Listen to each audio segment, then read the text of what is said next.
Live for your home, that's what the father always told our protagonist. The meaning of that is that he didn't want him to desire anything and always be a shadow of his older brother. Our hero falls to the ground and the soldiers around say they never imagined that it was possible for one person against so many knights. A long-haired guy says it's expected from the brother of that person. Cheyenne leaks. The guy in front of him is Boris, who gives a twisted smile while Xian asks who sent him. With daggers in hand, he wants to know if it was the Emperor. Seeing him activate the power, Boris says that mist is disgusting, and he's an assassin from the Mist group. Because of this, he will be eliminated for affiliating with the heretics. Shen wishes him good luck to try to get out of here alive, but Boris tells him that he has already placed a barrier of 9 stars in this place. The protagonist knows he has to get out of there urgently and find out who caused the incident with his brother, telling Boris that he will break any barrier he has raised when suddenly someone says enough Cyan. Shan is startled and doesn't know what to say, remembering his father's words. Live for your home and your brother. Eshel is the house itself. The success of the house depends on the success of Eshel. Shan can't believe it. The guy behind it all turns out to be his brother after all. He falls to his knees as Eshel says he must be wondering why he's there. The brother approaches and Cheyenne asks what that means. Eshel says he has done his job very well so far, but for this house and for his own brother, he will release him from sins. Cheyenne can't understand what he did wrong. Looking at his miss, Eshel says that is disgusting and long ago he was no longer human. He shouts at him saying he has been deceiving everyone. Cheyenne thinks about those words and loses his mind. What he's saying doesn't make sense. The difficulties with the Empire's throne, the subjugation of the Demon King's army, the continent unification war. He helped his brother win all of that and conquer everything he has. He punches the ground saying that the life he received he dedicated to this person, but now he wants to throw him away after he has come so far, when he worked like a dog for 20 years. Cheyenne says that even if his body breaks, he will give everything he has at this moment, since he can kill him. The soldiers are incredulous at the mana he still has. Transformed, Cheyenne says his brother is shameful, being the only hero and trying to kill a family member. Eshel looks angrily and Cheyenne goes for it. He's easily defending himself while Cheyenne says he only needs one attack. He sees an opportunity and goes for the blow, but hits against a barrier. The fight is not one-on-one and Boris is protecting Eshel, who takes advantage of this to strike a blow to Cheyenne's belly. With the sword in his belly, he says he thought about letting him go easily, but he really showed the dark side in the end. It really is a relief that he never trusted him for a second. He pulls out the sword, kicks Cheyenne, and leaves with the group. Fallen, Cheyenne thinks it's a ridiculous end. It makes no sense to die like this. From one moment to the next, he attacks Eshel again, tells him to die, and puts the dagger to his neck. But an explosion of light sweeps through his body. A voice calls for a young master, and a boy wakes up sweaty in bed. The maid asks how long he's going to sleep, and Shannon asks if it's Emily. Looking at her, he thinks it's been 20 years since they met, but she looks the same as the day he met her. He recognizes the room as the one he lived in when he was younger, and it hits him that he has returned to the time when he was a child. Emily tells him to stop messing up the bed and go to training, and Cheyenne wonders what training she's talking about. Seeing that he's back in the Vert family duchy, he's sure it's the past. Maybe they are memories, but he remembers perfectly. This was on March 1st, 27 years ago, a year before he entered the academy. At the beginning of each month, there was an open training fight for the public. It was an important event even for his father. His opponent was a boy named Krantz Vert, a brother who was also born from another mother, but was the same age as him. His mother, Marguerite, was the official wife of the Duke. Because of this, her son received much more attention. Shin, being the son of an illegitimate wife, was humiliated that day, and that's when his father told him to do nothing and give up. Emily asks why he doesn't give up, while Cheyenne now says he's just going to win quickly. But he hesitates when he realizes that a simple thin sword is extremely heavy for this body. Now he is sure it's not a dream or a memory, but he hadn't heard of magic like this, and wonders if he really went back in time.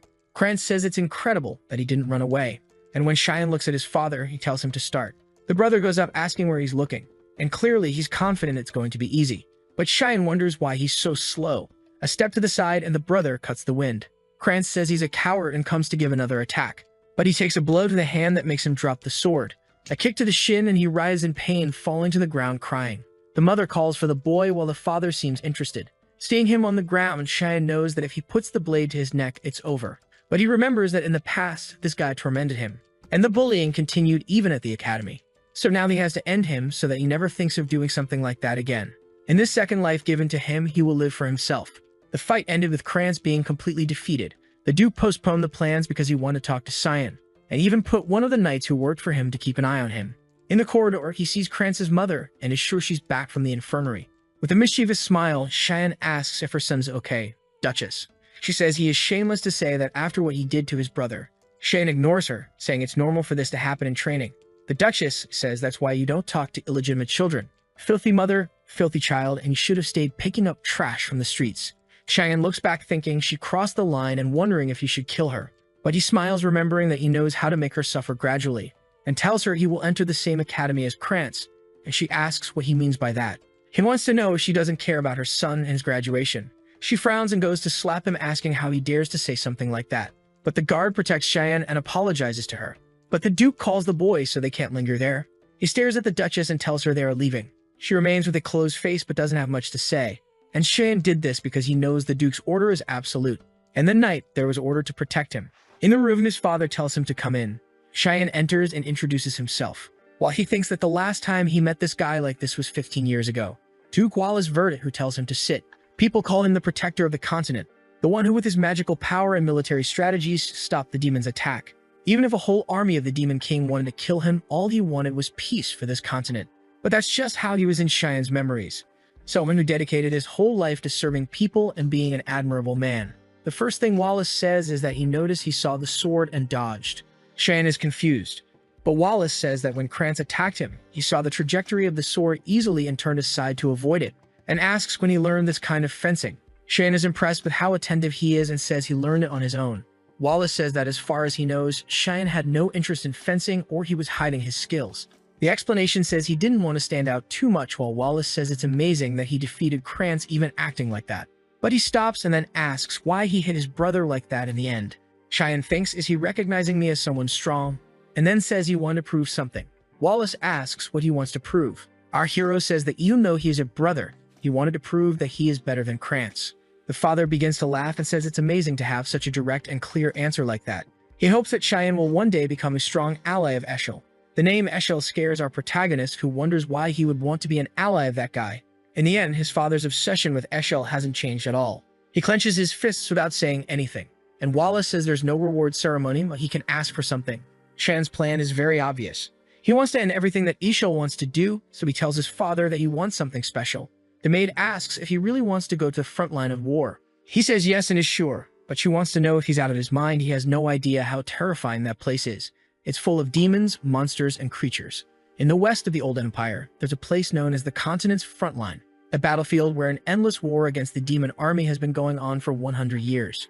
Because of this reason, his father, who was hesitant at first, gave a condition. He would have to be qualified enough to go to that place, but Cheyenne didn't exactly know what he meant by that. But one thing is certain, he just has to get stronger and faster as soon as possible. Fortunately, he still has all the battle knowledge from before the regression, and he can feel a bit of demonic power within him, so he just has to train and eventually he'll be able to use it. Suddenly the door opens and someone shouts his name. With a hand on his hip, he recognizes his big sister Elise. Welcome. She grabs him by the collar, and the maid asks where she was while she's asking Cheyenne if he's crazy. She heard that he asked his father to go to the front line while Cheyenne is begging her to let him go. Ellis drops him to the ground and says he's getting too cocky for beating Krantz. And she yells in his face, telling him to go to the roof now. Outside the castle, the two meet on a bridge. And Ellis says it will start when he touches the sword, then he just has to resist for 3 minutes and she'll allow him to go to the front line. Cheyenne wants to know if they really need to do that. Ellis ignores him and says she has a question. Is he planning to succeed in the family by any chance? Cheyenne is caught off guard, but he has no interest in that. Before he can answer, Ellis tells him to draw his sword. While Cheyenne thinks he barely regressed and he's already having to fight twice. Without saying anything, Elise goes for it because he touched the sword, which scares him without knowing why. He manages to defend her blow, and she's incredulous that he managed to block that.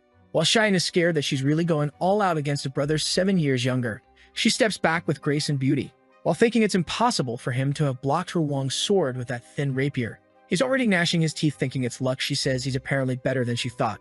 Cheyenne realizes he's in trouble now, and she goes for it with a sequence of cuts that's hard for Cheyenne to dodge. She jumps to prepare a vertical attack. Cheyenne manages to defend the shoulder side.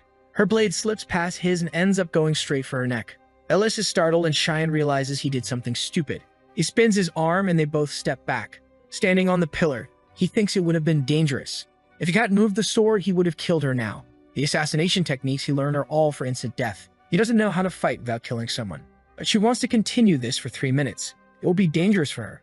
Maybe he could put mana into the blade, but he's already running out of energy. Suddenly, Elise starts chanting, asking the earth and the wind to become her sword. Cheyenne recognizes it immediately as a 6-star magic.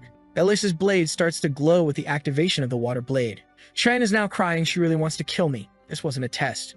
Elise keeps repeating to herself that she can't lose under any circumstances. On the corner of the wall, Cheyenne's problem is that if he reflects her attack, either he'll end up killing her or throwing her off. If that's the case, he jumps towards her. She raises her sword, releasing a beam of light. Cheyenne asks for something to stop hesitating and come out already. As Elise is preparing to deliver the blow, right before impact, a knight enters between them, saying enough. He blocks Elise's attack with his sword and grabs Cheyenne by the collar. The impact resonates throughout the castle, and the knight stares Elise down, saying she went too far against the young boy. Cheyenne feels relieved. He had been waiting for this guy to show up, but he took too long. Seeing the blade, Elise seems to regain consciousness. She then rushes and hugs Cheyenne, apologizing, saying she lost control. She cries on his shoulder, saying all she didn't want was for him to go to the front line because she'll be very worried. Embraced by her, Cheyenne thinks she truly is Nanin, a person who studied in one of the S-grade schools and was one of the most highly qualified swordsmen. Moreover, she had a beautiful face and was recognized as the daughter of a god. Everyone thought she would be the next continent's protector alongside Eshel. However, not long after joining the Knights of Light, she got a miserable end. He hugs her, saying he missed her, and at this time he will protect her. Elise asks the knight why he's here if he's the Duke's protector who left. The knight says he's here obeying the Duke's orders to protect the young master. Cheyenne thinks he sensed this guy's presence since he left the office. That's why he was angry he didn't show up. Passing out, he just doesn't understand why his father ordered to protect him in hiding. He then loses consciousness on Elise's shoulder, who smiles, thinking he's still a child. The next day, she returned to the academy and he resumed training to prepare to meet his father. All he could do was push his body to the maximum to increase stamina. However, poor thing is fading. 10 push-ups is the maximum he can handle. Remembering his muscular version, he thinks he'll need drastic measures. Suddenly, Emily enters the room and says Elise sent something for him. However, she says it's too stinky and asks what it is. After Elise attacked him, Cheyenne asked for hellhound blood as a gift of apology. Because of the terrible smell and disgusting appearance, everyone thinks it's poison, but in fact, it has the power to permanently increase the stamina of whoever drinks it. Pinching her nose, Emily asks if he's really going to drink that, and he says yes. Taking a big gulp, he says he's the only one who could eat Emily's food, so this is fine. Already remembering the purple mushroom soup she made and how much worse it was, he smacks the pot on the table and says it was delicious, exuding an aura. Calling for Emily, who wants to know what happened, he looks back with red eyes and says he's going for a walk because he wants to see the effect of the medicine, and then leaves the castle. Standing aside, he says he's been wanting to come here for a long time. This was the place he came to when he wanted to be alone. Another day, a revelation from the God of Light came to Eshel, his brother, about an ancient temple that was in that place, and Cheyenne was skeptical about it. Leaning against the ground, he says no one knows about the revelation yet. The ground cracks and a red mist starts to emerge. While Cheyenne says what he's about to do, Eshel would never imagine. Looking at the underground passage, Cheyenne wonders if it's time to go. Walking inside, he says it's different from before. This place served the God of Light until everything there was devastated. This happened during the Holy War 300 years ago. Cheyenne says a place like that is almost unbelievable. On the altar, he sees a shining sword and recognizes it as the owner of that temple. In the year 999, humans finally managed to drive out the demons from the Empire of Velhas. It was when they discovered artifacts called God's Treasures. One of the artifacts was the sacred sword Drandark, which led humans to war against the demons, the same sword that Eshel used to kill him in that tragic end. Staring at the sword, he imagines it to be related to his regression. He touches it hesitantly but then lowers his head, saying he knew nothing would happen. He then kicks it in disgust and leaves, saying this sword made him feel like trash. The shadows appear beneath the light and Cheyenne says he found what he was looking for. Looking at the ground, he says anyone would think that's the shadow of the sword. However, that's not just a shadow there. He touches the ground, saying wherever there's light, there's shadow. Stairs appear, leading to a door in the darkness. Cheyenne opens the door hesitantly, and when he looks at the altar, he finally found what he wanted, the demonic blade Karim. He wields the dagger with an engraved crystal. Then he tells the blade it can wake up now.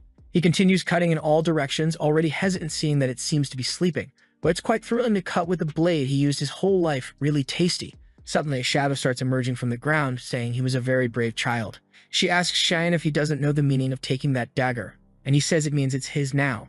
The shadow keeps growing, saying she can't believe he really woke up a demonic blade. With a macabre smile, she says it's too late. She swoops towards him, shouting that his body now belongs to her. But Cheyenne grabs her by the neck, which confuses her. The face emerges from the shadows, and Cheyenne says he didn't have much to do at that time. The blade asks how he can touch her, and he replies he already said, now she's his. With pink nails, she sends a slash he manages to dodge, stepping back. The blade takes advantage to get some distance. And boy, this is the strongest weapon I've ever seen a protagonist have around. It's really a danger to society. She asks who he is. Seeing the shadow leaving her body, she wants to know if he's the hair. Or at least she wants to know why he has the hair's energy. And he says yes, he's the hair. Now that he's the master, it's good for her to stay quiet and bow her head. Karim is seething with anger, saying he's just a kid.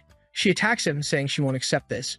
While defending himself, Cheyenne knows the blade's goal is to steal the user's body, so there won't be much to do. She's about to hit him when he wonders if he should go easy or not. With a smirk, he activates control of the demonic blade. Karim is thrown to the ground, not understanding what happened. Shen warns he'll only say this once, it's good for her to accept it, while he's being nice. Suppressed, Karim wants to know how he's managing to use this ability. Shen activates control of the blade again, burying her head in the ground. Before she can say anything, she activates a few more times. Seeing her buried, he asks if she understands now, and she says she really recognizes him as the master now. He's about to use the power again when she calls him Lord. With that, Cheyenne completed the objective there, and wonders if he should return before they miss him. Karim in his hand says she's eager to feel the fresh air outside, and curious about his name, she asks him. Upon hearing his name, the blade asks if he really was chosen as the hair. Cheyenne says yes, but it was in the past life. Karim is confused about this past life thing, and he says he died once. She's even more confused, thinking he's crazy. As he approaches the sword, she says it's sleeping, and our protagonist warns the owner will appear in 20 years. Karim wants to know how he knows that while he already pulled the blade. Without hesitation, he cuts the handle. She's curious about why that. Cheyenne says he has no idea anymore, and it'll be an interesting future. In the morning, a carriage was leaving the Verde Castle. The promised date as Cheyenne had come very quickly. He introduces himself to his father, who says he wants to ask once more. Is he really determined to go to the front line? Cheyenne says yes, his heart is already there. The father then tells the knight to release the beast. The knight takes a scroll, and Cheyenne wonders if he'll use his summoning spell. He opens a scroll glowing with a red pentagram. A creature with flaming back starts to emerge. Cheyenne recognizes it as a hellhound. Seeing the creature, he assured his father, and the knights prepared this test well for him. Everyone's hands are ready to draw the sword, and he realizes everyone is being cautious with his life. The father warns that everything comes with responsibility, and he must prove his will by passing this test. Hearing the word test, the knight hesitates. He was confused when Shan asked to train against him. Our protagonist said he had 3 days until the test and needed to prepare as best as possible, and he asked the knight for help in practicing combat techniques. The knight said if he wanted to train, he should ask Krantz or someone his age. Shan plays dumb, saying he doesn't know why, but Krantz messes him up every time he sees him. In a difficult situation, the soldier realizes the protagonist smiles when the knight says he'll grant this wish. However, he won't draw his sword, and all he'll do is defend himself. Cheyenne thanked him and asked for just one more thing. He wasn't to inform his father about anything that happened there, and that was an order. Yelkin hesitated, not understanding why he said that, when suddenly Cheyenne lunged towards him. Yelkin managed to defend the first attack. However, he was disbelieving at the strength of a 10-year-old kid. He realized Cheyenne's movements were very fast, vanishing in front of him. Cheyenne was already above him while he wondered where the kid went. He felt something and turned to block the attack. Cheyenne kept striking relentlessly, and after a few attacks he gave up, saying unfortunately he still couldn't beat him. But he told Yelkin it was a great job and thanked him for the help. Almost exhausted, Yelkin said he did a great job too. While he couldn't believe that Skinny Kid was so strong. If what he felt that day is correct, the current young master will be able to pass any test given to him. The Hellhound faces Cheyenne and lunges for the attack. He seems calm seeing the creature coming to bite. A slash passes through the Hellhound's eye, causing it to fall to the ground. Looking back, Cheyenne says with his current strength, he needs to finish this as quickly as possible. The Hellhound gets up and he knows he has to end it with this attack. He prepares and suddenly the slash has already passed through the Hellhound's head, completing the blow with a blade throw from the air. The present knights are all startled, while his father smiles. Seeing the carcass on the ground, Cheyenne says it's a waste he let so much blood be lost. But he knows if he starts drinking that the guys will think he's crazy, so it's better to leave it be. Wallace then comes to congratulate him, saying it was incredible. Since that's the case, they'll meet again on the front lines. Cheyenne thanks his father, while Karen is calling for him. Asking if she's just a kitchen knife, our boy says no, she's a demonic blade. She then wonders why she's not being used. She can only regain her powers by consuming blood. Heading towards the Hellhound, she's begging just for a lick, but Cheyenne tells her not to worry. He'll use her as much as she wants. The northern battlefield is invaded by ogres. The bell tolls, and Wallace warns not to let any escape alive. The soldiers raise their swords, activating the Salvation Prison. A huge shining cross appears on the battlefield, and a magic circle appears at the feet of all the ogres. Ropes of light come out of the circles and bind them, and Wallace orders everyone to attack. With them immobilized, the soldiers seem to easily defeat them. One of the ogres screams as a soldier approaches. He grips the blade tightly, preparing for the attack, and with a single blow, he decapitates the monster. Nearby, Shan and Emily watch the battle, and she's terrified. She asks him why he brought her to a place like this. Cheyenne thinks strangely he missed this place. Wallace asks him what he thinks about being on the front lines, and he says he's kind of nervous. The father warns he can return any time and that he could die in this place, so he better not let his guard down. Cheyenne smiles, saying he'll keep that in mind. On the front lines, death is common and 3 or 4 battles happen every day. Strategically, the knights try to prevent the advance of the demonic lines. And the tent where Cheyenne is the farthest from everything and the safest. The problem is, now that he's being watched, he can't find a chance to feed Karen. While he wonders if he'll have to wait until night, he asks Emily what she's doing under the covers. She's desperate, saying Duke warned that they could die at any moment. Shannon tells her to pack up and leave then. However, she screams it's impossible, he can't be without her. It's full of demonic monsters here. Who will take care of him if she flees? Suddenly, she leaves the tent, saying she'll get something to eat, while Shan wants to ask about the cloak he requested. But she just ignores him. He gets angry because this damn woman never obeys him. Sometime later, he placed a doll of himself in bed thinking maybe that's enough. When Emily asks if he's really going to exercise in this place, she says he's very diligent, and if Duke finds out, he'll be proud. Shannon ignores her and says he's leaving and she can sleep there peacefully. He looks back and warns to say he's sleeping if anyone asks anything. At this moment, they need as many soldiers on the front line as possible, so now he can move freely. He activates an ability that allows him to glide with the mists, and he advances to a dangerous area where he finds a group of hellhounds. However, he's excited because there's the perfect place to test Karen, who, when summoned, smells blood, and tells Cheyenne she can't take it anymore. She needs to cut through something. The hellhounds leap towards him, and Cheyenne tells her to feed as much as she wants. With that, he begins to kill the creatures, activating an ability called Furious Mist Storm. After finishing the hellhounds, he pulls the blood from their heads and drinks it. With a crazy look, he says that's what he wants, while Karen is excited. He tells her they'll keep hunting, and she says those creatures are too weak. But Cheyenne warns her not to worry since the night is young, and there's plenty of monsters. Kieran says she's excited. A carriage travels through a mountain, and inside it, a girl with white hair is transported. Inside, the person warns that place is very dangerous, and they should retreat. But the girl says not to treat her like a child. She's a princess of the Empire, and it's her duty to assist the family. And if a woman says anything else, she'll take out her anger on her. The girl then warns that young Master Verdi is also on the front lines and is the same age as her. She asks if Duke had the courage to bring the youngest boy. The friend replies no, actually it was the boy who volunteered. Since they're the same age, they can be friends. But the princess says she's not interested and she's going to sleep. Her friend replies okay. But the princess now wants to know what the name is. The helper replies it's Cheyenne Verti. Under the moonlight, she ponders that name. Meanwhile, harpies are being cut down, and Wallace is giving orders to look after those who were injured. On the battlefield, dozens of harpies and griffins are dead as they're ready to return to base. He looks to the side and someone pulls a sword from atop a harpy. It was Shannon who participated in that battle. Wallace asks if he's adjusting well to the front lines. Shannon says yes, he's learning a lot every day, and his father warns that he thought you would want to go back home. But he's been here for a while now and he's very proud. These words leave Cheyenne incredulous, and his father leaves, saying there's something to talk about tomorrow morning. Cheyenne agrees while thinking it's the first time he's seen his father with a proud expression. That same night, Cheyenne went out to hunt once again. What he found was a death worm that normally hides deep in the valleys. Karam told him he looked very tired because he wouldn't let her take over the body, but Cheyenne said she was being too obvious. She insisted, saying the worm's flesh regenerated much faster than he could hit. Despite not wanting to accept it, he knew that was true, and he's been in this place for over a month now. Every day drinking the blood of countless demonic creatures, so why can't he do it yet? The worm attacks him once again and he says there's no chance then. He warns he'll play by Kieran's rules for a while now, which she's now happy about, saying it's time to go crazy. Activating the 9th assassination technique, the manifestation of the demonic blade. Numerous cuts appear around the worm while Cheyenne's face is black. It agonizes and our hero says he'll cut it into pieces. Under the moonlight, he activates the ability, 8 fluttering petals, cutting through the worm with numerous slashes from top to bottom. The worm's mouth explodes and our boy is demonic. Meanwhile, one of the knights touches the blood of a hellhound and says it hasn't been long since it died. It's Yulkin and Wallace examining the area and say it seems to be the work of the demonic tribe. However, looking at the body, the father says those cuts seem somewhat familiar. Maybe it's déjà vu? Yulkin appears from behind a rock and says he has to see something. Wallace asks what it is when he raises the torch. They see the death worm cut in half, which scares Wallace. He says he can't believe that organization is behind this. The manifestation of the demonic blade hands over his body to Karen, who can now use her maximum power. But if he gets distracted, his mind will also be completely consumed. The next day, he wakes up saying he's crazy for using that power just to kill a simple demonic beast. He gets out of bed saying he was lucky he drank so much blood. Otherwise, his body would have been destroyed. Something Karen says she understands. He looks like a 10-year-old boy, but doesn't speak or act like one. Not to mention it's the first time he's used her, but he seems too familiar. He even knew all the geography of the valley and fought as if he mastered the mist technique for over 30 years.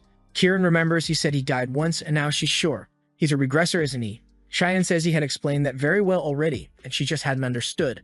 The poor thing is baffled. She screams at him, saying how is she supposed to understand such a serious matter when he speaks so simply. Cheyenne says explaining is kind of boring. She says by watching the way he fights, it couldn't have been easy to defeat him. With the demonic blade, he must have lost to the bearer of the Drandark, which means he either lost a duel or was betrayed. Remembering the expression he made towards the holy sword, she's sure he was betrayed. She says if he's back and preparing for revenge, he better remember one thing. If she finds him lazy or weak for a second, she'll devour him on the spot. Shen punches her and tells her to shut up because he's the master. The poor thing falls to the ground all bruised, while he smiles, thinking she really has the same personality as before. He then leaves the tent and looking to the side, he realizes everything is chaotic. Amelia calls for him and he asks if something happened. Scared, she says today they found the body of a demonic beast at the entrance to the valley. Shen hesitates, afraid they found the body of the deathworm.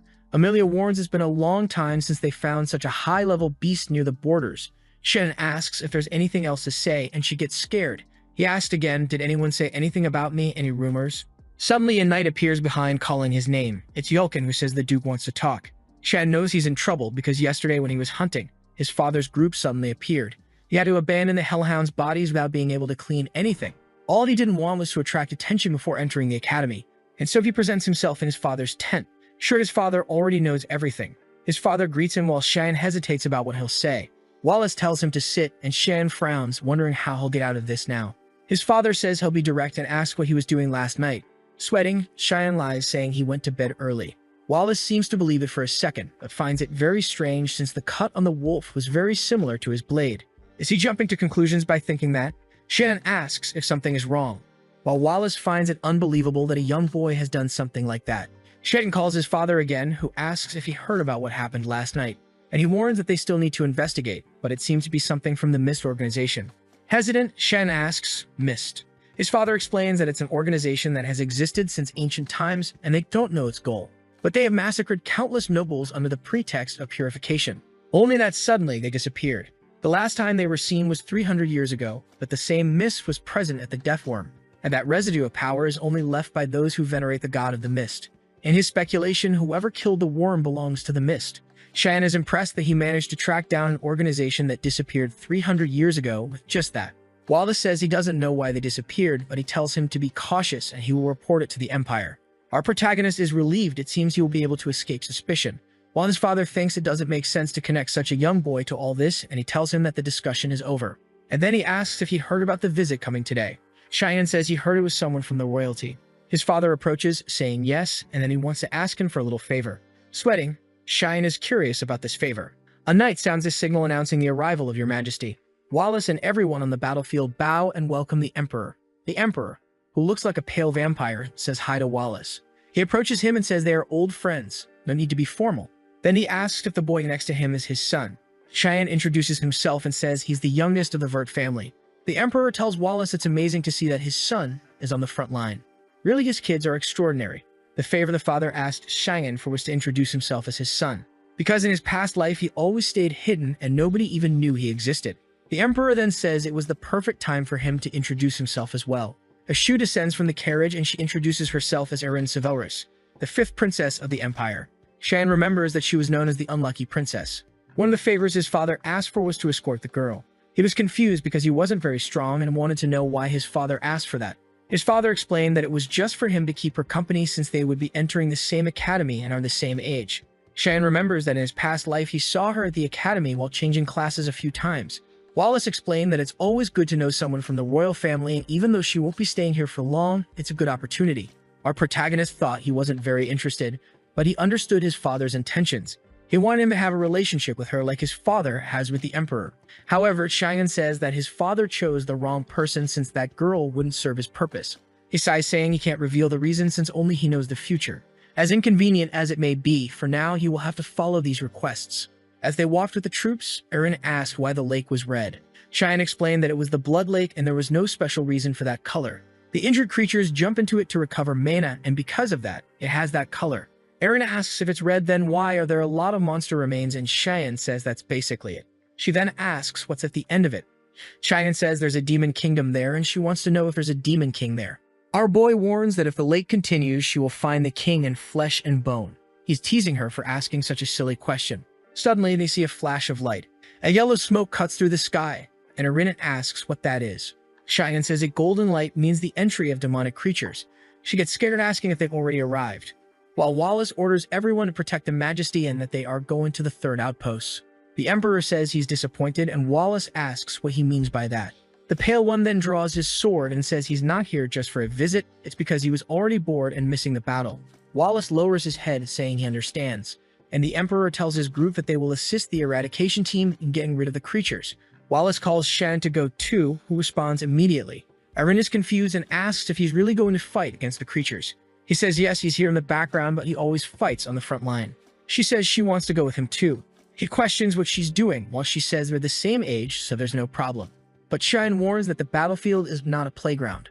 But she's insistent, saying it doesn't matter, she wants to go. He then calls Yelkin, who appears behind her, and says he'll take her to the safest area possible. She turns around and Yelkin says, "Come with me, princess." Yelling at Cheyenne, she says he's insolent and for treating a princess of the Empire like that. Approaching, he warns that her dilly-dallying here will cause a lot of people to die on the front line. Will she take responsibility for that? She starts crying. After all, she's just a child. He then turns away and tells her to leave soon and stop being a spoiled brat. The three remain silent. In the battlefield, the soldiers are being absorbed by what seems like demonic slugs.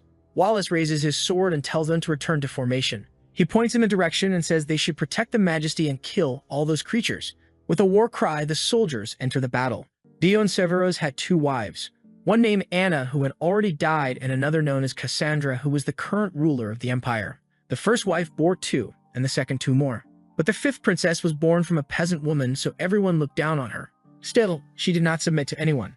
As a descendant of the imperial family, she fulfilled all her obligations and studied more than anyone else. However, many were against her. With false accusations, they expelled her from the imperial palace and she was taken to an isolated place, thus receiving the title of Unlucky Princess.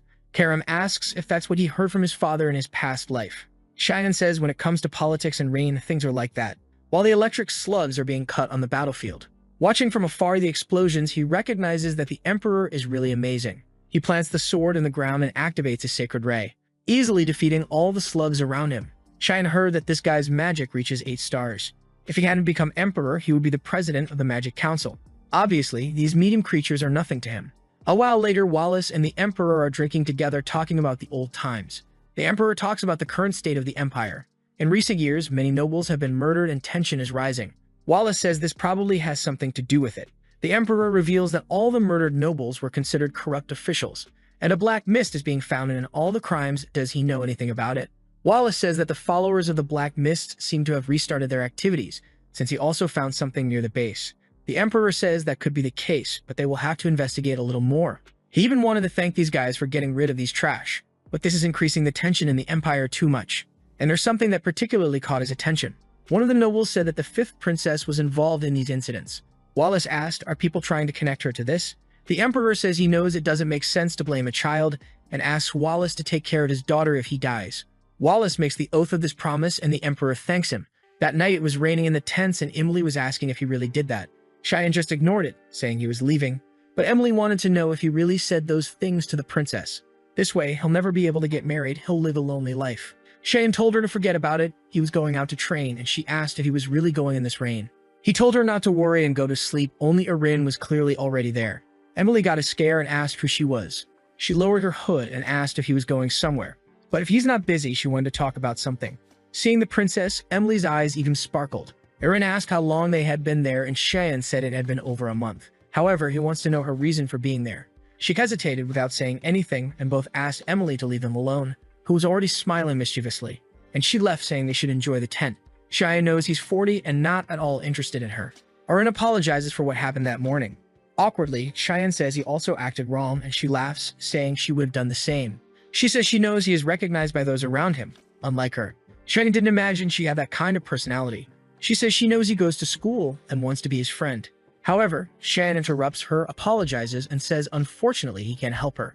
If she's here to get closer to him, it's better for her to leave. She lowers her head, saying she only said that so they could get closer, but he's very cruel. Does he think she's just a princess by title? Cheyenne says nothing. Crying, she says she understands now.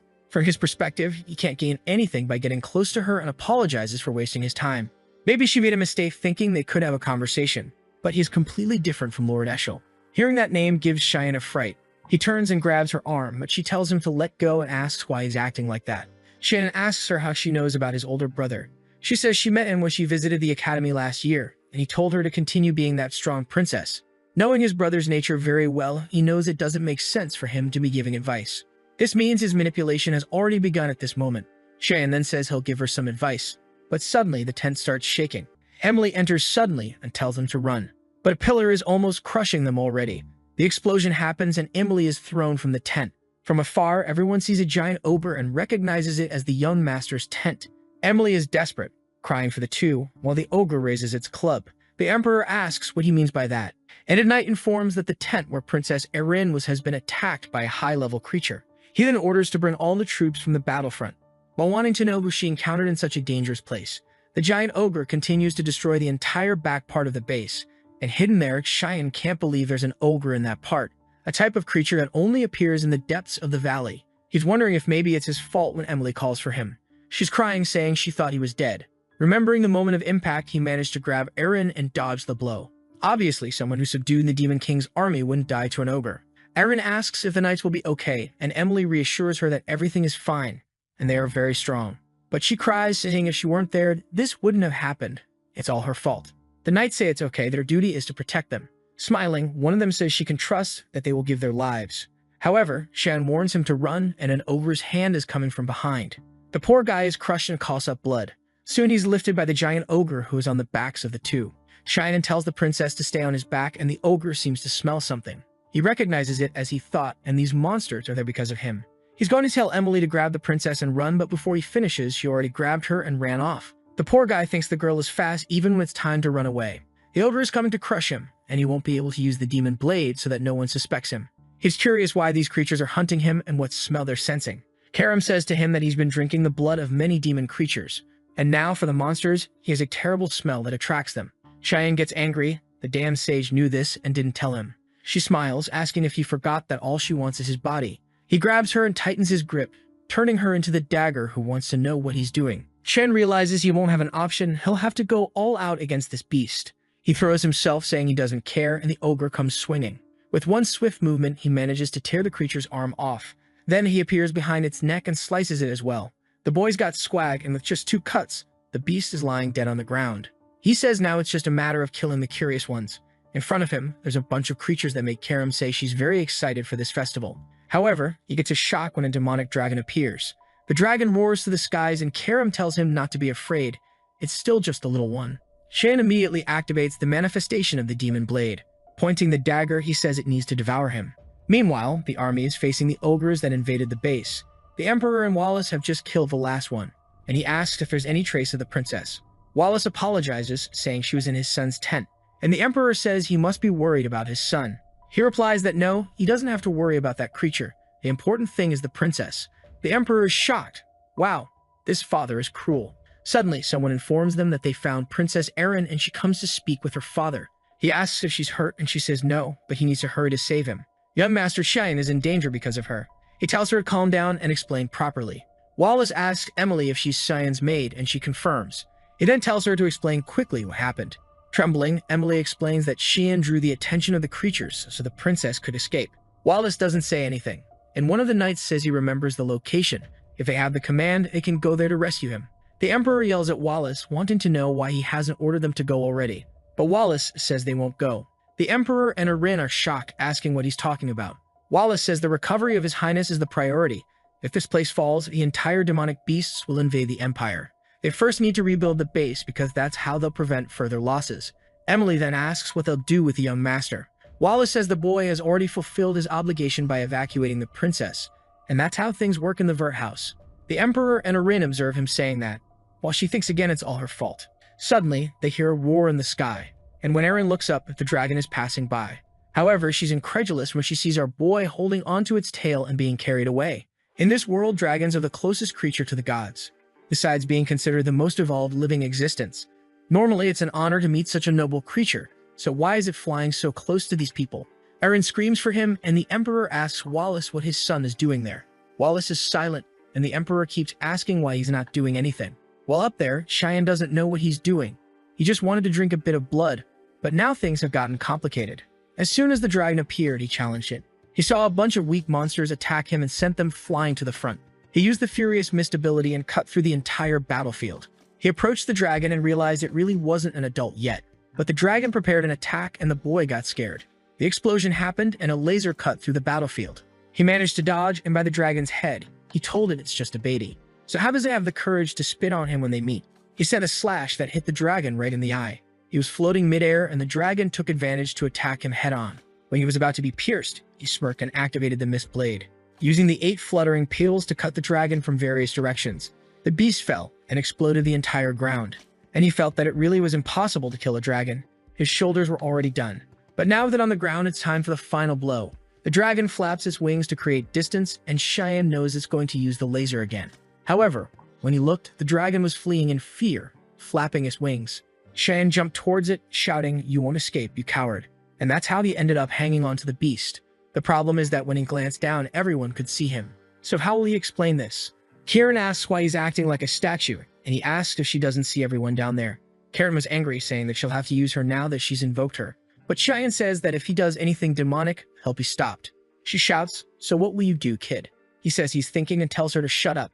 Down below, Wallace begins to conjure a light magic. Cheyenne recognizes instantly that it's an 8-star attack. He can't believe his father would attack his own son like this.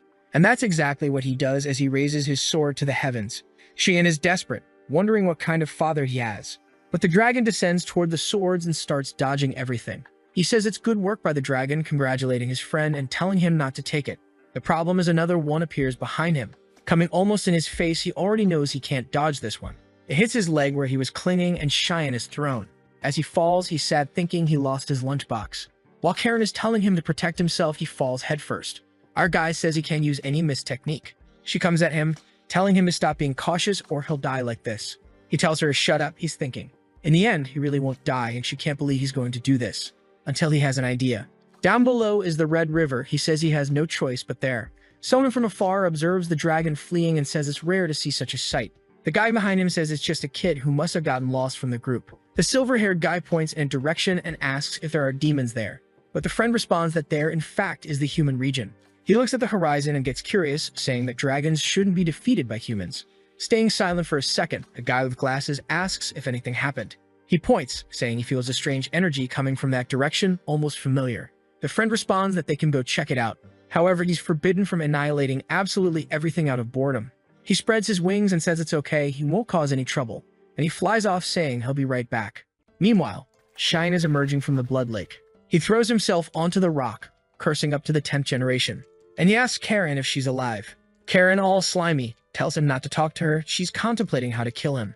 He says he'll give her a little wash when they get back, and she says okay then. But she tells him to wake up to reality, they're in the demon realm. Cheyenne tells her not to worry, it's very rare to find a high-level demon in this place.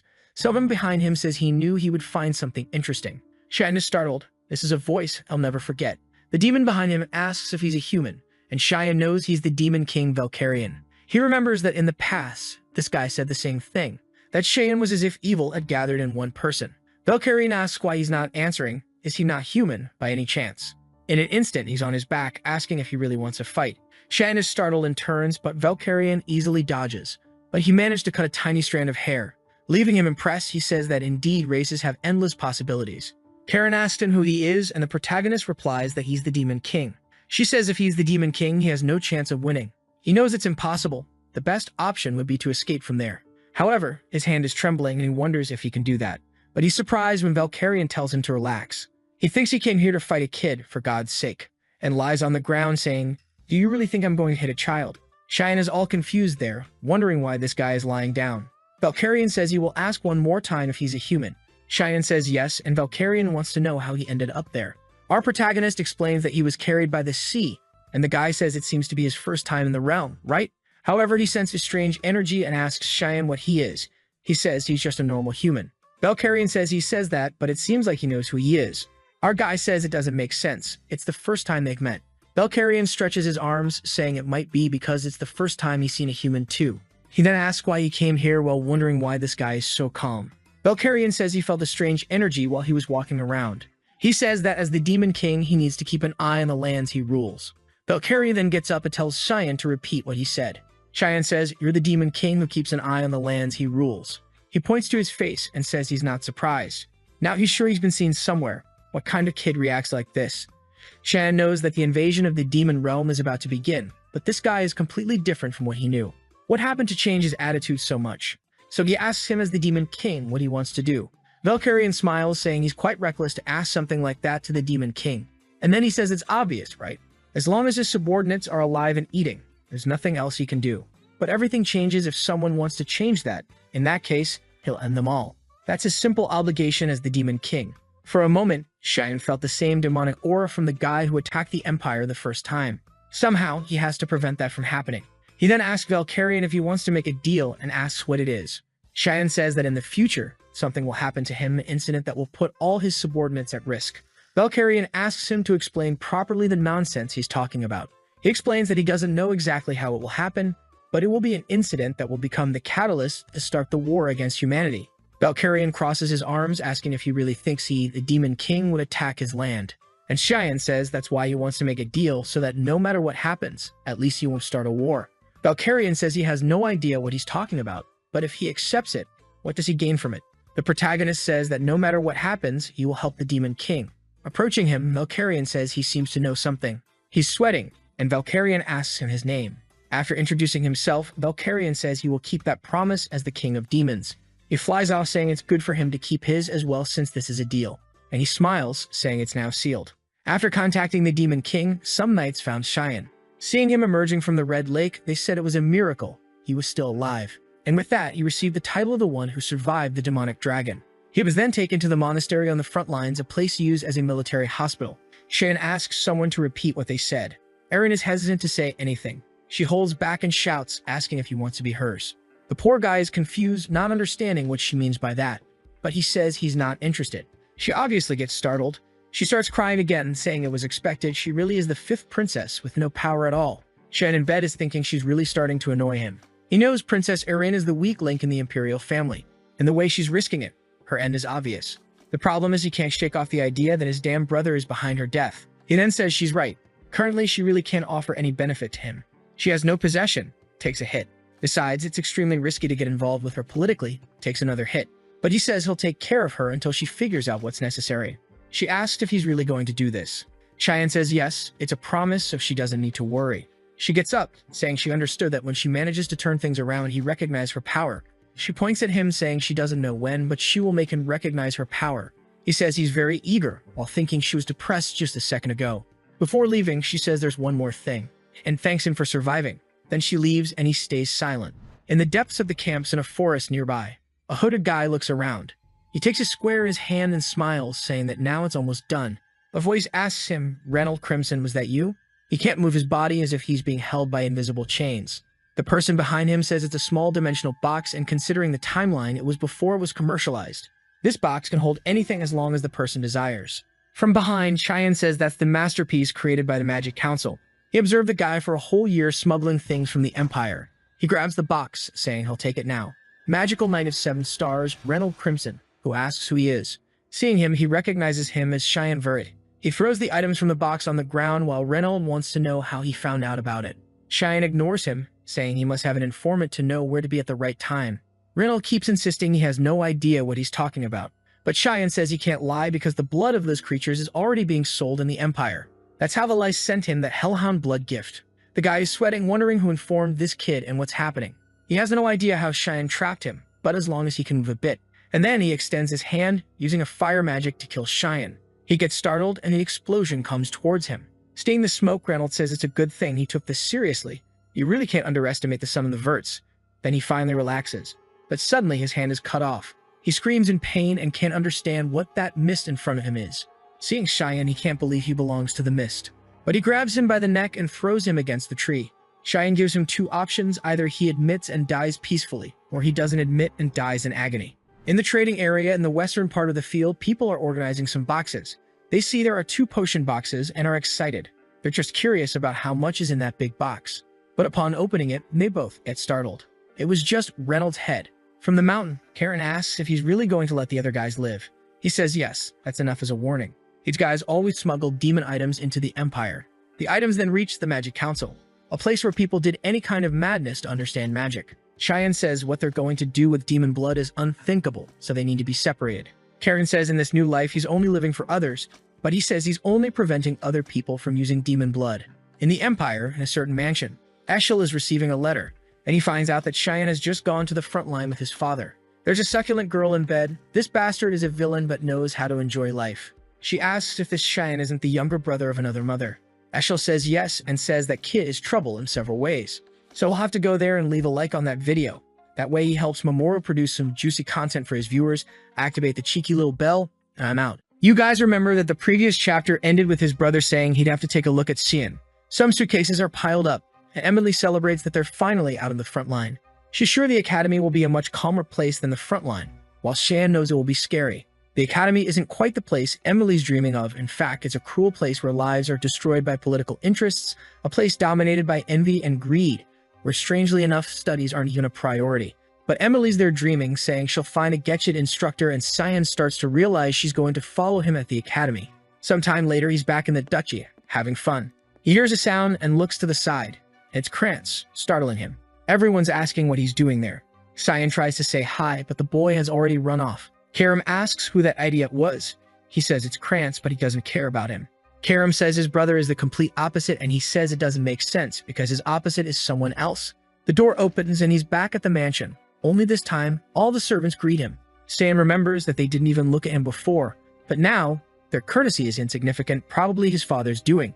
Indeed, hard work has changed a lot in the last year. He puts his hand on the doorknob, but when he's about to open the door, he feels some energy and says he recognizes who it is. To make him so angry, he opens it slowly. He's already sure that only that bastard can be behind that door. Eshel says it's been a long time since they've seen each other, while all Cyan can think is that he has to stay calm. Since he doesn't say anything, Eshel asks if he forgot about his brother by any chance.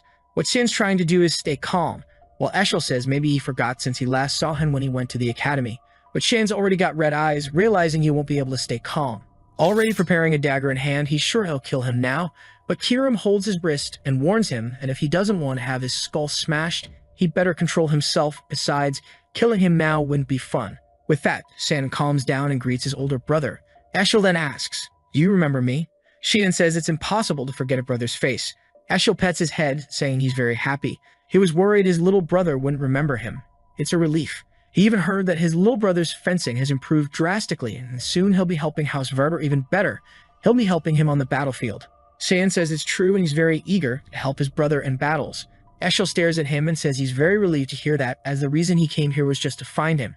Shan knows Eshel is the kind of person who completely ignores those who are of no use to him. And now that he realizes his brother is only there out of interest in using him, he relaxes and says he also really wanted to see his brother. Meanwhile, Emily brings their suitcases there exhausted. She drops them in the hallway, saying this was too hard. She shouts to the door, asking how he dared to leave everything to Emily, when suddenly Eshel appears in front of her. He smiles at her, saying he heard they are very close, and he wants her to keep working hard for Cian. They leave while both thank her. Then she shouts at Cian, saying she almost died of fright because he didn't warn her that Eshel was here. Cian ignores her and asks her to leave for a while, and she wants to know why. Coldly, he looks at her and says it won't happen again. She is startled by his expression. Cyan goes to the bathroom and starts vomiting into the toilet. He's dizzy and asks Karam why she stopped him, who replies he should be thanking her. He tells her it was the perfect chance. If he were defeated, she would take over the body. Karam says he doesn't understand how much more hatred he feels, the better for her. He smiles, saying she really is like that. Meanwhile, a guy approaches Eshel's door and asks to come in. Eshel tells him to enter, and the guy informs him that he confirmed the location of the second young lady. Eshel asks where, and the guy confirms she's residing on the northern continent in the land of the elves there in Pruina. Eshel smiles, saying it's incredible how she manages to even reconcile with a race she hates among foreigners. That's a testament to the affinity she has. Then he asks to be notified if she shows any sign of returning to the Empire. The guy asks if there was any event that changed Eshel's mood, and Eshel asks why he thinks so. The guy explains that he's radiating a much brighter aura. Was meeting his brother really that amazing? And Eshel says incredible might express it that way. But right now he's pretty pissed off. The poor servant trembles, they're apologizing. Eshel paid close attention to San's look and interpreted it as someone who just saw his enemy. Did he see something wrong? He knows there's something strange about that kid, and he'll have to watch him closely. The butler says he understands and says he'll send someone to watch him. Eshel stands there staring out the window, just remembering Shan's look, wondering what he's hiding. In front of the mansion, carriages gather, while Emily shouts that she's very disappointed with the young master. He says it's her fault that she won't be able to go since she's not fit to guard, and she gets angry, saying he should have said that before. The carriage starts and Cyan says goodbye to her, telling her to chill out, while she tells him not to cry just because she's not there. Sig makes a silly face saying he understood, while Emily is shocked that he's really going like that. She starts screaming, saying that even if he's teased and beaten by everyone, he shouldn't be discouraged. From afar, she shouts for him to come back well, while he remembers that when he was 8 years old, he had a very high fever that made him faint. At that time, no one else took care of him, and it was Emily who carried him on her back. Even in the rain, she was the only one in the family who tried to find a doctor to help him. After a long time searching, an old man opened the door. If it weren't for her that day, he probably would have been found dead in one of the mansion's rooms. With a radiant smile, he warns her that if she keeps following him like this, she'll end up dead, and he can't take her to the academy because she's too precious to him. Now he's alone in the carriage, but impressed that they placed 6 intermediate knights just to take the young master to the academy. Probably he'll see some blood before getting there. It was already late afternoon. Some knights looked at each other and decided to stop there. They informed Cyan, who asked how far they still were. They said they were near the central city of Saffron, and they would probably arrive there tomorrow morning. Cyan says he noticed and tells them to call him when they finish packing, but he already realizes that this is a lie because this forest is not close to Saffron. Camping in the middle of the afternoon in an isolated place and still lying about the location. All this makes it obvious that they are planning something. Cyan starts to leave the carriage when they say everything is ready. He leaves pretending to be clueless, saying the air there is very good. Already surrounded by the 6 knights, he wants to know whose order it was. In the background, one hesitates, sweats run down everyone's faces, and no one says anything. But one of them has a little smile. Cyan notices this and asks again whose order it was. The guy starts pulling out his sword, saying he doesn't need to know since he'll die soon. They approach, apologizing and saying it's not personal, but out of respect, they'll make it as painful as possible, so he just closes his eyes. The knight advances ready to cut, saying goodbye. The blade is about to hit Shin's neck, and the guy's head flies off. It falls like a trash bag on the ground, and the guys look without believing. Cyan says he'll ask again whose order it was. Now everyone is scared, trembling, not knowing what to do. Shin asks why they're so frozen like that. Did they think it would be so easy? One of the knights thinks he can't even believe what his eyes see, and another one tries to attack them, but this time from behind. However, in an instant, Cyan is already on the other side and has made 2 cuts. The other one takes another hit on the shoulder and one on the arm. One of them tries to take advantage to run away, but obviously he's already agonizing. Shin only attacked Karim from behind. The guy who was standing and thinking is now crying, wondering if this is something an 11-year-old can do. He hasn't even moved yet, and everyone is already dead. Apparently, he didn't survive that dragon luckily. Putting intermediate knights to do this mission was a failure. The guy crying falls to the ground. Shan approaches him once again and tells him to say who ordered it.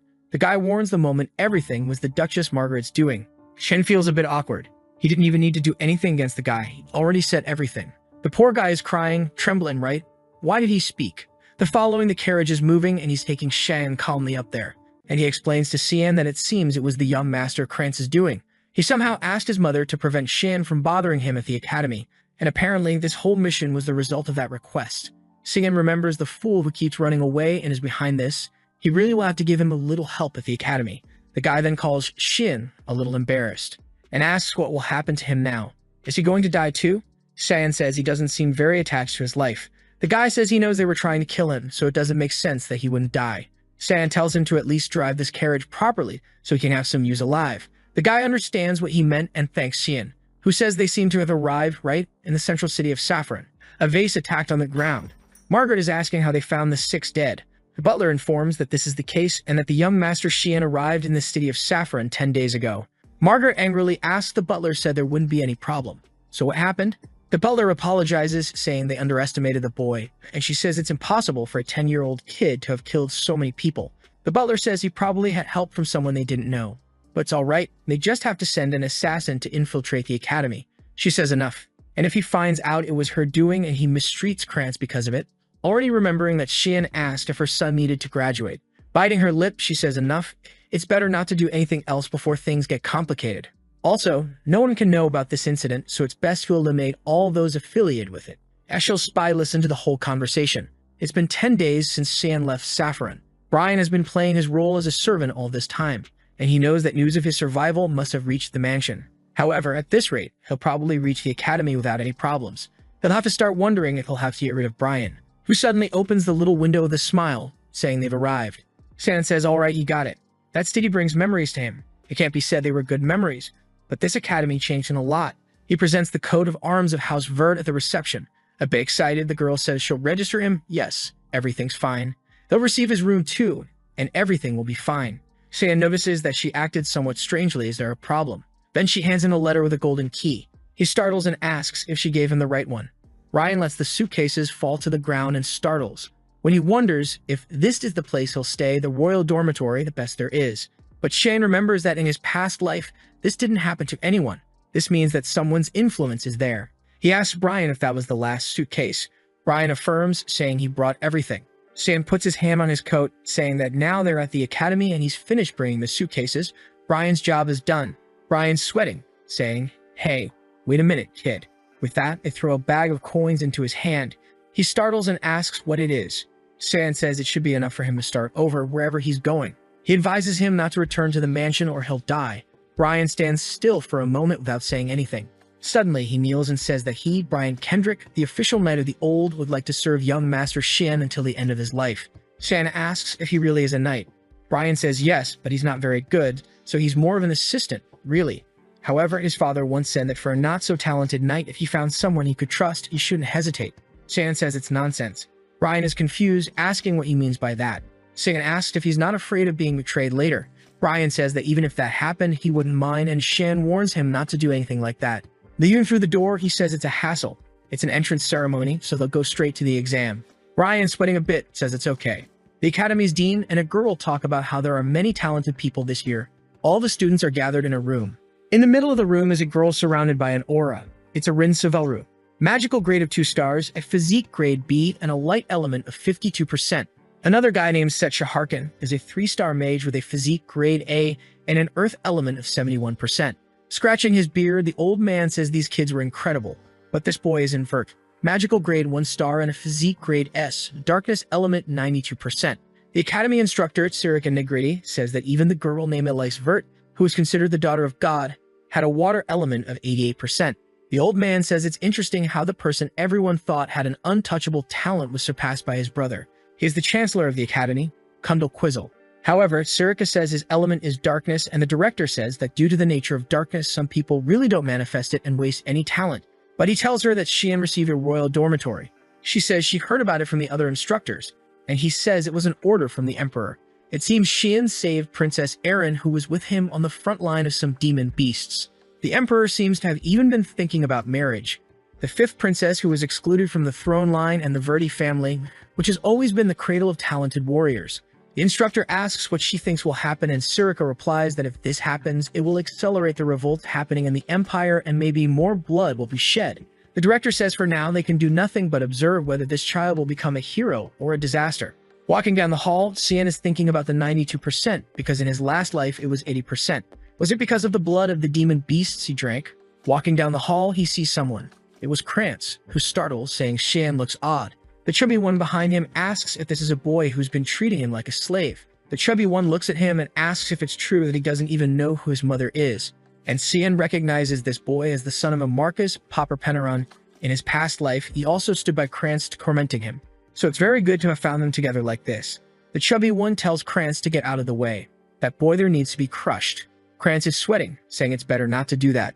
And he takes a punch and is thrown against the wall. While Krantz is already screaming in despair, Xian still asks Krantz if he doesn't want to talk about some things. Hesitantly, he says yes. The boy is sweating more than a marathon runner when Xian puts his hand on his shoulder. He warns that he doesn't mind him planning these things, but if he finds out one more thing, he won't be able to graduate with all 4 limbs. With that, Krantz falls to the ground desolate and Xian leaves, saying this academy is going to be a lot of fun. In one of the rooms, Sirika is thinking about Xian, saying she'll have to pay a lot of attention to this boy. She walks towards and touches a book, wondering why it's not there. Behind her, Xian asks if she's looking for this as she startles. But she turns all friendly, asking how the student is there. It's a restricted area. However, she thinks it's strange because she couldn't sense his presence. She approaches, asking if he's the boy called Xian, isn't he? Can he return this book? It's research material. He says yes, of course, he'll give it back to her. But it seems like he hands her a sheet when she thanks him. He immediately senses some aura coming. One of the books in the place starts flying, and he asks if she wasn't looking for that. Instructor Sirika, or actually, the current leader of the Miss Assassins. Obviously, she wants to know how he found out. Sian remembers that in his past life he thought of her as an ordinary instructor. She would ask how his life was in the academy and he wouldn't say anything. He attended counseling sessions with her. When she talked about his growth potential, he thought he didn't care about that, because to him it seemed like a joke. But one day, Sarika said she was interested in him. It was interesting to see someone with an 84% familiarity with darkness, but Sian replied that it's an element that doesn't always materialize. But Sarika told him that it's just that humanity still doesn't understand darkness properly. Unlike others, she believes his growth potential is infinite. That stirred Sian's emotions, and Sarika said she wished him all the best for his future. While he thought maybe she could guide him, or at least that's what he thought at the time since he was just deceived. The girl behind those glasses is very different from the academy instructor, since she's the leader of the Mist Assassins Association, hiding within the academy where most of the continent's nobles gather. Suddenly she says, "All right." She wants to hear the details in her laboratory, so let's go. Sian startles, she seems calmer than he expected. Looking at the laboratory, he says it looks the same as always. He's about to have coffee when he says apparently she put poison, while he thinks it makes sense now why she was so calm. She says he doesn't need to worry, it's just enough to melt a few organs. But Sian is confident. After eating so many demonias with Emily's cooking, he can digest anything. So he asks for something stronger next time, and she says it's time for them to talk for real, and he wants to know how he knows her identity. Furthermore, he knows the exact location of the commands that are passed in the books nobody picks up at the academy. Does he want to reveal it to her before she finds out he's also part of the Mist? And Sian says he doesn't need to prove anything else to her. She stares at him, saying he's feeling too high and mighty just because he's familiar with the element. Sian tells her that on the way here, everyone was saying he should bring more than just a knight, because a lot of nobles have been dying recently. When does she start the purification process? She gives a little smile, saying the purification process. She activates her aura, saying she has no idea what he's talking about. Sian says he'll make it clearer then he's talking about the murders. Sarika says he'll regret these threats, and he asks if she's threatening a student.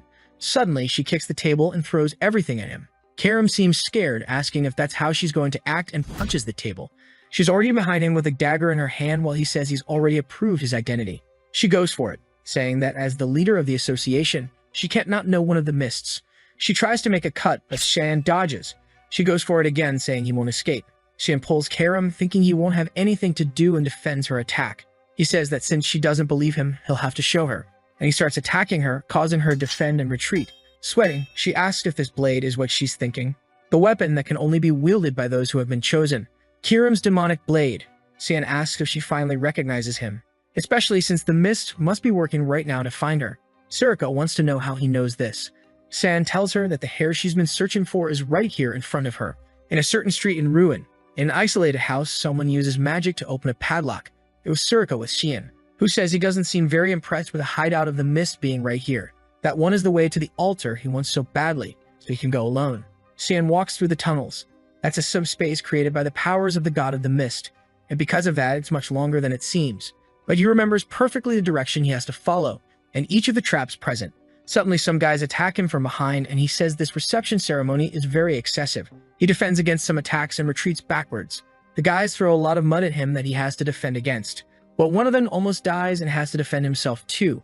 Sian is impressed that the guy managed to dodge that in such a short moment. And the guy is thinking it's amazing and activates his secret technique, which makes several clones of him attack from all directions. But Sian also has his technique. The guys seem to recognize and don't understand how a kid can do that. Sian uses the wave of murderous intent.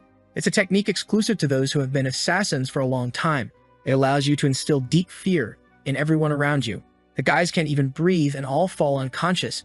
Sian knows they won't get up for a while, but it's impressive that there's still one standing.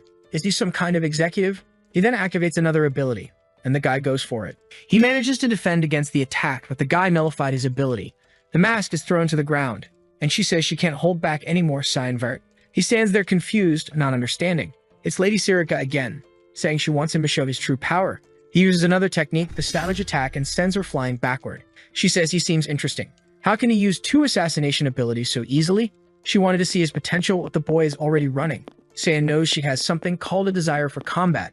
When she's consumed by that desire, she'll keep fighting until one of them dies. He who has experienced this has to run. But she's excited, telling him to come back soon because that's what he wants too. She attacks him again, and he manages to defend himself. She says this is a subspace in which no one will notice anything. He doesn't need to hold back. Sian realizes he won't be able to get out of there, and he really will have to use all the techniques. There's a risk she'll end up dead, but there's no other way. but suddenly he feels something and collapses to the ground with a stone. Karam says she knew things would end up like this and tells him to rest for a bit. Surika asks who she is, and Karam appears, saying she didn't want to get involved. But she already knows who she is, doesn't she? Surika bows, saying she recognizes the demonic blade Karam. Karam is the one who's angry, asking how she dares to attack her master. Surika says all this was just a process to confirm his identity. Karam says she should have just contacted God instead of doing all this, but if she wanted to do it this way, now she'll consider it a challenge. Surika says it's better to worry about the heir first, right? Karam is startled when she sees the boy lying there unconscious, bloodied. Surika explains that the way Karam is materializing is very bad because she's draining all of Shin's life energy. Karam grabs him by the collar angrily, asking how he can be so weak after drinking so much blood. Surika then says that, however, she, as a leader of the Mist, would never refuse a battle. If she truly wants to be an opponent, she cannot refuse. Karam is surprised, saying that girl is very strange. Suddenly, Shan asks her why she materialized. Karam says he doesn't need to worry, she'll just crush that reckless girl. Now it's messed up because Surika is also excited, saying it will be an honor for her. Karam tells her not to beg later, and she replies that she's looking forward to going that far. Suddenly, a voice in the hall says that's enough, and they recognize it as Lord Air's voice. A portal begins to open, and everyone becomes apprehensive. The voice tells her to send the heir to the altar now, and she just agrees. Cyan is excited, saying they'll finally meet. The god of darkness, Heir. Some think that the god of the mist is an evil person, for whom murder is as common as eating. Someone who justifies their actions under the pretense of doing it for the world. However, he says that the death of those people was a good thing, as by paying with their lives, they became righteous people. Most people thought this was insane logic, and that this god was an idiot. Someone who had an interest in protecting those without power. Shan passes through the portal and finds himself face to face with a staircase. From the throne, the god asks if he knows who he is. Shan says it's obvious he's Air, the god of the black mist. The god asks if he is Cyan Vert and wants to know what right he has to consider himself his heir. Shen questions him, asking if he can't feel that the power of the mist is already present in him. The god says there are paths to becoming an heir. The first is by delivering the mist stone to the person, and the other is for the mist stone itself to find the heir. Since he doesn't know Shan, it must be the second case. He knows that the stone that was on the altar disappeared a year ago. The strange thing is that not only did he awaken the Quarren, but he also seems to be using it very well, and his eyes don't seem suitable for his age. With this, the god concludes that he belongs to a timeline he doesn't know. Cyan is somewhat curious and says he thought the god knew everything. The god says that if he was looking for an omnipotent being, he came to the wrong place. He was long disqualified from the status of god. Shan already kind of knew that. However, the god is now wondering why it's strangely too easy for him. Shan asks what he means by that, and the god explains he was sitting here quietly. Now the hair has appeared. Why did Cyan do all his work for him? Moreover, he brought a rather unpleasant item. To think he would be dissatisfied with the demonic blade and try to take the power of the sacred spear for himself. Cyan smiles, saying he has no interest in that. If this thing never sees the light of day, it will remain nothing but a piece of trash. The god begins to rise, saying he has some very strange habits. However, procedures have to be taken, and as the rules say, raising his arm, he says that now he will be the absolute creator, the heir who will succeed his power, and he asks if Shin wants that. He remembers that in his past life at this moment, he replied that he would live for his older brother. Obviously, it was foolishness, but at that time, they didn't seem to care much about his answer. When he was gone, the place fell apart, and he wondered if they didn't want something from him. And the god said there are things more important than a foolish conviction. Now Cyan thinks that maybe he already knew everything that would happen. He approaches, saying he has no more interest or belief. The god is somewhat confused, and Cyan says he will use his power in the most selfish way he can, all for himself. The god says that right and wrong are determined by oneself, and wants to know if he won't regret this decision. It's good for him to answer carefully, or he'll kill him now. Cyan says he doesn't care about the results his actions will bring. He won't listen to orders and commands from anyone, as following his own path is the only thing he wants. The god says he seems to have something in mind and asks what it is, but Cyan says he won't tell. The god says all he has to do is purify the names given to him, then the rest doesn't matter. However, he appears behind Karam and says it's time to have a little chat with his daughter. He starts pulling her cheeks, saying she's changed a lot. Does she like her master so much? He's trying to give her kisses, saying he's very happy with his daughter's growth, while she's telling him to get out. The god is trying to give her all the love of the flesh while she's calling for help from Cyan, who's pretending not to see anything. Then he approaches to give her a kiss, and a pentagram appears. Magic starts to be conjured, and she wants to know what's happening. Suddenly, she takes on physical form. Looking at her hands, she doesn't understand what's happening. Why does she feel like she really has a body now? And Cyan realizes he hasn't consumed any of his mana. Karam wants to know what the hell he did. He says he didn't do anything. He just gave her a little bit of his power. She's shaking his face there while our protagonist is thinking father and son are indeed identical. The next day in the dorms, Brian went to ask Xian what that was. He said it was nothing special. Don't think too much about it. Brian said it is, young master. He doesn't think they can ignore this situation. Both staring at each other, they're sparking. Karam is questioning why Sarika came to visit the young master so early. This way, everyone will be talking about a relationship between instructor and student. Sarika says it's nothing special. She just came to deliver a book to a very studious boy. Angry, Karam says that as a leader, she should behave better. While Sarika wants to know why she's so eager to get involved in what others are doing. The protagonist is there like that, doesn't know what to do, better not get involved. He leaves the room saying he's going for a walk. The two are killing each other and Brian is there sweating, not knowing what to do. The city seems to be bustling while Shan observes everything from a pillar. Finally, he manages to relax a bit, but suddenly he smells blood. Someone is thrown to the ground. It gets up there spitting blood all twisted. Some guys there say they should try to do that thing there. It's very terrible, so it's going to be fun. The blonde guy makes a mana ball in his hand. Showing it to her, he tells her to take a look. He pulls her mouth and says he brought something delicious. When a friend brings something delicious, she has to eat it. Or horribly, he closes her mouth desperately. But suddenly someone tells him to stop.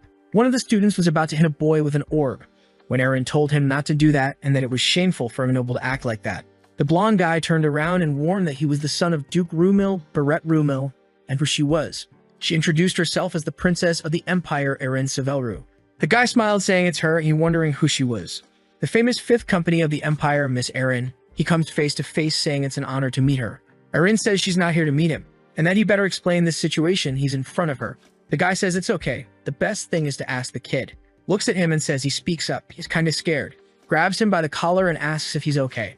Obviously, he says he's very fine, nothing happened. Erin says it doesn't make sense for him to clearly hide and not be okay with his appearance. And the kid looks to the side, saying he's fine. She should leave now, and they were just kidding. Barrett starts laughing, asking if she heard that, isn't it? Apparently, he should be insulted by her. Erin says whatever, she's taking this kid with her. But the guy grabs her wrists and says she's not understanding. She wants to know what he's doing. The blonde guy says the kid already told her to leave. And Erin starts threatening him, saying he's holding the arm of an Empire princess. The blonde guy laughs that it doesn't matter since she's the useless fifth princess. But Shan was nearby and heard everything. And suddenly the guy took an aster from him and turned into a b-boy.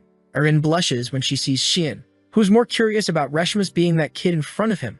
Two people exchange blows in the Empire of Garum Fort Klein. Xian fought against someone. She was the most powerful swordswoman in his time, Reshmus Klein. Oh my heavens, I thought it was a boy. This here is the reverse surprise.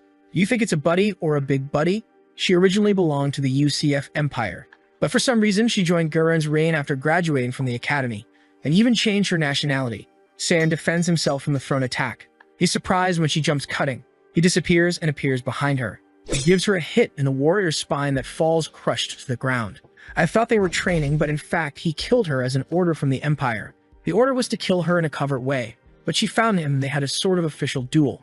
For him, there was no particular reason. He just saw her as an amazing person, as she reached the peak of swordsmanship without any backing, and didn't want to kill such a talented person without giving her a chance to fight. Friends are calling for Barrett while Reshmus is there somewhat shocked. Barrett starts to get up, asking why there are so many idiots caring about other people's business. He recognizes the kid as Xian Vert and says he heard rumors that he was on the front lines. Is he trying to get involved in their games? Xian thinks those games are not fun at all. Injecting mana orbs into people's bodies can cause their mana to collapse and the person to never use magic again. Xian asks if that's the game where you keep putting mana orbs in your mouth. He starts making one of darkness and says he'll join too. But Barrett starts sweating, when Xian already created a Genki Dama above him, asking what he's doing. Why isn't his mouth open yet? Oh, there he goes trying to put the big ball in the blondie's mouth. Back in the dorms, Reshmus is beaten on the bed. Erin says they've taken care of the bruises and she just needs to rest for a while, and she thanks them, saying she can't repay them. For some reason, Erin feels proud, saying that their dear Xian dealt with everything so she doesn't need to worry. Xian thinks about all of Reshmus' bruises and finds it incredible that she hasn't fainted after so many fractures. She really deserves the title of the strongest swordsman. Suddenly, Reshmus asks if he knows her. Embarrassed, she says she noticed he's been looking at her a lot. Xian says he thought she was someone he knew but forget it, and apologizes for making her uncomfortable. Erin is just watching what he says and observing the other one, who's now saying it's okay, then a little embarrassed. Suddenly, she asks Reshmus where she's staying and if those guys come to do harm to her again. She says she's in the common dorms, and Erin asks if she has any nobility. She says no, she only got in because of a special admission and instructor Veltane. He had promised to help her when she was in the academy, but as soon as she arrived, he was expelled. Shan then understands she lost the person who was supporting her and says what she's been going through is minimal. Maybe soon she'll be kicked out of there. Erin gets a little sad about this situation, and San tells Erin to accept her as an attendant, and this way she can even learn swordsmanship from the girl. Erin is shocked, asking, "Why are you calling the boy a girl? Dude, can't you see it's a boy?" Shan says that person is a girl. Erin's world collapses at that moment. From the back, Reshmus apologizes, saying she didn't mean to deceive anyone. It's just that since she was young, she prefers to wear short hair, so people sometimes get confused. In the demon's work, it was the boy who was a girl. Now here it's the girl who's still a boy but inverted. Erin apologizes, crying, saying she couldn't understand and doesn't even know how Cian noticed. Reshmus says it's okay. She apologizes. Erin then asks what she thinks of Shen's suggestion, since it sounds good to her. If she joins, she won't suffer from others anymore. That way, she can focus on her studies and still live a comfortable life. Reshmus asks what she could do for Erin. Erin says she's been feeling very lonely lately and she needs someone around. Reshmus then thanks her and says from now on she'll be her attendant and will never bring shame. Erin turns around saying she should thank Cian. Where's San? The boy's already gone. He knows from now on she can handle the rest. Now he knows why Reshmus left the UCF Empire, and she probably wouldn't have lost mana control if it weren't for that bad beret. Now the person who was already the most powerful swordsman on the continent will have her mana intact. Probably will be someone difficult even for him to defeat. But that doesn't matter, because his attention is now on something else. That thing Sirika personally delivered to him this morning. Her order.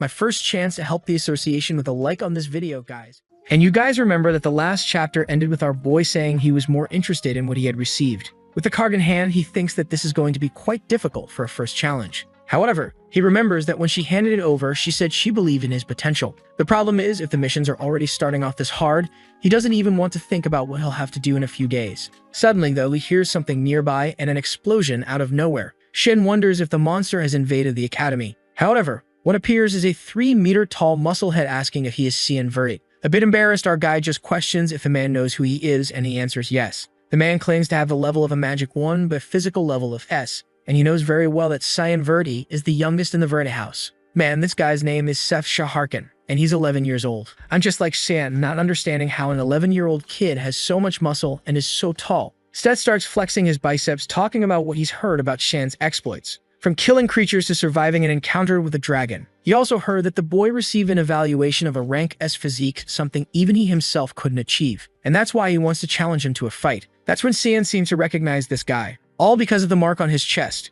It represented Spain, which was his San Empire, and this guy apparently is his prince. This country is located in a desert to the east, and in his past life, Spain's entire army revolved around one single person, a prince who on his own made it impossible for any army to conquer Spain. That was a nation that carried the pride of never being conquered. However, the prince suddenly declined. He ignored his health so much and focused so much on training that he ended up dying from a random cold. Wow, what an epic story. What Cian never imagined was encountering the prince of this city here. He's certain this didn't happen in his past life, and now it's going to be trouble. However, he decides to respond by asking if the guy wants to fight now. Seth says yes, claiming it's the only way to determine who is the strongest man. The boy should know he won't accept a no for an answer. However, that's exactly what Cian replies, and Seth asks why. The protagonist explains that fights like this must be approved by the academy. First, they'd have to go to the office and send in a formal request. Seth immediately wants to know where this office is so they can go there now. As soon as Cian tells him, the guy runs off, saying he'll be back soon. Our boy thinks the guy is all muscle. Really, after all, the office is in the opposite direction, but he doesn't need to mention that. Not to mention there's no such thing as a training request, but he'll let the guy figure that out on his own. Oh, poor thing, completely fooled. The scene then shifts to the city. Hooded man tells Lord Zickerman that the product is ready. The man tells him not to stand there and to notify all the clients immediately. Zickerman Albus was one of the 3 richest men on the continent. Publicly, he's known as a philanthropist, generous with his donations. But in reality, he's trash who forces relationships between species. This is because he wants to create new mixed races to sell in the black market. Shannon's already watching while hearing the man say that today the best product he ever imagined will be born. Now Shan's target is confirmed, and it looks like this will be easier than he thought. However, as he picks up Karam, she says she's sensing a complex energy. He's confused, and she says the target seems to be hiding something. Zickerman then stops in front of the cell and says he finally has some peace and quiet. He tells his money factory to sleep well, but that's when he notices a strange black mist around him. Someone behind him strikes. The first headless one falls to the ground, and the knight asks who's there. Desperate, Zickerman yells for someone to kill whoever it is. But Shan rushes toward the man and lands a blow that makes him drop his sword. Another strike behind the knee, and Karam is already at his neck. Before the man can say anything, he's already taken down. This one doesn't hesitate. Zickerman starts screaming, asking where the rest of the knights are. Shin simply says he'll find out soon enough when he joins them. Although he had hired a lot of people, they were useless. Dragging himself on the floor, Zickerman asks if he wants money. But Shen just cuts his hand and says he already has enough of that. The fool falls to the ground and Sion calls him by his name. He says he will be punished for the inhumane things he's done and for his participation in the slave market. That alone is reason enough for him to die. But since he's feeling generous, he'll give him a minute to repent for it all and free himself from the pain. Zickerman, however, crying, says it doesn't matter since he'll be killed anyway. He tries to explain that all they're doing is earning a living. The real culprits are the people interested in buying the goods. Shin simply says his minute has passed and he didn't even repent. He activates the 8 stanzas of the Black Mist and starts a sequence of attacks on the back. Now that the main part was complete, he could take a look around. As he approaches Masera, he asks Karam if this is the place, and she says yes. She was sensing 2 combined energies. He then cuts the barrier and seems startled. On the ground, there's a girl holding an egg in her hands, but she already looks dead. He says there's nothing special, just a girl. However, Karam tells him to pay attention. In her arms, she was holding a dragon egg. Now we're back home. Yelkin asks where he got that, and our boy just plays it off, saying he found it somewhere. Obviously, the guy doesn't believe him and asks what kind of nonsense is this about finding it. But Shan is more worried about whether that guy was really going to sell something as dangerous as this, and who was the buyer and where was it supposed to be delivered. Yelkin then asks what they're going to do if this thing suddenly hatches and turns out to be extremely dangerous. But Shin responds not to worry, as a dragon is a massive energy that needs certain attributes. The egg would only hatch if they continually injected it with the correct attribute of magic. But just as he says this, they hear a crack. Both turn to see that the egg is starting to hatch. With this, the fool realizes he really screwed up. A light starts emanating and finally the egg cracks. Out of it comes a little girl, right? What did you think was going to hatch? An insane dragon? No, of course, it had to be a lowly. Yelkin is freaking out, wondering what they're going to do. But Shan is more impressed that it's a mixed race. And the fact that she's half-human makes this a much bigger problem than he imagined. But the little dragon girl is smiling at him, even giving him a hug. Since he was present at her birth, he starts imagining that maybe she thinks of him as her dad. Suddenly, someone nearby laughs. It's Karam, who says it's ironic that an 11-year-old boy is now a father. But Shin says it's all her fault. We then see the moment he picked up the egg and asked if they should really take it. Karam said yes because it could fall into the wrong hands. Our boy was afraid of it hatching, but she assured him that a dragon egg wouldn't hatch without the right energy or a mother. Back in the present, she says this just proves that anything can happen. Our boy asks what that nonsense was about the egg not being able to hatch without a mother. And she replies that's why she said anything can happen. But this business about a mixed race was truly curious. The very existence of that creature was dangerous. The protagonist knows this. And the worst part is this is going to be a massive headache. It was already a problem for a half-human, half-beast hybrid. Now half-dragon made everything much harder. The world they lived in was far too dangerous for something like this to exist. If anyone at the academy found out about her existence, the chances of her being eliminated to prevent a threat were very high. Moreover, dragons were extremely proud of their race and pure blood. If they discovered the existence of this child, it would certainly come to eliminate her. This makes him wonder why he would take on such a huge risk. If she was destined to live such a hard life, maybe it would be better to end it. Salen smiles and says she agrees that maybe this is the best solution for the child. He places his hand on her neck, and Salen says that's the right path as it would be a life of misery anyway. And Shannon keeps repeating to himself that it would be better to end her life right there. But she starts to open her eyes, and as soon as he touches her neck, she calls him Dada. Sham was staring at her as if he was going to kill her. But when he hesitates for a second, she snuggles up and says it's love. The poor guy realizes he's screwed as he notices how warm she is. He picks her up by her little arms and lifts her, saying that apparently, now they'll have to figure out a solution for this. He tells Karam they're going to take care of her. But Karam isn't too thrilled about this. The scene then shifts back to the Verdi household castle. Kranz's mother is there, wondering what she's going to do. She couldn't let that damn Cian roam free and be a danger to her son. That's when Eshel shows up and calls for his mother. He says that if something is bothering her, she just has to tell him. But she leaves, saying she's fine and nothing is troubling her. However, as soon as she closes the door, he tells Kellen to report the information. The man says they found the bodies of some knights dead in the forest, and the only survivor went to the capital with Cian. He's certain that the person who ordered the attack was Duchess Margaret. Moreover, they lost contact with an agent at the academy who had been passing information about Cian. Eshel says that apparently the man hasn't learned anything from his brother. The fool is trembling, realizing the man is disappointed. He's certain Eshel isn't the kind of person to keep those who disappoint him around. Afraid of being eliminated, he yells, saying he'll check it out himself. He swears he'll never let him down again. Eshel places a hand on the man and says it's impressive how passionate Kellen is about his work. And with that, he leaves, saying he's sure his brother is hiding something. Back at the academy, Sirika is rushing in. Our boy is there with Karam, bottle feeding the dragon, asking what she's doing there. Surika wants to know why there's a baby in the dormitory. The protagonist says it's a pretty long story. She interrupts him and says the explanation can wait because they have important matters to resolve. She says it looks like our boy has been busy causing trouble. She then shows him that a duel between him and Seth has been approved, and she asks why he's not trying to keep a low profile and is doing something like this. Was the boy trying to attract as much attention as possible? Shan is confused that the guy actually submitted a formal document to create this duel. Karam asks what the problem is. It's just two 11-year-old kids playing around. However, our boy knows that Seth isn't just any 11-year-old and asks when the fight will take place. That's when he's told it's in 2 hours. And there he is thinking that this was way too soon. Seth welcomes him, saying he's been waiting for this moment. However, our boy doesn't seem too excited. Seth says he wanted a free-for-all fight, but they only allow fencing and magic, and he asks if Xian, by any chance, will be using magic. As soon as our boy says no, Seth says he truly doesn't disappoint. He jumps in for a slash, saying he wants to see what Xian can do with the sword. The protagonist, however, seems calm. He's just thinking about how fast this guy is considering his size.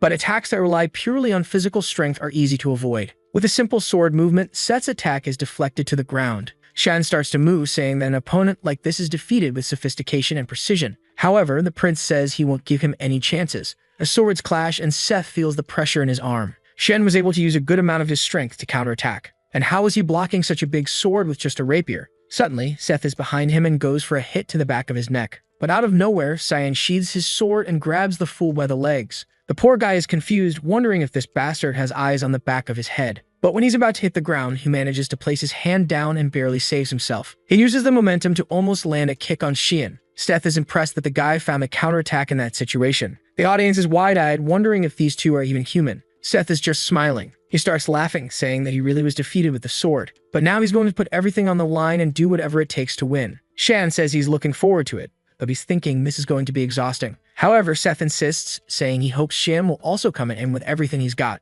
His aura begins to expand, shattering the ground beneath him. He calls out Shin's name and says now it's begun. A bearded man in the audience says they finally started using magic. Students competing in both fencing and magic showed they had a good spirit. Surika, standing next to him, says it's clear Xian was the winner in fencing. They know Seth has an A-class physique, while Cyan is S-class. The fencing match was determined from the start. However, physical aptitude is just a basic element when it comes to high-level magic. And as far as he knows, Seth has level 3 magic, the highest among freshmen. He wants to see how Xian will respond to this. Surika, however, is fuming, wondering why this bastard is drawing so much attention. Suddenly, a hand starts emerging from the ground. It's Seth's death grip. He prepares a punch and Xian realizes it's time to use magic. He easily dodges the first attack. However, he seems to trip over something in Seth's movement, who warns him he won't escape. A sequence of attacks continues coming his way, but he easily avoids them. Seth then activates Desert Fang. A mound of sand erupts from the ground and suddenly it seems Xian is surrounded. He knows Seth has at least 3-star magic. The poor guy took a Gara Classic, but as soon as the smoke cleared, there he was, perfectly fine. One of the things he realized is that Seth would easily use level 4 magic. The problem is that defeating him would put him in a complicated situation. Seth then asks how long Cyan plans to keep dodging attacks. Obviously, Xian wonders if Seth expected him to just take a hit to the face. Angry, Seth says Xian is just a student and a warrior should never run from their destiny. Confused, Xian says that, as far as he knows, both of them are students. At that, the idiot starts going crazy and activates a sandstorm. The old man is watching closely while Surika looks scared, wondering why he's using level 4 magic. Seth sends an attack towards Xian, saying he wants to see if he can dodge this one. Our boy just stands there and says, "Fine, I'll take this one." Meanwhile, someone grabs the bottle. It's Yelkin, saying it's a good thing he has experience raising kids. He had a tough time taking care of all his younger siblings, but he never imagined that experience would save him now. He then calls for the princess and says it's time to eat. But suddenly, he's startled. The little girl seems to have grown up quite a bit already. Back in the sand during Seth's attack, it was enclosed in a blue globe. However, the globe was starting to crack. Oh, I get it. There was protection so that no one else would get hurt during the battle, but now it's breaking. Oscar, the one responsible for the barrier, can't understand how a student is doing all this. Surika tells the chancellor that it's better to cancel the match. However, he says he wants to wait because he feels something is about to happen. Shan then activates a secret art of the Void Sphere. And of course, Surika didn't want him to use something like that. Suddenly, Seth's sandstorm seems to be absorbed. The professor laughs, saying the boy is quite impressive. Meanwhile, Surika wants to kill him for letting everyone see this. Seth's attack keeps getting absorbed and the sphere continues to grow. Until, after a while, Xian closes his hand. The fool is left confused, not understanding what just happened. And the people in the audience wonder where all that power disappeared to. No one has any idea what that black energy sphere in the middle of the arena was. Shin asks Seth if he still wants to continue. But the poor guy is exhausted. He falls to his knees saying he can't believe he lost. He lost in fencing and lost in magic. At that moment, he was pure depression. Poor Xian starts feeling bad for crushing the guy's spirit. But then Seth punches the ground and says it's fine. He was getting tired of beating weaklings anyway. Now his motivation to keep training is restored. He then extends his hand and says he's looking forward to training with him again. And next time, Xian will have to accept the challenge. Shen, of course, says no. He's not interested at all. The scene shifts to Xian talking about how dragons develop faster than other creatures. But overnight, it seems like the child had turned 6 years old. The girl is already welcoming Daddy. Shan knows that at this rate, she'll soon be his age. He tries to explain that he just took his eyes off her for a second, and suddenly this happened.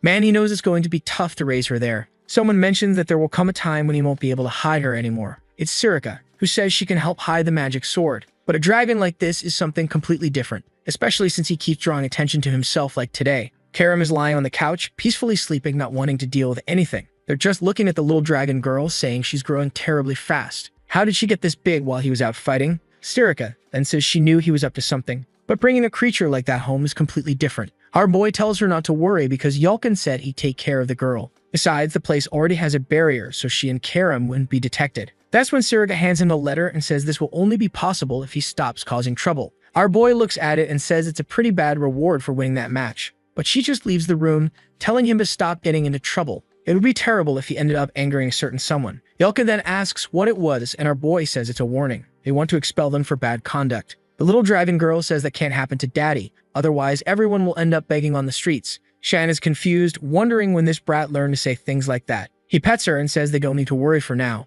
Yulkin says it would be dangerous if he were forced to return home. Shen replies that they don't need to worry because it was just a small competition. After all, he noticed that the letter came directly from the Chancellor and not the administration. That means the guy wants to talk to him. I don't know if this was in the past, but I believe it was. The Chancellor asks if he really wants to join the Order of Light. Shan agrees, and the man says he doesn't think it suits him. Seeing the boy's face, he says he's sure Shan knows this. So he decides to give him some advice and tells him to keep it in his heart. He's certain that Shan would find no benefit in joining the Order of Light. His fate would be suffering or something even worse. However, one thing is for sure, joining that order wouldn't be worth it, because that's what life is like for a puppet. That was the conversation he had with the old man in his past life when he was called there once, which makes him wonder what curse the old man will throw at him this time. Yulkin then comments that the child might deserve to have a name. They can't keep calling her just Little One. Shan just responds with Nana. Yulkin was about to tell him to think a bit more, but the girl says it's perfect. She likes the name Nana because it's the same backward and forward. And besides, now she's Nanavert. She's spinning around Xian, who wonders how she knows his last name. The scene then shifts to the Chancellor's office.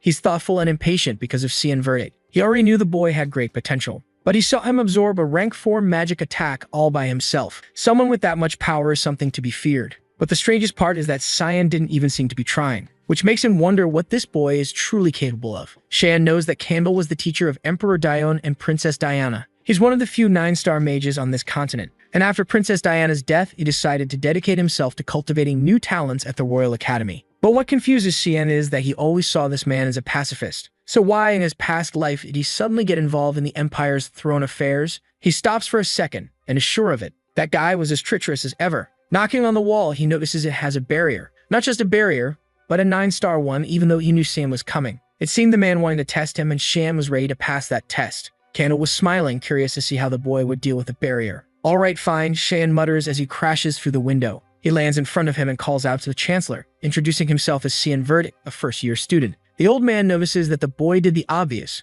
but he has to admit defeat. He then asks if Xian received the warning about the competition. Xian says yes, he got the Chancellor's notice, but he became certain of some things as soon as he saw the barrier. That so-called warning was just an excuse to test him. Candle says that's correct and that his method was quite common, but undeniably effective. With that aside, he says he won't resign the warning unless Shan convinces him. Shan then asks if he can pose a question. He inquires whether the old man values the Empire's prosperity or his family's honor more. Candle remains silent. He says it's a bold question, but neither is Shan's concern. Shan then asks if, hypothetically, Emperor Dione and the third princess showed ambition for the throne, would Candle stand idly by and not support either side? The old man replies that such boldness is not only audacity but also recklessness. Meanwhile, Shan recalls that in his past life, this man told him he'd become a puppet.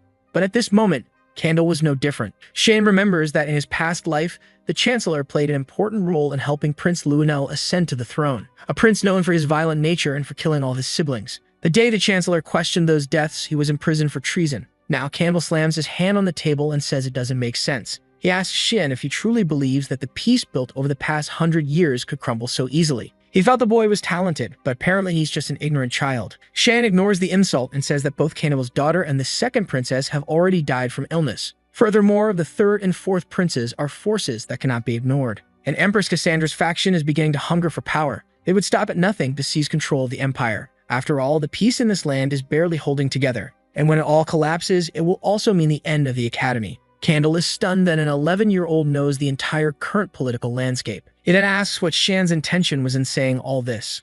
Shan says he's there to propose a deal that will help Candle, peace for his family and peace for the academy. And all he asks in return is for Candle to remove the warning. The old man laughs, making Shan feel like a fool. Candle summons a magic circle and asks what powers Shan plans to use to resolve this. He signals downward with his finger, saying Shan will be crushed along with his arrogance. Chains of judgment then appear and pull Shan upward. Shan immediately realizes the Chancellor wants to test him again. Candle says that while Shan may be powerful, escaping such a skill won't be easy. He remarks that the boy is getting too full of himself. However, Shan asks for permission to show what he's capable of. At that moment, the old man is startled. Shan activates an adaptation of the Void Sphere. The chains seem to be getting swallowed up. The old man is in disbelief that a level 1 skill is consuming his magic. The energy keeps being absorbed and the sphere continues to grow. Meanwhile, the old man wonders about the limits of this boy's potential. Finally, the attack dissipates along with the chains. Shan asks if he's proven enough. Candle immediately agrees to remove the warning, but says he doubts that's all Shan wants.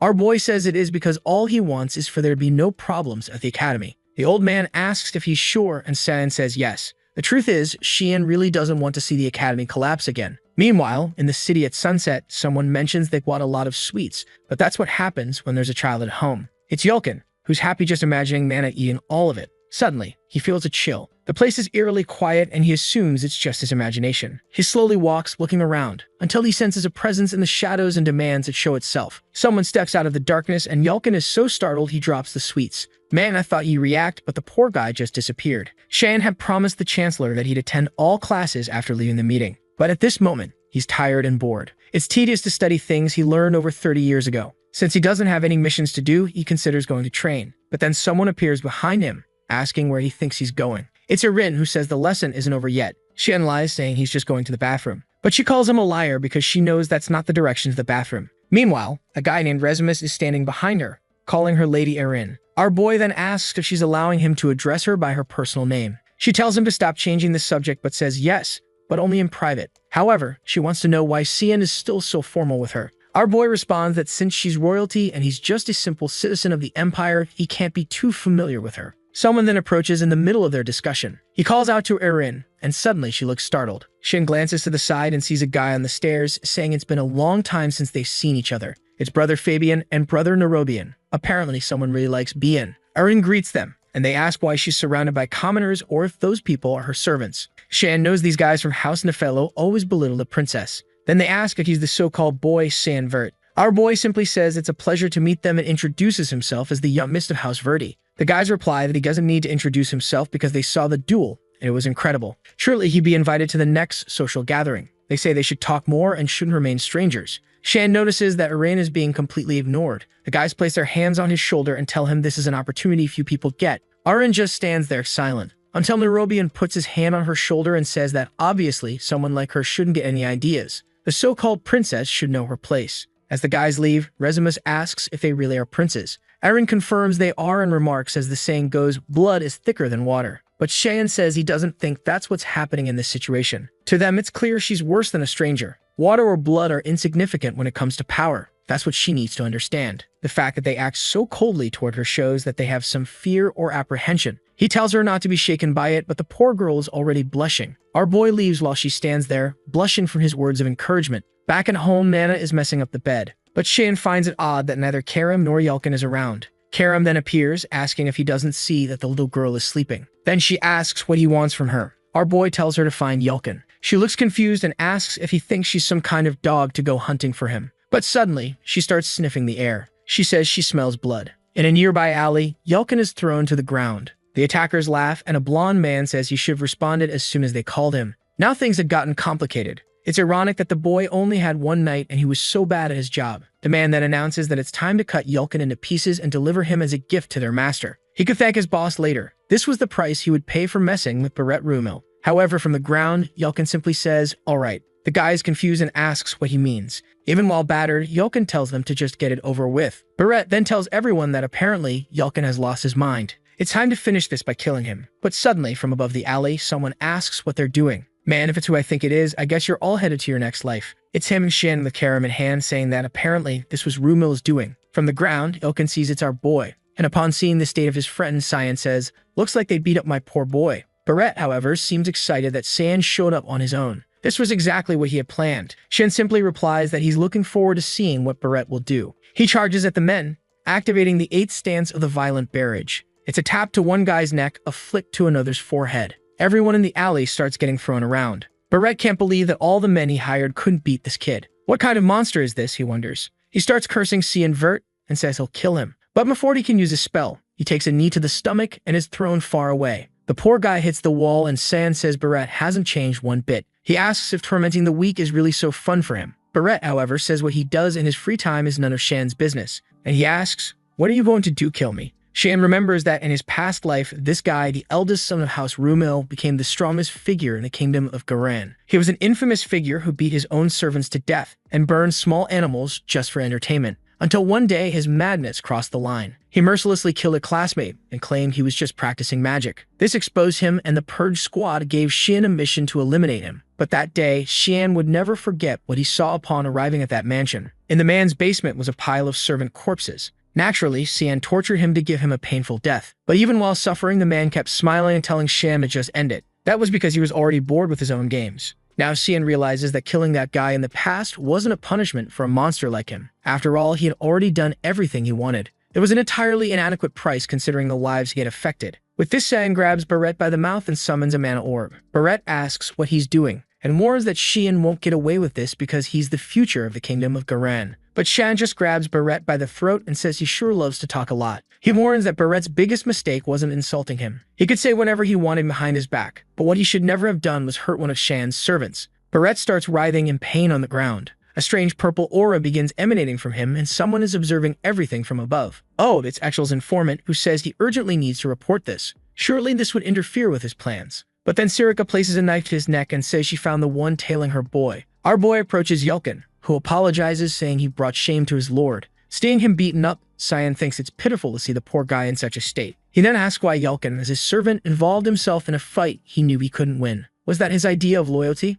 Shan says he understands what Yelkin wanted to achieve, but the best choice in this case was to flee. He didn't need Yelkin to risk his life in the name of loyalty, so he shouldn't do anything so reckless again. Poor Yelkin, broken and defeated, simply apologizes. Our boy then says the leader can show themselves. Suddenly, a group of Purge Squad members appears, asking if it was that obvious. Shan says it's obvious when so many people show up together. Then Sirika appears, saying she brought a big present. She throws Kellen to the ground, and Shan immediately recognizes him as the one who had been following him recently. She seems impressed that Shan already had information about him. He says he kind of already had an idea. She responds that, as always, he's highly capable. Not only is he far stronger than any other assassin of the Mist, but he's also able to negotiate directly with the Chancellor. In addition, he has the mental fortitude to wield the magic sword. He truly deserves the title of successor, but the problem is he keeps causing trouble. Shan just replies that he took note of all that, but he warns that he will always refuse to be just a victim. Whoever harms those close to him will be crushed. Sirika interprets this as him saying help protect those around him and says she understands.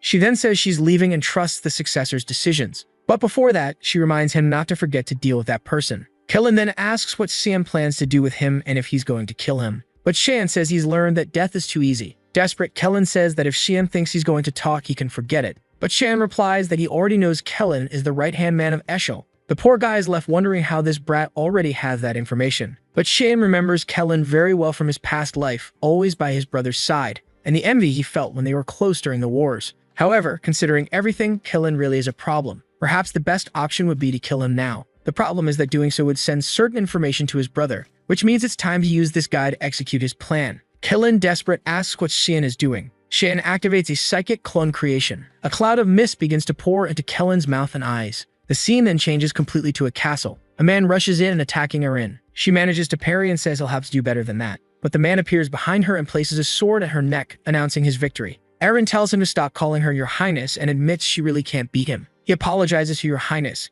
and she tells him to learn to just say, Erin. But then they hear a heavy strike nearby, and Erin says someone is training hard. It's Yelkin, taking a punch to the stomach, a kick to the back of the knee, and being thrown far away. Shan is impressed that, considering he's just a regular worker, Yelkin can take quite a beating. Moreover, he has good stamina, so maybe in the future, he could be useful. Shan asks if Yelkin is okay, and spitting blood, he says he's perfectly fine. Shan knows the training has to be tough because at any moment, he could be attacked like what happened with Barrett. Yelkin then comments on Kellen and asks if he won't cause any problems, to which Cyan says there's nothing to worry about because now Kellen is on their side. The scene then shifts back to the moment when Cyan absorbed that energy. Yelkin was right there watching everything as the body fell to the ground. Shan thought to himself that it was exhausting since he hadn't done that in a long time. The Shadow Psyche is a level 9 dark attribute. It creates a new shadow personality in the target, allowing him to control them. Even in his past life, he only used it once. He then asks Kellen to introduce himself. Kellen replies that he's Kellen Digos, a guardian of the Knight of Elias. He had received orders to come to this city and observe Lord Cyan. Cyan is pleased with how obedient Kellen is and asks who his master is. Kellen says he originally served Lord Eshel, but now he wishes to serve Lord Cyan. Our boy says that's fine. Kellen's first mission is to return to Eshel and report everything Cyan instructs. Kellen agrees and says he will obey the commands. Kellen looks motivated and Cyan finds it terrifying how well that spell worked. Erin then shows up and asks if he's training with the knight. Our boy humbly replies that yes, he is, but honestly he could have just said he's there to play cards. She then says she's been practicing fencing with Resimus ever since what happened recently. Shane remembers what she's referring to. Everyone found out that Barrett Rumil was found beaten up in front of the infirmary. But the worst part wasn't that he couldn't talk about what happened. It was that he could no longer use magic. What Cyan finds strange is Resimus' reaction. He thought Resimus would be happy about what happened. Suddenly, Nana comes flying through the sky, yelling for our boy. Or rather, she's literally flying. Both of them look up and Cyan asks what's going on, considering he left Karam in charge. Of course the lazy one was sleeping, wasn't she? Erin grabs Nana, wanting to know where this crazy kid came from. Meanwhile, Nana keeps shouting that she found her dad. Erin is confused by this whole dad thing, but Nana is clearly pointing at Cyan. Now the girl is stunned, wanting to know since when and with whom this happened. While Cyan the fool has no idea how he's going to explain himself. Some time passes and he's already explained everything. Erin feels relieved to discover that she's not his biological daughter. Still, she didn't expect the boy to have such a soft side. On the other hand, Yelkin is worried because they'd be expelled from the academy if this was discovered. But Erin tells him not to worry. She would never tell anyone. Shine is impressed by her promise. Man, you should have made her promise before explaining everything, right? Erin looks up and reassures him, saying not to worry. After all, it's not like she has any other friends besides them. Way to ruin the positive vibe, Erin. Shan asks why she made the promise, and she says it's because she feels sorry for the girl. Someone who is neither dragon nor human wouldn't be accepted anywhere. She was lucky enough to find him. But with that said, Erin declares that she'll have to visit his dorm a few times. Not to see him, of course. She wants to visit Nana. Shan says he's fine with that, but it all has to be kept completely secret. The fool Erin lies awake, thinking this is a secret just between the two of them. Actually, it's a secret between 5 of them, but okay. With that, she leaves and Resimus waves goodbye. But as Erin looks back, she feels something strange. She's all giddy, realizing she seems to have gotten closer to Cyan. Back at home, though, Cyan still gets scolded by Karam. She tells him to just spill everything to her, including that he has a magic sword. Cyan tells her to shut up, pointing out that all this happened because she was sleeping. Yelkin suggests they should take Nana out more often. Maybe she ran off because she's been cooped up for too long. Cyan says it might not be a bad idea. Then we see 2 people flying with wings. A white-haired man notices something strange and stops midair. The woman beside him asks what's wrong, addressing him as Lord Lucian. He replies that he smells weakness. He asks where they are, and she says they haven't reached Ruin yet, but are close. Lucian realizes they're near the Ruin Academy. He says they'll have to delay their return because he senses the presence of something that isn't meant to exist. Meanwhile, in an open area near Ruin, Yelkin is warning Nana not to wander too far because it's dangerous. Cheyenne thinks this was a good idea since she's enjoying herself and are far from Ruin. Here, his secret is safe enough and she can get some fresh air. Karam teases him, saying he seems to be enjoying playing house, suggesting they make the princess the mother. But suddenly, they all feel a chill. Karam warns immediately that something is approaching. Lucian says, that's abominable. Yelkin shouts for Nana to be careful, barely saving her from a laser. Cheyenne sees that the 2 are safe and tells everyone to stay behind him. The 2 descend from the sky, and they wonder what they're doing there. Dragons, superior beings, and 2 of them at that. Lucian then says he now knows where the stench is coming from. The existence of that thing is revolting. The red-haired dragon, Catalina, asks how such an abomination came to be. She questions if Sheehan is the owner of this mixed race and how he also possesses a magic sword. Karam is furious at being treated like a mere object, but Catalina tells her to be quiet since she's just a human's toy now. Hermia, however, retorts, asking if Catalina is looking to die. As Hermia prepares to attack, Lucian stops her. He explains that he has no interest in this fight as they dislike fighting inferior creatures. However, they must take the mixed breed girl with them. A half-human, half-dragon existence would surely make for valuable studies. They say that if they hand her over, everyone's lives will be spared. But Cheyenne tells them all to shut up. Lucian can't believe the audacity of the boy. Cheyenne repeats, telling the winged crocodile to keep quiet. Obviously, Lucian loses his temper. He nearly fires a laser at Cheyenne, but Yelkin calls out to him, telling him not to worry and to stay behind him. However, it's undeniable that the technique Lucian used was terrifying. Lucian says that's why dealing with inferior creatures is so annoying. Cheyenne activates the 9th stance of the Black Mist, manifesting the magic sword. Every time I mess up pronouncing these massive spell names. But there he is, our boy looking like a burnt matchstick, ready to face them. Both dragons recognize that as the power of the exiled. Lucian remarks that the day is full of surprises, but in the end, boy is nothing more than an inferior creature. But before he can finish the thought, Cheyenne is already at his side, leaving Lucian startled, not knowing when Cheyenne appeared. He takes a flurry of stabs and is thrown back. Lucian says the boy is a reckless human and charges at him with a slash. He extends his hand, activating a shockwave. A magic circle forms above Cheyenne, and he takes the attack head-on. But Cheyenne activates one of the smoke techniques, reappearing behind Lucian. He conjures another storm of blades, forcing Catalina to step in for defense. Lucian tells her not to interfere, saying this fight isn't hers. But she simply reassures him, saying he has nothing to worry about. There's no way she could lose. The flame barrier she's using has been refined for over 1,000 years, so it's impossible for a human who doesn't even live 100 years to break through. Until Sagan activates the 8 petals. Are we back at Manhwa? He delivers 8 slashes to the barrier, shattering it completely. Catalina is left wondering how that's possible. Before she can recover, Cheyenne delivers a clean slash through her. Did she disintegrate? Did she actually die? Man, is Cheyenne pissed off. Lucian, confused, asks what Cheyenne is. Someone with mere powers of the mist shouldn't be this strong. He demands an answer, but when Cheyenne doesn't reply, Lucian says that, in that case, he'll treat him as a serious opponent. Cheyenne notices that Lucian is activating the polymorph ability. From the magic circle, the dragon begins to emerge. The man is reverting from his human form to his natural one. Sharp eyes, massive wings, the beast is here. Lucian lets out a deafening roar in Cheyenne's face, but Cheyenne leaps towards him, saying he knows this is the moment when Lucian is most vulnerable. He's already above the dragon's wings, and Lucian wonders what he's thinking. Noticing Cheyenne's position, Lucian realizes the boy knows about the vulnerabilities of the polymorph ability. Cheyenne strikes directly in the middle of Lucian's forehead. Lucian calls him reckless, but is already thinking about escaping. But Cheyenne smirks and says it's too late. He activates the technique Giant Tree Root directly into Lucian's head. A wave of black energy spreads through the dragon's body. Lucian rises in the sky, and sometime later we see Yelkin calling out to Cheyenne. Yelkin looks horrified and covers Nana's eyes. What's this? Cheyenne has already cut up the dragon and is roasting its meat. He says dragon meat is precious, and Nana exclaims that she wants some. Meanwhile, Cheyenne's brother hears about Cheyenne working with a mysterious group. Kellen explains that the agents they sent were killed by this unknown force. Ekel asks if that's everything, and Kellen confirms it. Ekel finds it odd. When this guy left, he was filled with anxiety and fear. But now he seems calm and collected, like a completely different person. Ekel simply says he understands, but has one more question to ask. When Ekel stares at him,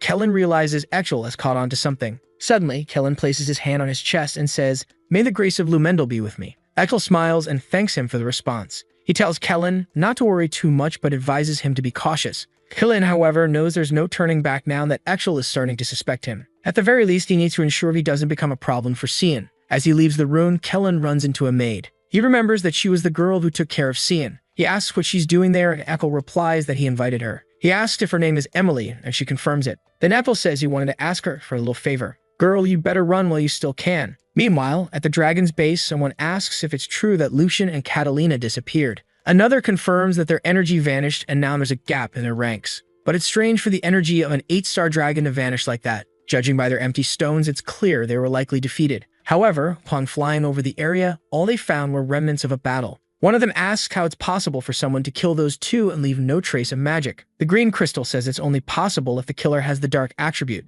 But as far as he knows, there's only one person in Candle strong enough to kill those two. However, that person doesn't possess the dark attribute. This means there's someone powerful out there they know nothing about. The man says the only person at the Royal Academy with the dark attribute is a boy named Sayan Vert. Moreover, there are rumors that he encountered a dark dragon at the front lines and survived. If that's true, he might also be involved in the disappearance of the two dragons. The green crystal says this is a strange coincidence and advises keeping an eye on him. He instructs someone named Luna Rainraver to send his granddaughter. It's fascinating to see this conversation among the crystals and still have no idea who's who. Meanwhile, back at the royal dormitory, Erin, of course, wastes no time visiting our boy and even brings a cake. She says it's a gift for Nana, who's thrilled. But man, she didn't just bring a cake. She brought an entire cart full of presents. Sitting at the table, San thinks that, at least for now, they're getting along well and things are calm. But if dragons can truly detect Nana, it's only a matter of time before they attack again. However, he won't allow anyone close to him to be harmed. In this life, he has decided to live for himself, and of course to take down Echel and all his plans. Suddenly, Erin looks over her shoulder and asks why he has such a big smile on his face, wondering what's making him so happy. He responds that he just had a great idea. The scene shifts to the garden of House Verde. Someone says it's the first time they've seen him since graduation. It's Prince Luvinol Sevelos, who comments on how great Echel looks. The fool replies that it's all thanks to his majesty. The prince then tells him to stop wasting time on the outskirts. He's heard that Ellie is moving across the continent. Echel smiles and says he's very concerned about what she's doing. But the prince asks if he isn't worried that she might be a threat to him. Echel, irritated, asks if the prince isn't lacking discretion. But Sevelos says there's no need for discretion between the two of them. He then asks if Shein isn't his brother, explaining that his father is interested in the boy and is even considering marrying him off to Erin. He doesn't understand why Echel would care about this, considering that girl is useless. Echel, however, tells him not to be so quick to judge. She might gain some influence and interest, becoming useful. The prince replies that he likes how productive their conversations always are. Their relationship is quite peculiar, huh? Might as well end with a kiss. The prince even offers Echel a glass of wine. But Echel notices that the prince's knight seems to be someone new he's never heard of. The prince explains that it's a gem he found while passing through the slums. Echel examines the man and remarks that even among gems, this one appears to be of the highest quality. The man introduces himself as Boris Lehelm and offers his services. Suddenly, 2 years have passed just like that. Shed mentions that he kept a low profile, and just as he felt he had adjusted to the academy, that's when Elise returned. In another part of the castle, someone knocks on a door. Elise had come to visit Candle, who remarks that it's been a long time since they last saw each other. He asks if she enjoyed her trip. She says yes, mentioning that she visited the city of Pruina. The Chancellor comments that it's a place where humans aren't very welcome. She explains that it took her an entire year just to start adjusting. However, she wanted to understand the harmony they always spoke about. He always said that wherever she went, prosperity would follow. That's why she's careful about where she belongs. Candle doesn't fully understand her point, but apparently he gets the gist as he says she seems to have reached some conclusion. She confirms this, stating that she wants to join the Order of Light. The Chancellor remarks that she seems intent on preserving the family name. She replies that it's a burden someone has to bear. She's concerned about her younger siblings, especially Cian, whom she describes as extremely shy. The old man bursts into laughter, leaving her confused. He comments that the idea of Shan being shy is quite amusing. That's when the boy himself appears, saying it's very insensitive of their dear Chancellor. They look back and see our boy. I thought he might show up looking older, but nope, he just got taller. He looks like he's holding in a fart, but says he missed his sister. Walking outside, she remarks that he's changed a lot since the last time they saw each other. He's already as tall as her and will soon surpass her height. He jokes, saying she must have gotten shorter, but she tells him to stop making up lies. It was July 2, 1988, a date he would always remember, because it was the last time he saw Elise alive. What's going to happen, man? She mentions that the semester has ended and asks if he'll visit home. He replies that without her there, there's no one to welcome him. She seems confused and asks if that's why he hasn't gone back in 2 years. He knows the real reason is Echel's presence, and of course the Duchess, who wants to kill him at any moment. The worst part is that their father does nothing to stop it. Going home would basically be suicide. Stop lying, kid. You killed 2 dragons and are afraid of a Duchess? But okay, I believe the Echel part. Elise then asks if he gets along with Crans. He replies that it's impossible. She asks why, and he says it's obvious, because of the way Crans always treated him, always trying to take his life. Apparently, Elise had no idea about any of this.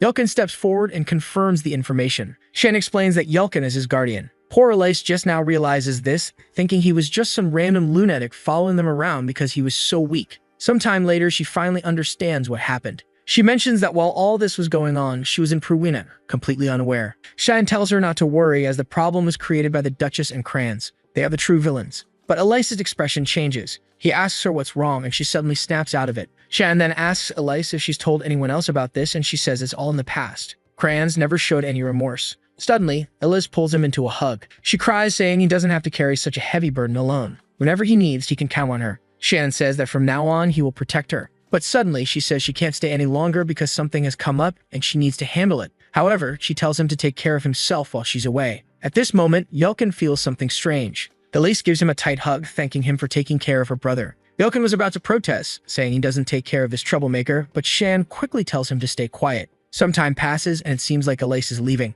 Even though Shan is smiling, he knows it's been a long time since he's seen her this serious. The scene shifts to the past, where Cyan is taking hits from a sword. It's Crayons asking if he's already tired and calling him a motherless bastard, ordering him to get up. Shannon, frustrated, says there's no need for him to say such things since he's already won. But he takes another hit to the face and Crayons tells him to shut up. The beatdown continues until someone appears and tells Crayons to stop. It's Elise who demands to know what he thinks he's doing and orders him to apologize to Cian immediately. Shan knows from the look on her face that this is going to cause chaos at home. But maybe this is a good way to reveal the truth about the people around her and somehow change her destiny. Someone delivers a few letters to him saying they're for him. Yelkin mentions that one is from the academy and another is from the cleaning staff. Shan grabs the black letter and says the other one must be from the imperial court. Yelkin takes a look and confirms it. Both he and Karam seem interested in what the court wants. Shan simply says it's an invitation to a banquet. And the black letter, of course, is an assassination order. It's for the death of a man named Dranian Nephelis, set to happen at the banquet. This shocked the entire kingdom, since the man is the emperor's younger brother. Karam asks if he's going, and Shan says yes, because there are things he needs to handle. In the meantime, he wonders why that damn woman gave him this mission, especially since in his past life it was assigned to someone else. Karam notices that the banquet invitation came directly from Aaron. She jokes that Shengen finally received a love letter. He immediately activates sword manipulation and the blade nearly hits her,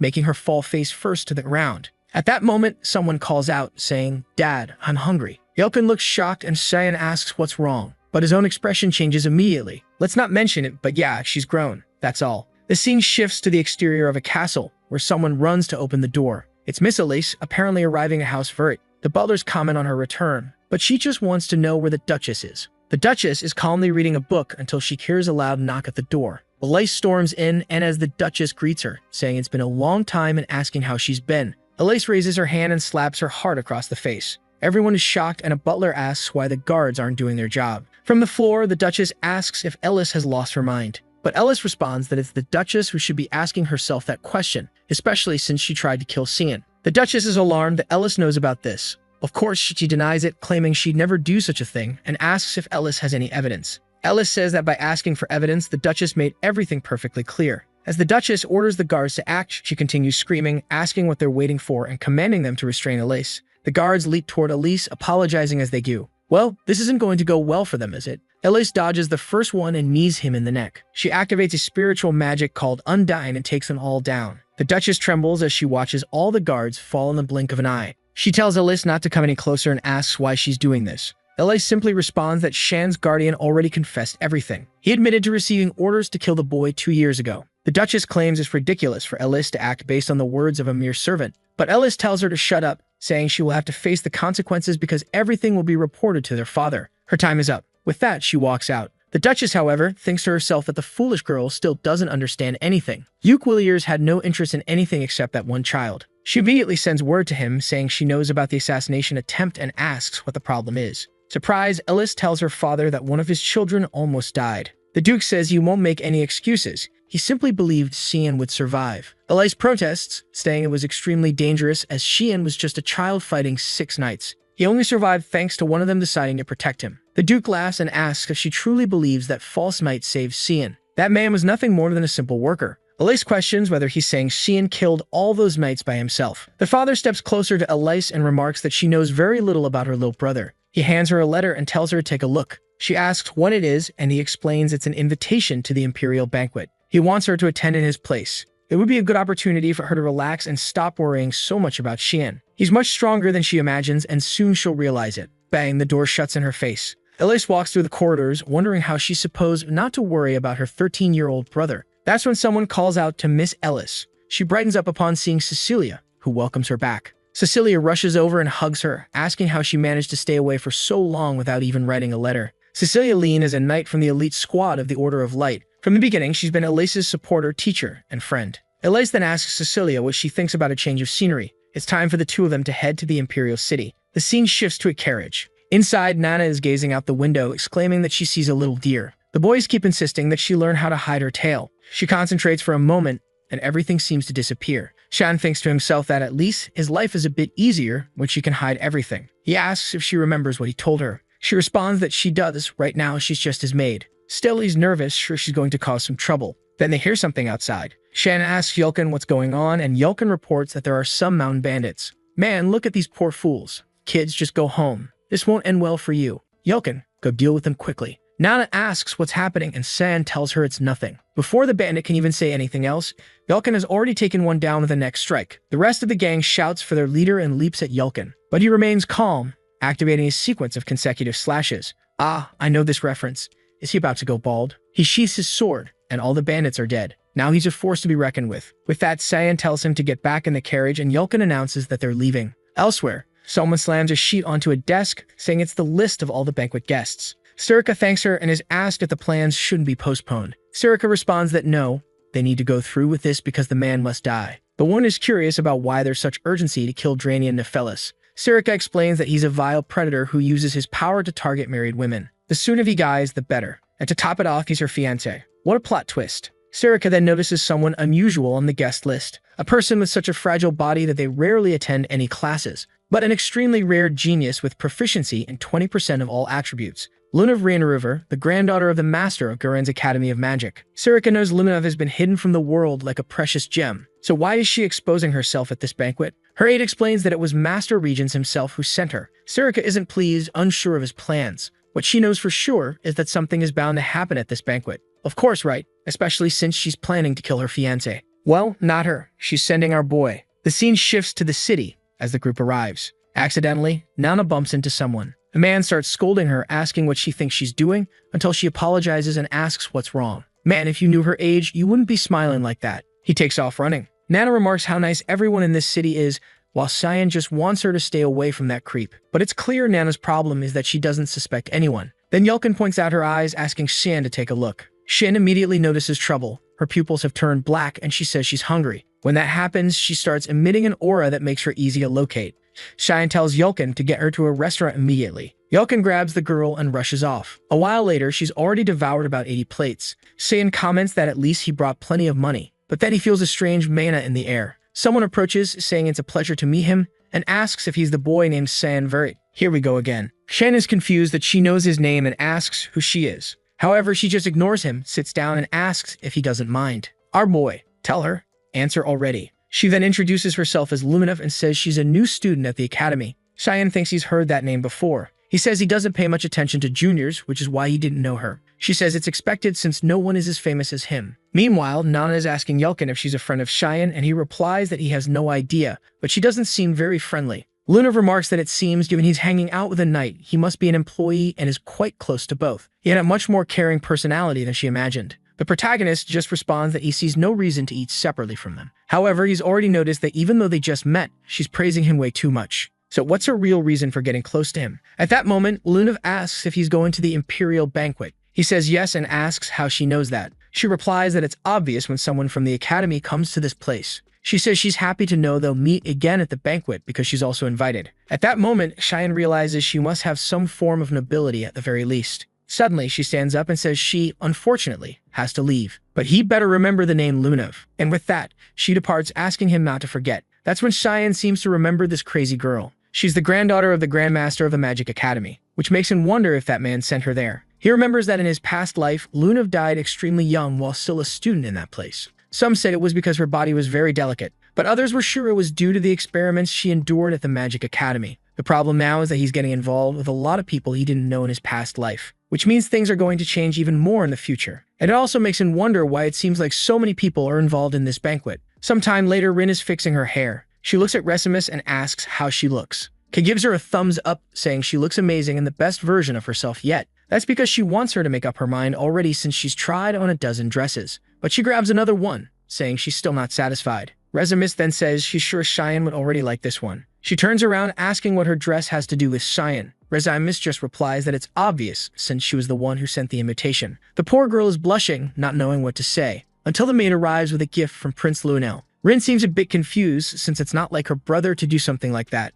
Meanwhile, Resimus is praising it, saying Cheyenne will surely think it's wonderful. Time passes, and we finally reach the much-talked-about banquet. Full of nobles walking around, and our boy is leaning against the wall with his hands in his pockets looking cool. He looks to the side and says that if Kellen is here, it means Estelle has also arrived. Kellen confirms this and says that at the moment, he's with Prince Lunel. However, he has something to say. Cheyenne asks if something happened. Kellen just says he has a bad feeling that many people will be in danger, including himself. That's because Estelle ordered him to leave the Imperial City before the banquet began. He said some things would happen, but they'd be for the greater cause. Cheyenne wonders if Estelle was behind the bloody banquet back then. Kellen says he's afraid for Cheyenne's safety, who tells him not to worry and to leave the city. However, Kellen questions whether it's really safe for him to stay there. Cheyenne says it is and tells him to leave immediately. With that, Kellen retreats. Meanwhile, Cheyenne thinks that this whole small mess is clear. Estelle was a far bigger scumbag than he imagined. Karam asks if by chance he's concerned about the lives of innocents. He says not really, he just finds what that guy is doing amusing. But more importantly, he'd have to postpone today's assassination. At that moment, Kellen activates a psychic resonance and tells Sirika that her dress looks great. Well, I agree. Then he informs her that today's death will have to wait. She asks why, and he responds that he received new information. This place is going to turn into a pool of blood. He can't explain because they're out of time, and for now, she should just keep an eye on what's happening. She asks if he's sure, and if the source is reliable. He says he's very familiar with the person who might be behind all this and is now certain. But she doesn't need to worry because maybe her disgusting fiancé will also be one of the victims. She blushes and asks how he knows it's her fiancé. He just turns around saying he's off to work. But then, from behind, Elise calls out to her. Sirika turns, confused, and sees her looking stunning, saying she missed her master. Sirika asks what she's doing there, and Elise says she came to clear her head. But now she's worried since Elise will also get caught in this mess. That's when someone approaches, saying they see two beautiful flowers before their eyes. Clearly, this is not someone Sirika wants to see. It's apparently her fiancé, the beloved Dranian Nephelis. Yes, from his smile, it's obvious he's not a good person. Meanwhile, our boy approaches Yulkin and says he has a job for him. Yulkin pounds his chest, saying he's ready for duty. Cheyenne tells him to cut it out, thinking Yulkin is way too confident these days. Maybe drinking dragon blood and all the training has turned him into a true warrior. He then tells him to go to the aqueducts and keep an eye on the area. However, Yulkin says he's scared because it's too dark, and Cheyenne immediately takes back that comment about confidence. He orders him to go right away and stop making excuses. But then Yulkin tells him to look behind him. Someone extremely suspicious was watching him. Immediately, Cheyenne moves to attack, saying he'll handle it. He grabs hold of someone only for Cian to shout at him to get off. It was poor Emily who had been squashed. Poor girl. The scene then shifts to someone descending a staircase carrying a torch. They reach the lowest level and announce that the time has come. They call for all the servants to rise. Back at the banquet, Erin is there, angry that someone hasn't shown up. She touches her necklace, thinking she should have expected this from him. But that's when Yulkin introduces himself and says it's a pleasure to meet her. Erin immediately recognizes Luna of Rain River. Luna says she's honored to be remembered by royalty. Erin smiles and says she'd never forget a prodigy from the kingdom of Guren. As the voice of the empire, she welcomes Lunav to the banquet. Luna of Rain River compliments Erin's kindness and says it would be great if Cian could see how nice she is. Erin, a bit confused, asks if Lunav knows Cian. Luna of Rain River says she spent some time with him yesterday. Erin becomes confused at the thought of them being so close. But instead of just thinking it, she accidentally says it out loud. Luna of Rain River smiles and says it's as she suspected. She teases that Erin has a crush on Cian. Before Erin can react, someone screams. The two of them look to the side as a woman tries to alert the guards, but is struck in the neck. The two are confused, wondering how someone got in, because there's an assassin inside the imperial palace. The masked man looks at her and says the princess has been located. The scene shifts to Nana introducing herself to Emily, who is shocked. She falls to her knees, devastated to see that the new maid is younger and prettier. She asks Shan if she's being replaced, and Cyan says no. But he's more curious to know why Ishil brought her there. Emily says she thinks Ishil wants her as his maid because he even asked her to work for him. Obviously, Cyan doesn't like hearing that. We then see the moment Eshil asked her to be his maid. He says she seems so lonely ever since Sin went to the academy. But back in the present, Emily says she refused because she has to wait for her lord. She asks if he's sure, and she confirms, but Eshil isn't giving up. After all, he brought her to this place. At that, Cyan tells Jokum to protect Nana and Emily because things are about to get dangerous. He recalls that in his past life, she wasn't in this place. The fact that he sent Kellen already proves he's been watching him for a long time. But he won't allow his brother to hurt his people. There's chaos outside. Suddenly, Emily shows a ribbon and says Ishel sent it as a gift for his brother. She panics because she forgot to deliver it. But Nana notices something strange. Something red is seeping from the crystal inside. It seems to have a specific smell. In another part of the castle, someone sheaths a sword. It's Eshel speaking to the prince, saying everything has begun. The prince smiles back, saying the day they've been working toward has finally arrived. Eshel praises the knights the prince sent and says the recipients must have also received their gifts. The prince smiles again and says with all of this, the empire will rise from its decline. The honest brother agrees, saying it's time to show everyone. Who does the empire truly need? Back at the banquet, someone is telling everyone to run this way. It's Erin urging them to evacuate and let the guards handle it. Lunav tells her to run as well, but Erin says she needs to get everyone out first. Her friend says she'll join her and Erin thanks her. Meanwhile, the masked man is slashing through all the guards. One hears a scream, and when he looks to the side, he sees more enemies arriving. Another knight is killed, and the man doesn't know what to do, until someone calls for the commander. They warn that the area is full of mandrakes, which are high-level creatures. The problem is that this type of monster should only exist on the front lines. So what is it doing here? As he despairs without a solution, one of the creatures is completely blown apart. It's Sirika, looking stunning and strong, telling them to evacuate. The poor commander asks if she's an instructor from the academy, without noticing that someone is approaching from behind him. But from behind his back, Eris arrives and slices the threat in half. She tells him to run and leave it to her.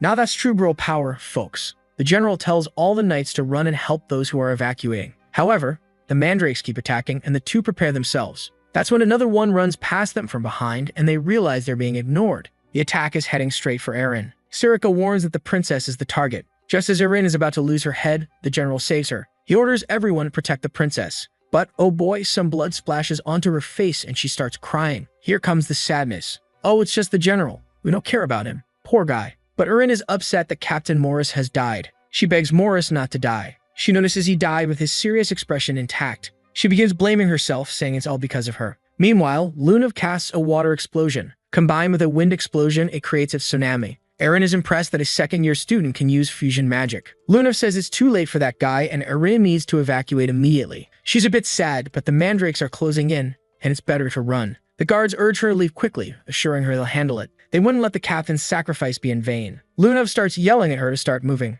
Erin closes her eyes and says she'll never forget his sacrifice. Suddenly, the knights are surrounded by a golden aura. Erin says she's cast a temporary barrier on everyone because of the mandrake's poison. Even a simple touch could be fatal, so this would protect them. She orders that none of them die. The men smile and thank her, but they have that look of, yeah, we're gonna die. But off they go, charging at the mandrakes. Slash here, slash there. Then one of them gets impaled in the chest. Everyone is thrown aside. Ellis tells them all to get out of the way and unleashes a freezing attack. She runs toward Erin, telling her she needs to leave now. However, Erin has no idea who this woman is, and Elise introduces herself as Ellis of House Vert. The mandrakes roar, but Sirika leaps in, slashing through everything. The problem is that no one at the academy can know she's a dagger user. If they do, they'll start associating her with the Mist group. Unfortunately, given the destruction around her, it's not the time to worry about that. She uses an attack that our boy has used before, 8 pedal strikes. The mandrakes finally stop moving. But what the knight doesn't see is an assassin right behind him. Oh wait, there's no assassin anymore. He's been sliced in half. Sirika tells them to stop letting their guard down because there are many enemies around. She only hopes Elise can evacuate everyone safely. But what she wants to know is what this terrifying sensation she's feeling is. Running through the corridors, Erin is more concerned about the fact that Elise is Xian's sister, and she starts to realize she has no idea where he is either. That's when the wall explodes and a creature appears in front of them. Ellis finds it strange that the monsters are showing up exactly where they are. The problem is that a crawler is a high-level night monster. Erin activates a chain trap while Lunav uses a fire lance. The creature's feet are caught, forcing it to defend against the lance. Ellis is impressed that the two girls are far from weak. She decides she needs to show these Academy juniors that she's strong too. The creature roars and sends a blue attack their way. Lunav activates a protective barrier and Ellis appears behind it. But of course, before attacking, she delivers an epic line. She declares that as a knight of House Vert, she'll make this creature regret everything. She activates a water blade and chops off the creature's arm. Back in the hall, Sirika has cleared the area. Finally, it seems she's killed the last of them. She approaches to remove a mask, thinking these assassins seem like monsters, but something was off. And then she's startled. These assassins are actually puppets. A long forbidden spell allows someone to control the bodies of the dead, and to control so many requires an incredibly powerful person who has prepared for a long time. Something on this scale was certainly not done by just one person. Maybe someone is trying to start a war. Some of the assassins are killed, and someone asks if these are the last of them. A man collapses with his sword on the ground, and two knights approach from behind, asking if His Majesty is all right. He tells them not to worry, as at least he has them by his side. One of them, Eshel, offers help and says he'll assist His Majesty. Meanwhile, the blonde guy is just observing. The vile blonde says not to worry because the knights will handle the rest. The king need not concern himself, they'll keep an eye on him. The crawler is finally killed, and Elise wonders where all these monsters are coming from. But suddenly, they're surrounded by a bunch of assassins again. Back at the moment, Emily hands over Eshel's gift to Cian. Yelkin comments that he finds this very strange. After all, Eshel has never sent Shan a gift. He's always noticed that his boss harbors a sort of resentment toward his brother, something that seems much deeper than simple sibling rivalry. But then Karnan warns them that they need to run. Something extremely dangerous is coming their way. Emily, confused, asks why the girl's eyes are like that. And then suddenly, the wall behind them explodes. He turns and tells her to hide. Another high-level creature has appeared in that place. In another part of the castle, the rest of the guests are panicking and trying to escape. Among them is Sarika's cowardly husband, terrified of dying. He managed to be one of the first to flee, but right at the exit, a group of assassins was waiting. He cannot die there, no matter what, because he's eagerly anticipating spending quality time with his future wife. He asks the man beside him if the back door is truly safe, to which the man confirms it is. But just as he's about to seek further reassurance, something pierces through his head. The man is separated from his senses in an instant. The crowd screams in terror as the man's body collapses like discarded garbage. Everyone assumes this is the end for them. That's when a blue drop appears and Ellis activates a water explosion. She calls out to Luna to cast a freezing spell, creating ice spikes that pierce all the assassins. The knights stand there, dumbfounded, unsure of who these two women are. Elise confidently steps forward and introduces herself as Ellis of House Vert. This girl loves announcing her name. One of the knights spots Erin and celebrates her survival. Meanwhile, Luna struggles to get up, assuring everyone she'll recover soon. She warns that the next attack will start any moment and that they need to escape. The knights step forward, vowing to protect the princess. The nobles behind them are all begging for victory, but Erin tells them not to worry. She will give everything. She has to stop the enemy. She has realized that no matter how many times they kill him, the enemies keep reappearing. It's as if they're tracking something among them. What could it be? Nothing suspicious about that necklace around your neck, right, Erin? Back with Emily, a behemoth enters the room. She pleads with Yelkin to do something, or they'll die. But Yelkin can't understand why high-level monsters are appearing in the Empire. Still, after being protected so many times by Xian, it's his turn to protect someone. The only problem is that Emily is clinging to him way too tightly. The behemoth roars and Yelkin tells her to back off. The creature charges to attack and he manages to block with his sword. He's excited, thinking he might handle this, until he gets hit by a series of blows. Emily asks if he's sure, and he insists he will protect them. The creature lunges to bite both of them. Yelkin, seeing no way out, apologizes to San. But the behemoth takes a punch to the face and crashes to the ground. Yelkin is shocked and Emily asks what that was. Of course you already know. Nana is transforming back, revealing her true form. Meanwhile, elsewhere in the castle, assassins continue attacking Erin. The knights are dealing with some while the others handle the rest. The problem is, it doesn't seem to end, and whoever orchestrated this planned it exceptionally well. At this rate, the Megs will soon start to fall. Erin realizes she needs to find another solution. That's when one of the knights gets slashed across the face and their mask falls to the ground. Ellis realizes they are fighting puppets or undead controlled by magic. She starts thinking about the most efficient way to deal with dark magic. The first thing that comes to mind is the holy magic of Lumendo's light. She knows there's only one way to do this. She calls out to Erin and asks her to bless her sword with light magic. Erin hesitates, explaining that this would remove the knight's protection. The knights tell her not to worry, they'll hold the line for as long as they can. For as long as they can probably means they'll die the second she lifts the magic, but oh well. Now Elisa's sword glows brightly with the blessing. Combining elements like she did with Luna was challenging, but combining magic with a spiritual art is much easier. It takes time, but she finally prepares to give it her all with this strike. Meanwhile, I wonder where Shane is. He better be doing something really important. And there he is, cutting down puppets and mandrakes. Our dear Xian knows this is all tied to Eshel somehow. He's convinced Boris has started working under Eshel's influence. Karam comments that he never thought humans with this level of necromancy still existed. Shen explains that the person who enjoys this kind of magic also has another favorite method, using stones from fortified creatures to create new monsters. Karam mentions feeling that magic emanating from a certain direction. Shen notes that the place is a bloody mess, but before resolving it, he needs a change of clothes. Meanwhile, Elise is channeling immense power. Luna recognizes it as the spirit of Miriam. She's baffled as to how Ellis summoned it. Magic and spiritual power are extremely unstable. She warns that Ellis needs to stop or her body won't withstand it. Miriam places her hand on Elise's head and asks why she's in such a hurry. She remarks it's a pity for a child blessed by Pruwina to face such a cruel fate. She prepares her arms and declares she's extremely irritated. With a single gesture, she creates an explosion, forcing everyone to back away. Erin is awestruck by the sheer power in such a simple movement. The problem is, as assassins are killed, others are reanimated. Erin pleads with Ellis to stop before she ends up dying alone. But Ellis knows she must finish this before things get worse. She resolves to make the most of the spiritual invocation. She prepares an attack using all the power of the Spirit King. But suddenly, someone grabs her arm. The goddess pauses for a moment, leaving Ellis confused. No one knew who that person was. Who could this mysterious figure be? Elise wonders who this entirely different kind of puppet might be, and she has no idea what this black mist surrounding them is. The problem is that she can't move or even pull her hand away. Shan stands still while his aura envelops her. The goddess then tells her it's time to say goodbye. It seems her journey will end today. Shan releases Elise's arm and she collapses to the ground, trying to understand what kind of mist this is. As the goddess fades away, she tells Elise to remember she's always welcome in Pruwina. Erin is still confused, and Luna comments that the figure blocked Elise's spirit manifestation. The assassins begin advancing again. Poor Elise, now unable to defend herself. Don't worry, there's a cool-headed guy around to take care of everything.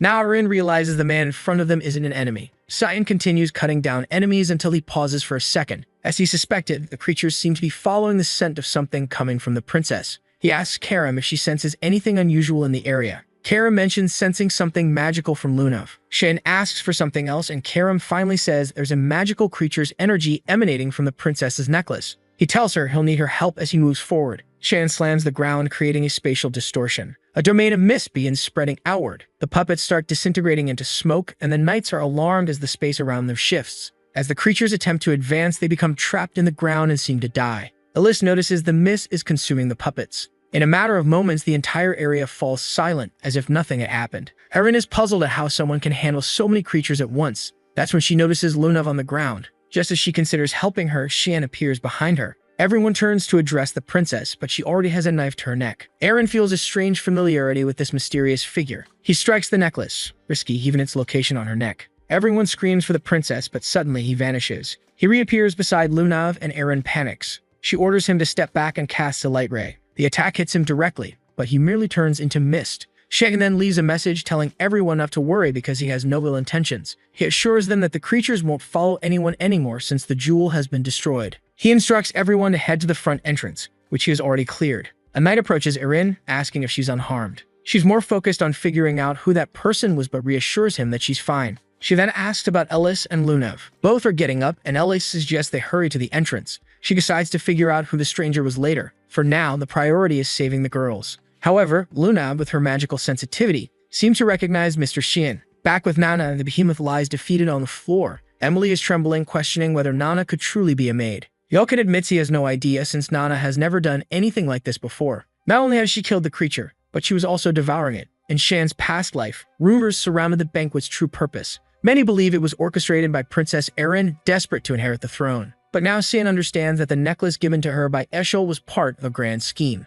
Together with the prince, Eshel eliminated the creatures and became hailed as heroes of the empire. In the end, they were the ones who benefited the most from this incident. Karam asks if Xian is suggesting those two planned everything. Sacrificing so many lives for something like this makes her think humans are worse than demons. Shan responds that this is only the beginning. He adds that he's not much different, having participated in numerous massacres in his past life. Karam then asks if he's leaving already. He says yes, as Nana must be waiting for him. The Imperial Knights should be able to handle the rest. Karam mentions something that's been bothering her. Our boy asks what it is. She says the smell from the princess's necklace matches the one Emily brought. Back in the room, Nana comments on a delicious scent coming from Emily. Emily panics, insisting she isn't as good as she seems. Meanwhile, Yelkin can't understand why Nana has suddenly turned into a monster. Worse, she's trying to kill Emily for some unknown reason. He needs to stop her somehow, but he can't bring himself to raise his sword against her. Nana leaps, shouting that she can't control herself. Yelkin closes his eyes, unable to find a solution. A solution? Cyan steps in and takes a hit to the back. Karam sneaks behind Emily, and Cyan tells her to resolve the situation quickly. Karam removes the necklace and throws it to the ground.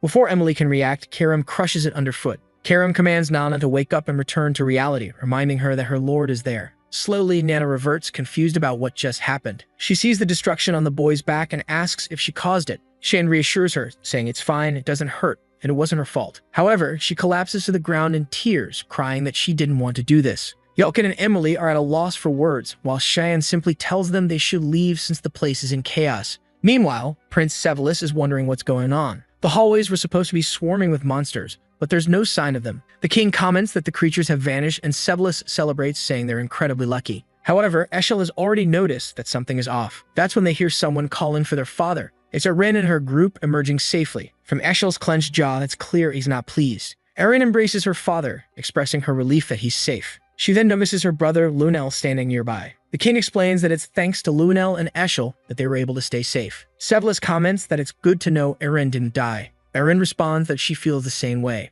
Though she has many questions for him, she knows this isn't the time. The knights approach to protect Erin and pay their respects to the king, who thanks them for safeguarding his daughter. Erin glances over and notices Eshel whispering something to Sevelis. She knows they're planning something. Suddenly, Sevelis turns and places his sword against Lunav's neck. He declares that he's certain who's behind all this. It must be the granddaughter of the Grandmaster of the Academy of Sorcery. He announces that from now on, she's under arrest. Elise is baffled, unable to understand what the prince is thinking, while Eshel remains silent. The king and Erin orders Sevelis to lower his sword, demanding to know what he's doing. But the prince argues that the situation is clear. The kingdom of Garin orchestrated this to bring down Usif. He claims Lunav was sent to create chaos and assassinate the Marquis. Lunav questions what evidence he has to support such accusations. Aishel suddenly mentions sensing strange magic near their location yesterday. The king asks if this is true and demands an explanation. Sevelis states they invited her in good faith but have always kept an eye on her. And with the evidence they have, it was only a matter of time before the truth came to light. The king acknowledges this and tells them to handle it. Sevelis assures him that they will. Poor Lunav realizes she's fallen into a trap. She wonders if this was part of her grandfather's plan. Lunav and the others from the Garan Academy are arrested.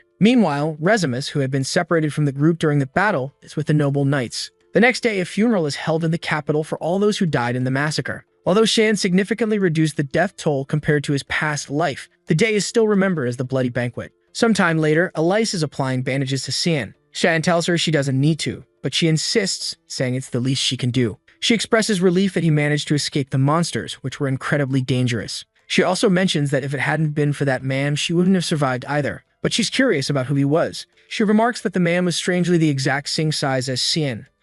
What a coincidence. She then comments that she's noticed his physique has improved significantly, and for his injuries it's clear he's been training hard. Shan turns away, awkwardly agreeing, and she teases him, asking why he's blushing. Shan dashes off, telling her to stop teasing him. At that moment, Eshel appears, remarking that the two of them are as close as ever. He asks if Shan is alright, who responds that he's fine and thanks him for his concern. The list notices that Shan seems to be preparing for something. Shan then asks Eshel about the progress of the investigation. Elise wonders if Shan has also picked up on Eshel's unsettling nature, which sends chills down her spine. The blonde man explains that he's there precisely because of the investigation. They found a bracelet in Lunav's room containing one of the stones that attracted the creatures. Lunav had claimed it was a gift. Shan comments that if that's the case, they should focus on tracking down the suspect. Eshel agrees and asks if Shan received any gifts himself. Shan says he doesn't recall receiving anything and asks if they've identified who gave the bracelet to Lunav. Eshel reveals that they believe it was a merchant who frequented the palace, but the merchant was found dead earlier that day. That's why they're working tirelessly to uncover the truth. Eshel presses Shan again, asking if he's absolutely certain he didn't receive anything. Shan knows this isn't a genuine investigation. They're merely looking for someone to pin the blame on.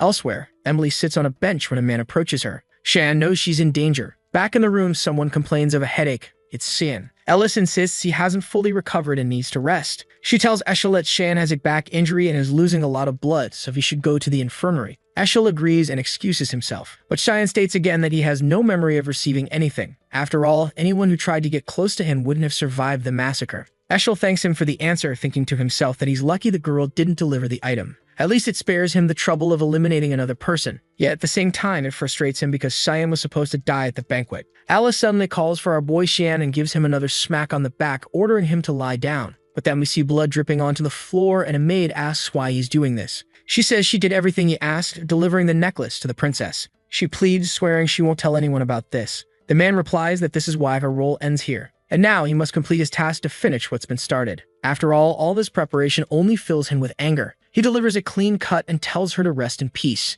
He pauses, realizing he forgot something. Opening his grimoire, he mutters that he really needs to learn to deal with bodies. Out emerge creatures with countless eyes, which he orders to devour the remains. Looks like someone borrowed a power straight out of their shady librarian's book. Back with Emily, a man approaches and she glances behind her. Oh, relax, it's Yelkin, or rather Brian, bringing her some apples. These people really know how to build suspense. He sits down, commenting on how nice the weather is, but Emily wants to know how much longer they'll stay here. Brian responds that they'll remain until Xian gives the order to return. Oh, it's the moment when Emily handed over Eshel's gift. The moment Xian saw it, he instantly knew what it was. He destroyed it and told Emily to listen carefully. Neither the Imperial City nor House Vert would be safe for her anymore. She was to hide until further instructions were given. He called Brian over, explaining that he was extremely busy and would need him to protect Emily, and of course to look after Nana too. He told them they'd need to stay apart for some time. Now, only after all this do we finally learn that his name isn't Yelkin. It's Brian. Brian is worried, noting that he's never seen Shin smile like that. Emily asks if Nana is okay, and Brian explains that she's having trouble sleeping but seems to be recovering. Emily reflects on how much has happened since Shin arrived in this place. It's wild to think his maid has dragon blood, but this only makes her want to help Shin even more. Brian agrees, mentioning he's been thinking the same. W's distracted, recalling the moment she grabbed his arm. He's embarrassed, wondering why that moment sticks in his mind. Emily declares that together, they'll do their best for Shin. Brian blushes and smiles, agreeing. The scene shifts to Sevelis questioning his father. He demands to know what he means by this decision. Sevelis insists the evidence is undeniable, and they can't let the suspect slip away. The king, however, calmly tells him to relax, explaining the decision is already made. Sevelus accuses him of being weak, saying he'll never maintain dominance over the continent with this approach. Almost taking a blow to the head, the king sternly orders him to be silent. The king acknowledges Sevelus' ambitions of continental dominance as noble in theory, but he reminds him that the Yusuf Empire borders not just the kingdom of Garen, but also the demon world Aspana and Proina. Starting a war with Garen would leave them vulnerable on all fronts. Even if, by some miracle, they conquered the continent, the cost in lives would be astronomical. As emperor, he refuses to choose such a monstrous path. Sevelus, however, persists, claiming clear evidence exists. The king asks if he's referring to the obscuring stone, which catches Sevelus off guard since he didn't expect the king to know about it. The king remarks that his expression says it all. Since childhood, Sevelus has never known how to stop when he doesn't get his way. Sevelus, trembling, denies knowing anything. The king orders him to be quiet, questioning how he's fallen so low. He declares that at this moment, Erin is far more qualified for the throne than Sevelus. Finally, he commands Sevelus to leave his presence immediately. Obviously, Sevelus doesn't take kindly to hearing Erin's name. To him, that accursed child is ruining everything. Outside Erin's room, someone asks what the prince is doing there. The door opens and Resemblance steps out, explaining the princess is still recovering. But Sevelus responds by punching her in the face, knocking her to the ground. Erin confronts him, demanding to know the meaning of this while he laughs maniacally like the Joker. Staring him down, she calmly asks if he's here to see her or if there's something else he wants to hear from her. Sevelus is suddenly startled. Her aura is different. She doesn't seem like the same person he knew. Erin then declares that maybe he wants to hear that she, Erin Sevelus, received nothing from her brother. The prince trembles, realizing she knows everything. The scene shifts to the king asking Erin if she's certain she knows nothing about the matter. She confirms. The king explains that the necklace she carried wasn't an ordinary jewel. The stone within it, though rare, originates from a clan of dark magic users. It's something used to attract and control creatures. He'd received word from the imperial city that someone secretly purchased this item. The known suspects are the merchant Gilbert and the maid Marilda. However, both are now dead or missing. The king found it odd that both the merchant Gilbert and the maid Marilda had frequent meetings with Sevelus. He asks Erin again if she's certain she didn't receive anything from her brother. Fiddling with her fingers, she responds calmly, no.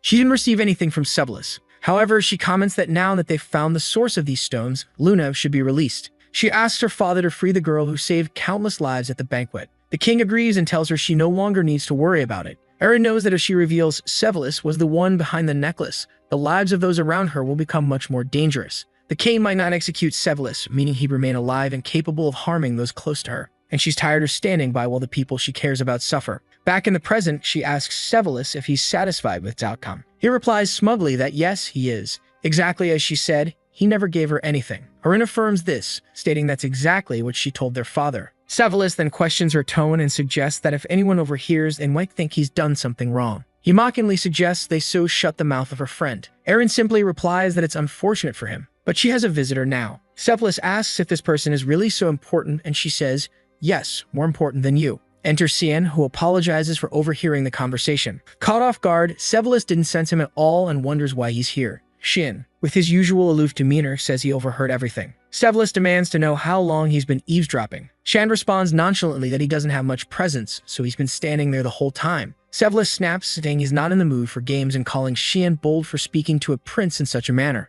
But Shan just calmly asks, and what are you going to do about it? Planning to silence me too. Sevelus begins to wonder if the rumors about these two being betrothed are true, but realizing the tension, he quickly shifts gears. He knows there's nothing to gain from making an enemy of Cian Vert. Not only is she the daughter of his father's ally, but she also holds Eshel's favor. In a prior conversation with Eshel, Sevelus had explained that he wanted to eliminate Erin because she was threatening his position on the throne. What he couldn't understand was why Eshel wanted to deal with his own brother, given their father's unwavering trust in him. Eshel's response was chillingly simple, because he bothers me. Eshel was convinced Cian harbored secrets beyond human comprehension. Back in the present, Sevelus remarks that now he understands what Eshel meant. He doesn't know why, but an immensely powerful aura radiates from this boy. Changing his expression, Sevelus raises his hands and says it was all a misunderstanding. Now that the confusion has been cleared, he'll take his leave. Shan relaxes a little, noting that Sevelus isn't entirely depraved yet. He remembers how in the future Sevelus would be called a mad emperor, committing acts that would terrify anyone. As he departs, Sevelus even apologizes to Resemblance, who forgives him,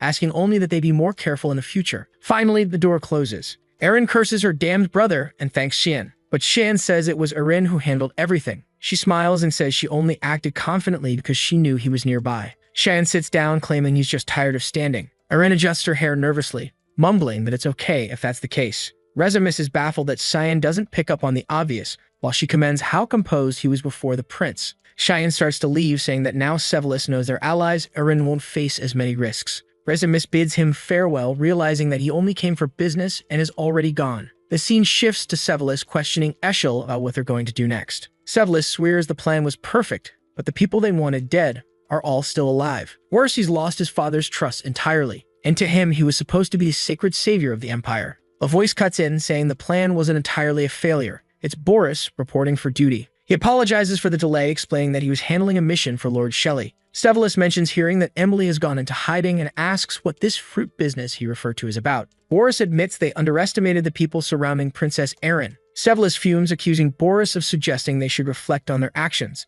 Boris apologizes and clarifies, showing a crystal. He explains that it contains the magic used by Erin's allies. Most of it is ordinary, but then a dark mist begins emanating from the crystal. Boris declares this to be an extremely rare and potentially dangerous magic. Some might even call it dark magic. It's the power of a cursed magical blade. Severus is stunned to learn that one of Erin's allies wields something so blasphemous. Meanwhile, we cut to a comical scene of Yelkin staring at a blue creature on a plate. He asked Emily what kind of gratin she said she was making. What's stranger is that Shan and Nana are eating it calmly. Emily cheerfully tells them to take it slow. Yelkin, however, wonders if the food is actually moving. Shan remarks that he's had enough and is full. He apologizes, explaining he has to leave before Eshel discovers this place. He only came to check on the three of them, but the danger is still too great. Shan explains that he's placed people to keep an eye on the house's surroundings, making it the safest place for now. He chuckles, but Emily asks him to promise he'll come back. He reassures her not to worry and instructs Brian to look after the two of them while he's away. Brian, unenthusiastic about the odd food they've been eating, mutters that he'll take good care of them.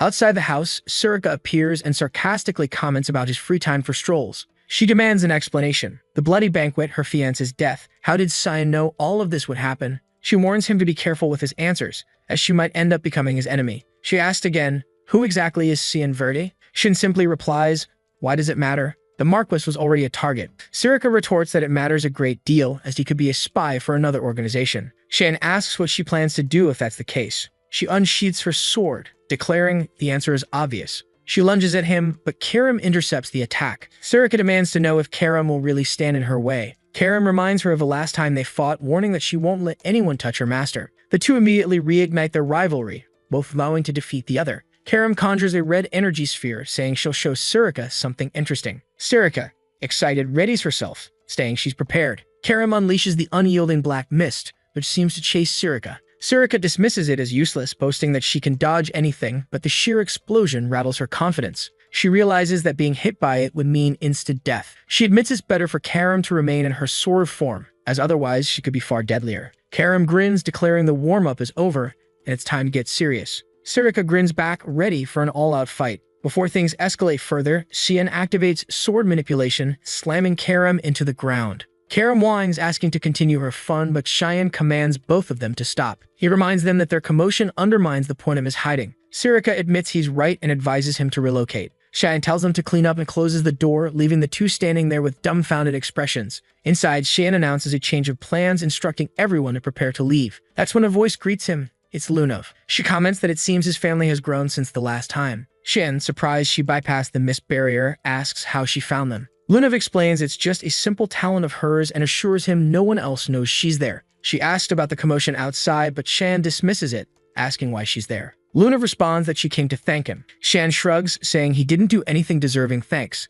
But Lunov insists she knows everything since the day he entered her. Everyone looks confused, trying to decipher her words. She clarifies she's talking about the aura that entered her when she was unconscious. She demonstrates her ability to summon fire and water, combine them, and modify them. She can even use a form of magic to locate specific people. She proudly asks if he doesn't think this gift from her grandfather is amazing. Shan dryly responds that it seems more like a curse, pointing out her injured body. Luna blushes and accuses him of being the one who entered. Shan ignores her and tells everyone to prepare to leave, saying he'll have a chat with her. Emily eagerly asks where they're going, and Siam replies it's to Ruin Academy. Emily beams with excitement, saying she can now take care of him daily. Ryan, however, looks disappointed, already dreading the food he'll have to endure. Later, Luna reflects on her childhood in cold, dark places, being the subject of painful experiments. She endured it all, believing it was her duty as Rain River's granddaughter. She asks Shan if he feels a similar sense of duty. He bluntly says no. Curious, she questions why he saved everyone but didn't want anyone to know. Shen explains it would only cause more headaches, which she probably understands. Luna pauses, saying she does. She then reveals that when their auras connected, she discovered his magical attribute. At first, she thought it was darkness, but now she isn't sure. She confesses that during their brief contact at the restaurant, she gathered information about him. Shan is surprised, not realizing she could deduce someone's magical attribute through touch. She asserts that on the day she collapsed, he implanted his magic into her. She demands to know what it is, certain it's not of this world. Shan acknowledges her curiosity and asks if she plans to report it to her grandfather. Luna dispels her magic, saying no, it would only bring more trouble. Shan smirks, asking if she's rebelling against Rain River. Luna cryptically says he probably understands the reasons. She suddenly hugs him, thanking him for freeing her from a long-standing burden. Shin explains that her body is like a cauldron of flames, filled with magical attributes constantly clashing and mixing. However, someone had placed a sort of cap on her magic. The intention was to prevent her from losing any magic entirely, but it was also causing her power to heat up excessively. What overflowed from this cauldron was slowly extinguishing the flame of her life. All Cyan did was create a hole in that cap. He explains it was because he didn't want her to live as someone else's puppet.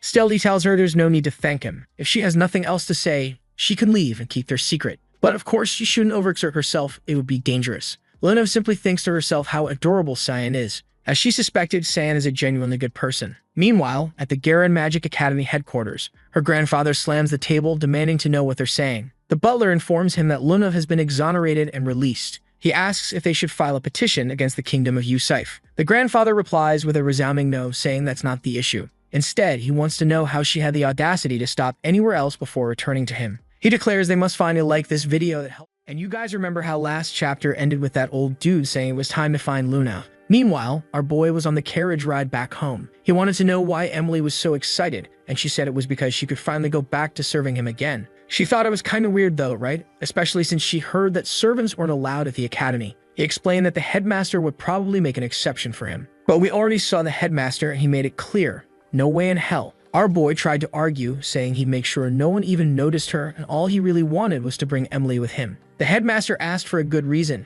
and he said he promised not to skip class if she could come. The old man slammed the table and snapped at the brat like, that's the bare minimum, kid. And what's this about wanting to bring 2 maids? That's even worse. All he wanted to know was whether this had anything to do with the blood banquet. He figured Cian wouldn't ask for something this bold unless it was serious. Just by looking at the kid's reaction, the old man was already sure, and Xian said he'd tell the truth, but only if he got permission. The headmaster had already given up on trying to control him and basically said he knew the kid was going to do whatever he wanted and bring those girls regardless of what he said. So our boy finally admitted that it was hard to explain. The only thing he could say for sure was that he wasn't behind the blood banquet. The headmaster asked if he was really sure, and our guy said he honestly didn't get it. Like, why would someone as honest and humble as him do something like that? The headmaster just said, fine, and told him to get back to class already. So yeah, the talk kind of worked out. What he didn't expect, though, was how that guy would feel once he found out the whole blood banquet mess was actually because of his own grandson. But honestly, it probably wasn't just Lunel's doing. That guy's not smart enough to plan something like this all on his own. Of course, that bastard Eshel had to be behind most of the plotting. And Boris, he was the one who carried it all out. That's always how they operated. Right then, he saw that buffed-up dude from earlier busting out 1,287 push-ups like it was nothing. He already knows something's coming, and right then the bastard stands up saying the time has come for him and Cyan to fight it out once and for all, to see who's really the strongest. The door slams shut, and our boy walks into his room. Seriously, that bastard does train every single day, always pushing for it. But Shan's not in the mood for any of that right now. Then suddenly, he trips over a hand on the floor. He looks down, and damn, it's his own servant lying there looking dead. He jumps back in shock, and that's when Emily shows up. He wants to know what happened to the guy. Eating her totally normal but horrifying food, she says she has no idea. He ate that delicious little cookie and passed right out. Maybe Xian wants one too. Right away he shouts, Emily, you damn lunatic, you are never cooking for poor Brian ever again. Then he flops down onto the couch, already stressed out about what's coming in their future. That's when he notices a letter. He decides to take a look, thinking it might be from Lunav. But right at that moment, someone walks in asking who he is, and boom, it's her. She shows up wanting to know how he's doing, and tells him she ran away from home. The scene cuts to some sewers, some underground tunnels, where a group of people are talking about how the association's guards will be showing up soon. One guy tells the other not to worry, but the older one reminds him not to forget. This was the only way to put an end to the source of the Rainriver bloodline. And damn, this girl's got quite a mouth on her, and it's not just sharp, it's loud too. She says she's not that concerned. The old man tells her she better not be, since she's his student. Oh boy, that's her. Nella Aronis, the super cruel instructor. And she says she's not dumb enough to feel bad for that monster. Then she tells the group she's going on ahead since their comrades should have already captured Lunev by now. The old man leans forward and prays for glory to the kingdom of Garan. Meanwhile, there's our boy sitting down for a quiet little dinner with a troublesome one who's teasing him, saying she didn't expect him to be such a bold and aggressive little guy. As soon as she arrived, he just grabbed her arm and dragged her off. He shoots back that there should have been a magic barrier cast on the dormitory doors, right? So how'd she even get in? Lunev explains that it was simple. She analyzed the barrier with her mana and disabled it. He's thinking to himself, that's not simple at all. That's insanely powerful. Magic is crazy complicated. You can't just glance at a barrier and break it like that. Then Lunev asks if he read the letter. He says no. She walked in right before he could. She replies that she came in person because she couldn't wait for his answer. And right away, San wants to know, was it Ridgens who got her into this situation? She doesn't answer. He pushes again, asking if that guy was the one who told her to reach out to him. That's when she lowers her head and says yes. At first, that was the only reason, but not anymore. Even so, she knows that in the end, it's up to him to decide whether to trust her or not. Cian says, I don't trust people that easily. So what are your intentions? Lunev says there have been some strange things going on at the association. 2 dragons they were in contact with vanished without a trace somewhere near the Luan region, and people who used to smuggle certain items around the world found dead. She thinks Xian is involved in all of this. At first it was just a weird hunch, but now she's certain. Xian had no idea the association was in contact with dragons, and since there's no more hiding it, he says fine, he just wants to know what she plans to do now. Out of nowhere, she says she's going to die soon. He may have helped her, but even so, she knows her own body way too well. Unfortunately, it had already reached the point where there's no fixing it. Still, thanks to him, she got 3 extra years of life.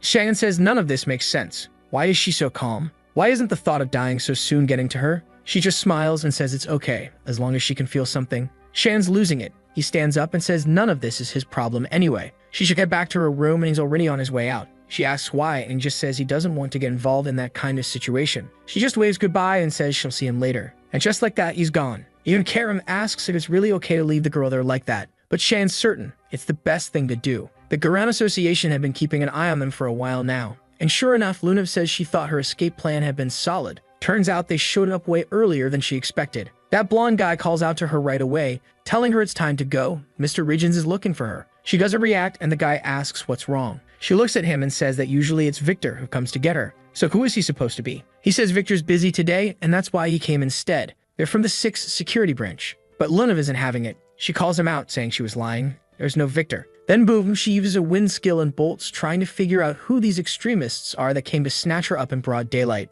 But before she can get away, someone hits her straight in the face with a sleep spell. Instantly, she collapses. Someone mutters that they didn't think it'd be that easy. The bald guy says they were discovered quickly, but it doesn't matter. They'll just toss her in the carriage and be done with it. Meanwhile, Karam senses something and says she feels a fight coming from that area. That makes Xian suspicious. Weren't those guys from Garan? Why would there be a fight going on if Lunev seemed to be going along with it? Scene cuts to the carriage, now arriving at some kind of church at night. The bald guy says he's brought Lunev Rainriver. Someone seated on a pew says she's a poor child, used as a test subject her entire life, and now they're just throwing her away like garbage. The seductive, sinister, Professor Nella is right there and says they'll be using the girl for a far more noble purpose than her own life. But the guys from the carriage are noticing a strange mist gathering under their feet. Everyone's getting tense when suddenly, slash. The first one gets cut, like a flurry of arrows, but it's actually glowing slashes flying through the shadows. The weird-looking guy, whoever he is trying to figure out what's going on. He looks behind him. Guess who's there? Xian. Right at his back. The bald guy hears the screams and Nella immediately realizes they've got another guest.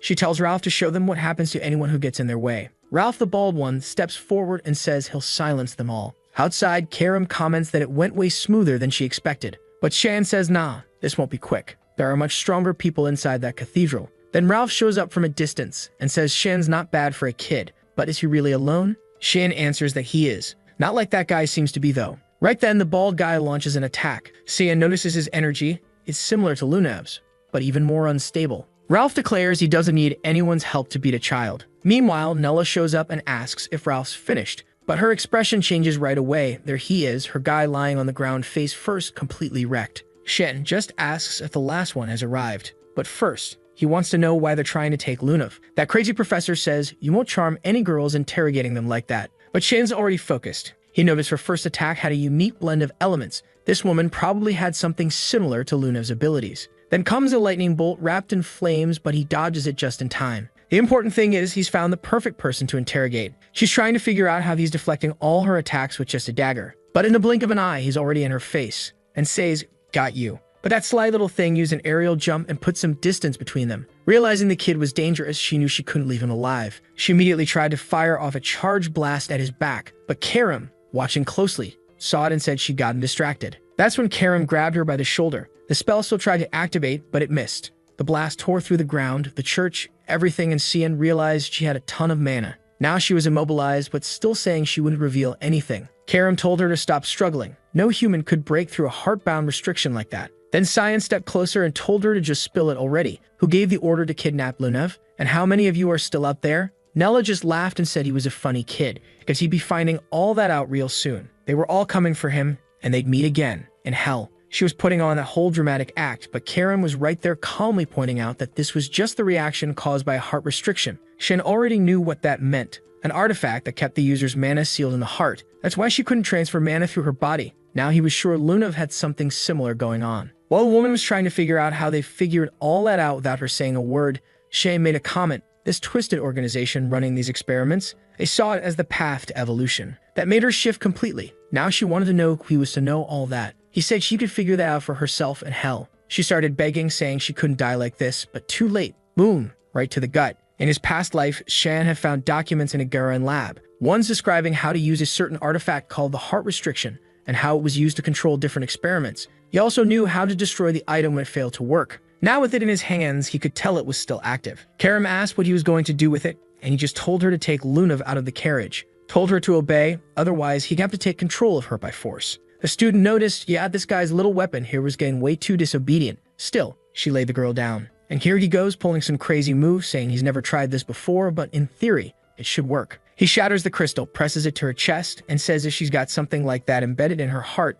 then this should be able to destroy it. The girl starts glowing, and from the looks of it, the sun's already rising. She opens her eyes, but hold up, we're in the next chapter now. Watching the sunrise, she wonders what that sensation was. Her body felt light, like everything had been restored. Not to mention, she could feel Shan's mana more clearly than ever before. Over on the balcony, looking cool as ever, Karam wants to know what he's planning to do. He says he figured he might be able to use her again for a future plan, so it'd be a waste to just kill her like that. But Karam calls that what it is, charity. And what if she betrays him later? Shan laughs, saying it's funny hearing that coming from her. She says yeah, she knows his body's going to be hers eventually, which is why she wants him to take better care of it. He tells her to quit the act and says they should just get going already. There's nothing good left there. Elsewhere, Selma slams her hand on the table, saying she doesn't remember anything after being kidnapped. But how did she end up there? Lunev insists she's telling the truth. She doesn't know what happened. But the guy ain't having it. Slams the table again and says there's no way he's buying that. The kingdom's in chaos because of that blood banquet, and she's just sitting there all calm. The butler steps in and apologizes to Mr. Regents, saying it was his fault. He should have summoned her earlier. But Regents tells him no, it's not his fault. It's hers for acting on her own. He's trying his best, and his damn granddaughter just keeps making everything worse.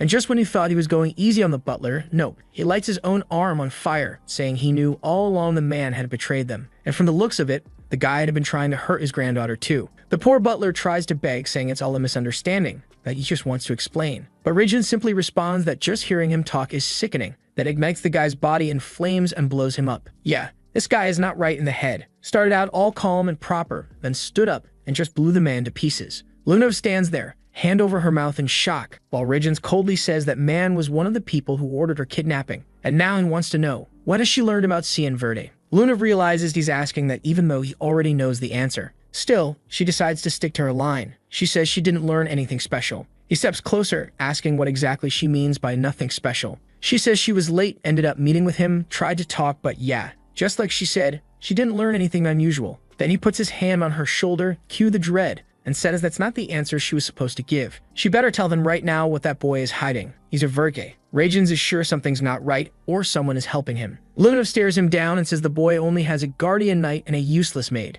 There's nothing linking him to the accident, so why is Regents so obsessed? He slaps the table and demands to know why she's asking questions now. She shouldn't be questioning him. She's a Rain River, born to obey. And in this house, she only does what he says. Then he turns away and tells her to disappear if she doesn't have a proper answer, but at the same time, she's not allowed to leave the castle. Looking at the chart of old man on the floor, Lunev can only think she's had enough of this. Enough of this family. Back at Leuven Academy, the musclehead is still passed out by the door. Our boy's just trying to get back to his room. But nope, that guy's always there. So he decides to wander off and stretch his legs. That's when he hears a group talking about how classes were canceled. He looks over, not really understanding what the conversation's about. Turns out the word going around is that a professor, Nella Aronis, has disappeared. And right on cue, Sirica shows up asking if he was the one who killed the magic instructor. Poor guy stammers, "No, it wasn't me. I don't even know her." "Who is that?" She tells him of course he doesn't. He never goes to class. But Nella was a highly skilled mage from the kingdom of Garen. There were rumors that she was against regions of Rain River, which is why everyone had their eyes on her. But no one expected her to go as far as kidnapping Lunav. They were planning to intervene, but she took care of everything herself before they could act. And now it hits Xian. Yep, he did kill that woman. Sirica tells him to relax. She's the only one who knows. So she's giving him an assignment outside the academy, just so he can lay low for a while. He asks who's going to replace that professor. She says for now, they'll have to take turns covering her classes. They'll need a powerful mage to fill that position. The job opening is already being posted. Scene shifts to an open field. Someone says they love that view. An older guy asks what he's doing all the way out here. The man replies that there's a job he wants, and he heard the position just became available. Wait a minute. Hold up. It's been so long I nearly forgot. But isn't this the guy who slashed our boy back in the very beginning? That's right. It's Boris. Now I remember. Meanwhile, Emily's face is on the floor, saying she's bored out of her mind. But here comes Karam walking in all smug, telling her to get up. That spot belongs to her. Emily fires back, "No way. This dorm belongs to Master. I'm staying right here. Nothing here is yours." When Xian walks in, he finds Emily with 2 giant lumps on her head, clearly been beaten up. He just calls out to Karam to hurry up. They've got a mission. Emily wants to come too, of course, but nope. Xian tells her no, he's got something even more important for her. She's got to make sure Nana doesn't go hungry. Emily's about to say that it's not important at all. Clearly, he's just trying to avoid her. But too late, he's already gone. That's when she suddenly remembers, if that girl goes hungry, she'll transform. Right as she opens the door, boom, one of those horrifying cupcakes smacks her right in the face. Good thing she actually likes that kind of stuff. Emily tells the boy not to worry. She'll take care of everything. Our boy shows up again and says, yep, he believes in her. Good luck with that. He just asks her, please never feed Brian again. The poor guy's still taking forever to recover. Then Karam wants to know, where are they heading this time? He says it's southeast of the Yuzif Empire, a region known as Lambaster, a place ruled by crime, money, and violence. Real family-friendly spot, of course. Cut to a bunch of guys making bets, shouting not to disappoint. Classic underground UFC vibes. Everyone's hyped for Zelward to crush the other guy. One long-haired dude says he's up against a monster, and the massive brute just wants to know, how exactly should he kill him? The bastard crouches down and says this'll just be a warm-up pig style. Then the freak blasts the ground, the guy tries to dodge, but gets caught midair and yeah, looks like he's about to be devoured. He's getting crushed completely. Someone shouts that Saber lost. And yeah, looks like the guy straight up got blown to pieces. Damn, what a brutal ring. The city's crawling with drunks and criminals. Even Karam says the place is disgusting. Shan explains that the Luan region is neutral thanks to an agreement between nations, but this place is unofficially impartial and completely lawless. Karam's about to ask what that even means when suddenly a trio of creeps shows up, telling her she should have fun with them instead of hanging around some kid. They call her Miss and she's confused, like are they talking to her? The deranged one, not remotely subtle, says she won't be able to handle it because they're too hard. He also tells the kid to get lost. And Shan, hearing this mess of nonsense, doesn't even blink, keeps it humble and just beats the crap out of all three, leaves them laid out on the ground. Honestly, I thought he'd just start killing folks. He tosses a bag of money on the table. Best room you've got. The girl at the counter wants to know how old this kid is to be dragging women around like that, but he just tells her to hand over the room key and quit whining. She's all flustered and just welcomes them in. Up in a room, looking out the window, he notices a certain crowd starting to gather, which means it's time for him to make his move too. He heads downstairs and asks someone if she's Lisa. The girl confirms and welcomes him, asking how she can help. He says he's interested in using the cage. She says she understands, but new customers don't have access. He stares her down, asking if she's sure, because he knows full well these scumbags are selling drugs in there. Then he asks what happened to all the other customers. Is he the only newbie? She glares at him, and he can feel the killing intent. But suddenly, she backs off and apologizes, saying she's just doing her job. Shan laughs, thinking she's an interesting one, wondering why she's being so cautious. Out of nowhere, the girl whips out some daggers and lunges straight at him. He's having fun with it. Ducks deflects her attack with a coin. She's in total disbelief at this killing intent she felt is coming from this kid. He says she's a difficult woman, and that she just wrecked his gold coin. She apologizes, but he still wants to know. Why did she attack him? Girl's straight up bipolar, says she didn't want to attack him. But he replies that he's not happy. She's going to have to take responsibility for that. She gives up, realizes it's better to just show the kid the way and get him off her back. She hands over a license, a VIP badge, and tells him to go straight in from there. Only special clients get that kind of pass. It's basically his safety net now, even though she doesn't really understand why he's so fixated on visiting the cage. He really shouldn't go down there unless he's got a bunch of extra lives saved up. But hey, if he wants it that bad, good luck. Shin obviously has things to deal with, and he says he's never gonna forget how she tried to threaten him. Karim wants to know why he didn't just make that woman bring the owner of the place. The letter's instructions were to bring a woman known as Linz Halaf. Here comes another goth villain we're totally here for. He explains that she's extremely secretive, and she's the owner of this place, but tracking down any real info on her is nearly impossible. Karim wants to know why they were given such vague instructions. Shin shrugs, says the only way to find out is to head down those stairs and see what happens. He'd been to this city a few times in his past life, at least before this place collapsed during the Civil War. She asks what exactly goes on in this place, and he just says she'll find out soon enough when she sees how things really work in the cage. Cut to a guy with a cigarette asking if he really got beat up by a kid. It's that creep who hit on Karim earlier. He says, yeah, it was some weird little kid came out of nowhere and wrecked everyone. The long-haired dude finds it strange. Why would a child be interested in the cage? The blonde says he has no clue. They did what they could to survive, and now they're just passing on whatever info they've got. Then one of them stands up and asks if that boy is the son of some noble family. The bruised-up guy says he's not sure, but it felt like it, and begs Lord Gunther for help. Says he can't even show his face in public anymore because everyone's laughing at him. Gunther stands up and says this is getting interesting. Hell, look into what this kid's deal is. Scene cuts to the cage, and someone's catching a knee to the face while the crowd goes wild. Damn, looks like it's buff girl hour. From afar, Karim finally gets it. This is why the city's such a mess. Xian confirms it, says the place is always busy, because betting on fights is just one of those things people love. And that's exactly why they're here. Getting to Linz and Holoff won't be easy, so they'll have to make her come to them. Karim's confused when suddenly someone yells at the kid, saying this ain't a place for children. Shin just smirks, says the timing's perfect, and goes straight to beating the crap out of them. First, a punch to the gut. Then Baldy shows up all wild, asking what's going on. Only have Shin grab his buddy by the dreads and smash his face in. Well, at least the other guy doesn't have hair to grab. Shin calmly says he just wants to know where he signs up to start betting and fighting. On the stage, people are freaking out. There's no way the cage has fallen so low they let this kind of contestant in. This has to be a joke. But of course they're reacting like that because Cheyenne just stepped into the arena. Then someone calls out to him saying he didn't expect a special event like this today. He looks fired up, can't wait to see how he's going to kill the kid. People on stage start whispering that the host must have lost his mind. This fight's way too one-sided. But the mustached guy, he says it's even better. Finally, they get to watch a kid get beat up. That's weirdly specific. The ogre charges in, saying the most fun way is to just crush him. He goes in to finish Shin off with one finger, but Shin already snaps the guy's finger and launches himself straight at his face. Hits him so hard in the nose it collapses inward, and the beast just drops to his knees. No, past his knees. Face plants into the dirt. Everyone's standing there, mouths wide open, trying to figure out what just happened. Looks like Simon of Lemia won. Yeah, he gave himself a nice little alias. Our boy explains he can't have his identity revealed in a place like this. Karim comments that it's kind of funny for someone who doesn't want to be exposed to go leaping into the middle of the stage, grabbing everyone's attention. But he tells her not to worry, he's got an active ability for exactly this kind of thing. He's got it covered. Right from the start, she knows this is probably the work of that hooded god, the one who hides his authority with a mask or whatever else. Basically, people can only see his true face if they directly greet or interact with him. Karim complains that this is getting boring and says she's going to sleep. But suddenly, someone up on the stage calls out to Simon de Lemmy.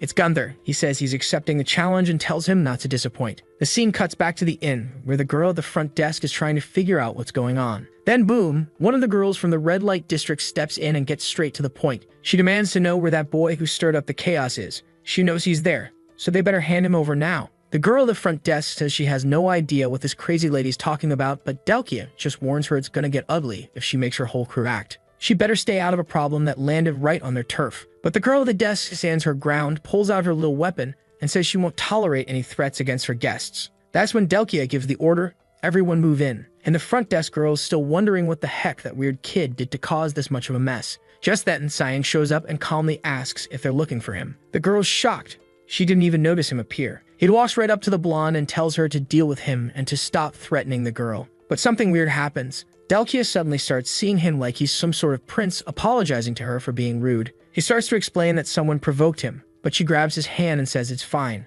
All she wants is his name. He tells her it's Simon, and she starts caressing his hand, saying the name's beautiful, though not as beautiful as his face. Meanwhile, the girl at the front desk is just frozen. This is a crime happening right in front of her. This boy is a minor. She immediately tells Shin to run, but he just says it's fine, he'll handle it. She tries to warn him he has no idea how dangerous that woman is. That's when Delkia pulls out a shiny little card and already halfway out the door, tells him that whenever he wants, he can come have a deep conversation with her. He looks at it, and sure enough, it says, Delkia's room of pleasures. All desires welcome. She walks off, and he realizes, yep, she's even crazier than he thought. But weirdly enough, she suddenly shows back up at the door and says that if it's him, she won't even charge. They're both just standing there like, what the hell just happened? And then Sayan tears up the card. The receptionist stares at him and asks if he even heard what she warned him about earlier about not causing problems. He tries to apologize but says this city is full of lunatics. She says that's no surprise after the fights he's been in and the ones he's won. This kind of reaction was bound to happen. But you should know,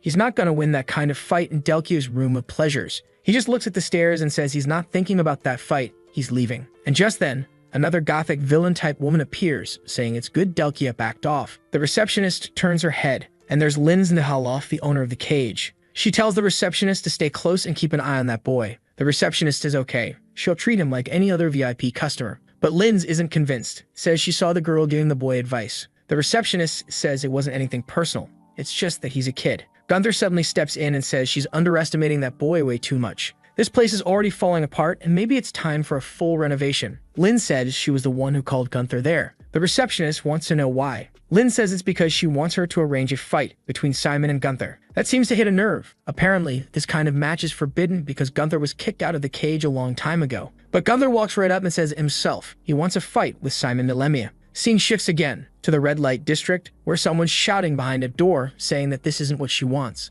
A couple guys are standing outside, one laughing and saying the girl would stop thinking about that kid. Another guy, hair all over the place, says it looks like she'll do whatever it takes to bring him over. The guy in red agrees, after all, she always gets what she wants. He just feels bad for the kid, honestly. Good thing they're a bit tougher and she doesn't seem all that interested, at least not right now. I thought there was something crazy going on in that room. It turns out she's just sitting there drawing. Looks like she's trying to remember his face, but can't. And then, yep, she loses it. Starts screaming, desperate, crying, demanding to know where that beautiful face went. It's like her mind is all fogged up, everything blurry. But somehow, that just makes her want him even more. Everyone loves the crazy girls, until the real crazy one shows up. And this one, she's way past the line. In this place, it's all alcohol, women, and gambling. That's how things run in the red light district of Lambaster. You can indulge in every kind of pleasure and ecstasy here. But our boy, he'd rather not get too close. He didn't expect to run into that woman, the one with some seriously questionable rumors floating around. While he's thinking about checking out the other parts of the city,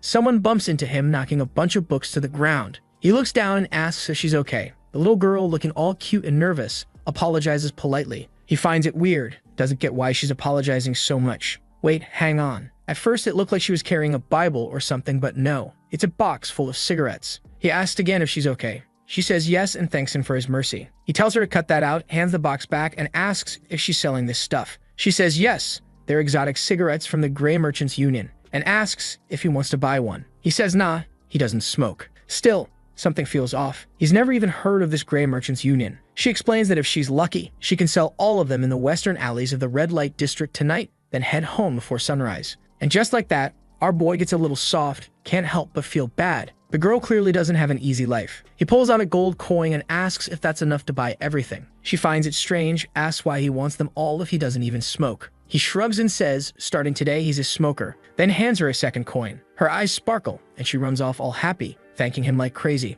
Of course, he just burns the cigarettes right away. Karim wants to know why he's doing charity now. He says that where she was heading, that's the city's trash dump area. He's gonna follow her. Karim wants to know why. He tells her, just keep watching. Meanwhile, the girl's already been thrown to the ground and the guys are demanding to know where she got those coins from. They're convinced she's lying about selling cigarettes. She must have done something awful to get that money. One of them's already itching for a fight, says he's been needing a way to blow off steam ever since that brat Simon pissed him off. The girl tries to explain she didn't steal anything, begs them to believe her. And right at that moment, guess who shows up right behind them? Shan, calmly asking why they don't believe her. A bunch of full-grown men robbing a little girl? That's pathetic. You'd think the guys would be afraid, but nope. They're mad that he came straight into their base by himself. They say this time they're not gonna let their guard down. Yeah, sure. They immediately get stomped. One guy takes a heel to the head. Another ends up in a leg lock, begging for mercy, swearing he'll never do it again. Shan tells him yeah, it's a leg, but he's really enjoying making this scumbag suffer. And yep, from the sound of it, he snapped the guy's leg. The dude's crying now. Shan picks up the coin and says this guy won't be talking anytime soon. Hands it back to the girl and tells her to be more careful.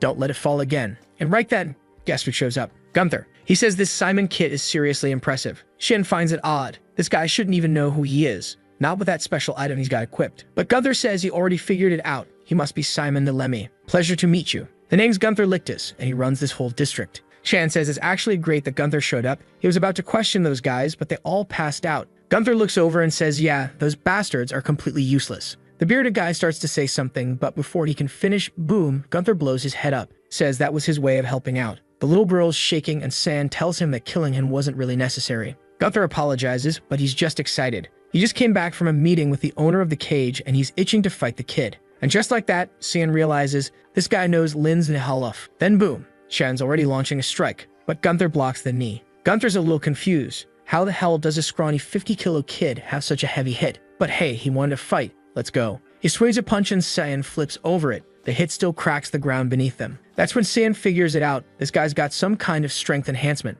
Gunther laughs, says there's no need to wait for the official match. They can have fun right now. Then he transforms, appears right in front of Xian, and says the kid's even better than expected. This is perfect. He just hopes the fun keeps going. Xian's starting to realize, yep, another full-on psycho in this city. And then bam, he takes a clean hit to the chest. Meanwhile, somewhere in the dimension of the Black Mist God, Sirika is practicing her dark powers. Someone comments that the mission she gave Shan is interesting. Apparently the boy's not even on voters' list. He's not scolding her, but it's odd she's pulling a kid into something so personal. Sirika admits it. Yes, she won't deny it. Linz Vidhaloff is someone they were gonna have to eliminate eventually. She was just eager to see if Xian could really be trusted as a successor. The man says the boy might even end up turning out just like Linz herself. Sirika replies that they'll find out soon enough. After all, no one can predict the future. Back in Lambaster, Xian's still standing after that hit. Gunther's impressed. He's even happier now that he came looking for him. Time to keep going. He wants to see the boy really put on a show. Explosions echo across the city, the two of them throwing punches and clashing hard. Shan asks him straight up, what does he know about Linz? Gunther raises a brow, surprised he's asking about her now in the middle of the fight. Tells him not to underestimate her and to focus. He fires off more attacks, but Shan keeps dodging. Still, he notices something strange. None of his strikes are doing any damage to the guy's arm. Gunther tells him, try blocking this, and sends a punch that leaves a massive crater in the middle of the city. Then he grins and says the kid's even better than expected. But he better bring it because they're just getting started. Karam calls out to Xian, asking if he wants her to step in. He says not yet, someone else is watching, and he wants to see that person show themselves. Suddenly, a set of throwing knives hit the ground right at Gunther's feet. Yep, we all know who that is. It's the front desk girl, and she's brought soldiers, saying Gunther can't just start a fight like this with one of her valued clients. Gunther yells that the brat attacked first, but nobody believes him. Cheyenne notices something strange though. Those two already seem to know each other somehow. Gunther just says whatever, he's done for now. But his real fight is gonna be with that kid. As soon as Xian hops down, the front desk girl rushes over, asking if he's okay. Only problem? He's pissed. That guy had exactly the information he needed. It was the perfect opportunity, and she ruined it. She tries to explain he's a VIP. It's her job to protect him. He cuts her off and tells her to just say what she came here for. He knows she wouldn't come all the way out here without a reason. He already heard from Gunther that the guy requested a match with him, and he's willing to accept on one condition. They've got to give that little girl a job. Xian figured the condition would be something like, I want a meeting with Linz, but hey, feels like that's basically guaranteed at this point anyway. Meanwhile, in the city, rumors are already flying. Gunther Lictus is coming back to Cage. And apparently his fight will be against the Dilemma Ape, the one who wrecked that giant dude. The whole city's buzzing with gossip. And during the week leading up to the fight, Xian occasionally dropped by the cage just to beat up some poor guys. The place didn't have many rules. First, no weapons. Second, you stop if your opponent loses the will to fight. Third, don't kill your opponent. But today, the blonde guy steps up and announces that none of those rules apply. The owner of the cage gave both fighters permission to go all out. Xian's thrown off, and the announcer just confirms, yep, that's exactly what he heard. Only Xian hadn't been told anything about this. Gunther's already slipping on brass knuckles, saying he's been waiting for this fight all week. Shatton starts to argue that this isn't fair, but the ref has already vanished. Poof, gone. The fight's about to start. Off in the distance, Linz is watching with that cold, unreadable black lipstick look, saying she's curious to see what the powers of Simon Nelemia are really like. Gunther asks if no one told him it was a no-rules fight. Says whatever, just grab a weapon or something. But Shen just sighs, says he'll have to fight without one. He didn't bring any. And then boom, he starts summoning the red mist, saying he's got a plan in mind. Gunther grins, tells him to use as much magic as he wants. He was actually worried about accidentally killing the kid too fast. Shen's still a little off, saying, wait, this isn't a fight to the death, is it? But the lunatic just licks his lips and says Xian has no idea who he's dealing with. The moment he found out how good it felt to kill a human, he couldn't stop. Shen's face shifts. He gets it now. He knows exactly what kind of person Gunther is. Gunther says the first thing he's taking are those pretty eyes, and he lunges with a punch. Instantly, all the bets flip. Now that people know what kind of psycho he is, the odds shift. And right then, Saiyan draws Karam, slash, cuts Gunther's arm clean off. Gunther passes right by, but his arm doesn't come with him. It goes flying. He screams in pain, and everyone on the stage is left stunned. What just happened? The guy hits the ground, panicking, trying to figure out where his arm went, shouting that he'll never forgive Saiyan. But Shan just tells him to sit still.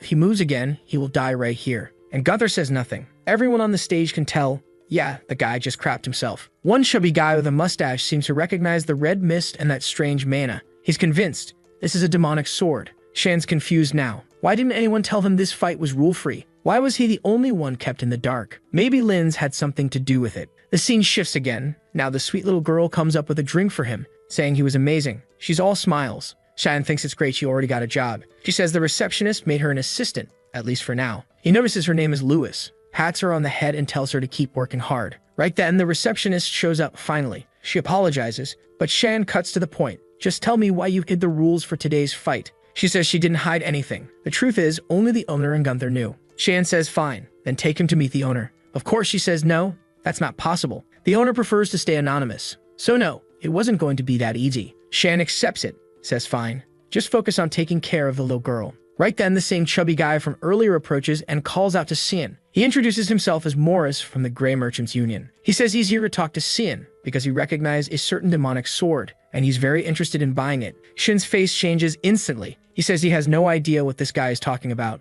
But Morris just smiles and tells him to drop the act. He knows exactly what that sword is, and he knows that Saiyan is the only one who's actually recognized it. He used to work for the Albus Merchant Union until the boss of that place was assassinated 2 years ago. Ever since, he's been with the Grey Merchants Union, operating right here in Lambaster. Their specialty?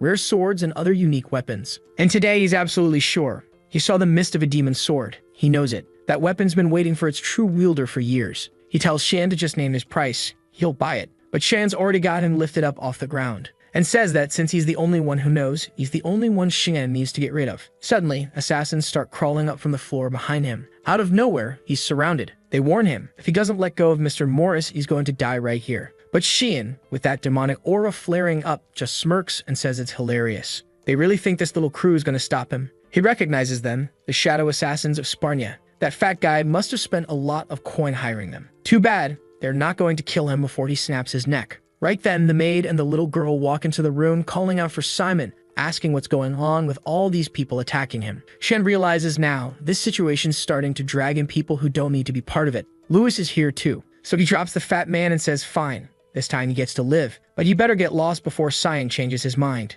The assassins ask if they should proceed, but Shen just tells them all to lower their weapons. Morris, even after that, bows and apologizes to Simon, says he's backing off for now, but his offer still stands and Shen should think about it. Then the bastard walks off. That merchant union, yeah, it's looking a whole lot more like a criminal assassin network. Lewis comes over worried, asks if he's okay. Shen pats her head, tells her not to worry about it, then turns to Lisa and says he's got a little favor to ask. It's about time she figured out a way to get him a meeting with the owner of the cage. Yeah, let's see you dodge this one now. Meanwhile, elsewhere in the city, explosions are going off. Gunther's going berserk, slamming his fist into the ground while everyone begs him to calm down. They say he's reopening the wound, but he's lost it, missing an arm, screaming Simon's name, saying he has to kill that kid somehow. The moment he looked into San's eyes, he was so terrified of dying. It made him feel completely powerless. Now he's desperate to find a way to erase that boy. And then he remembers, Shan was protecting Lewis. Perfect. He's got a way to destroy Simon now. Back at the hotel, Lewis is working, happily running around helping guests, when one of the doors opens.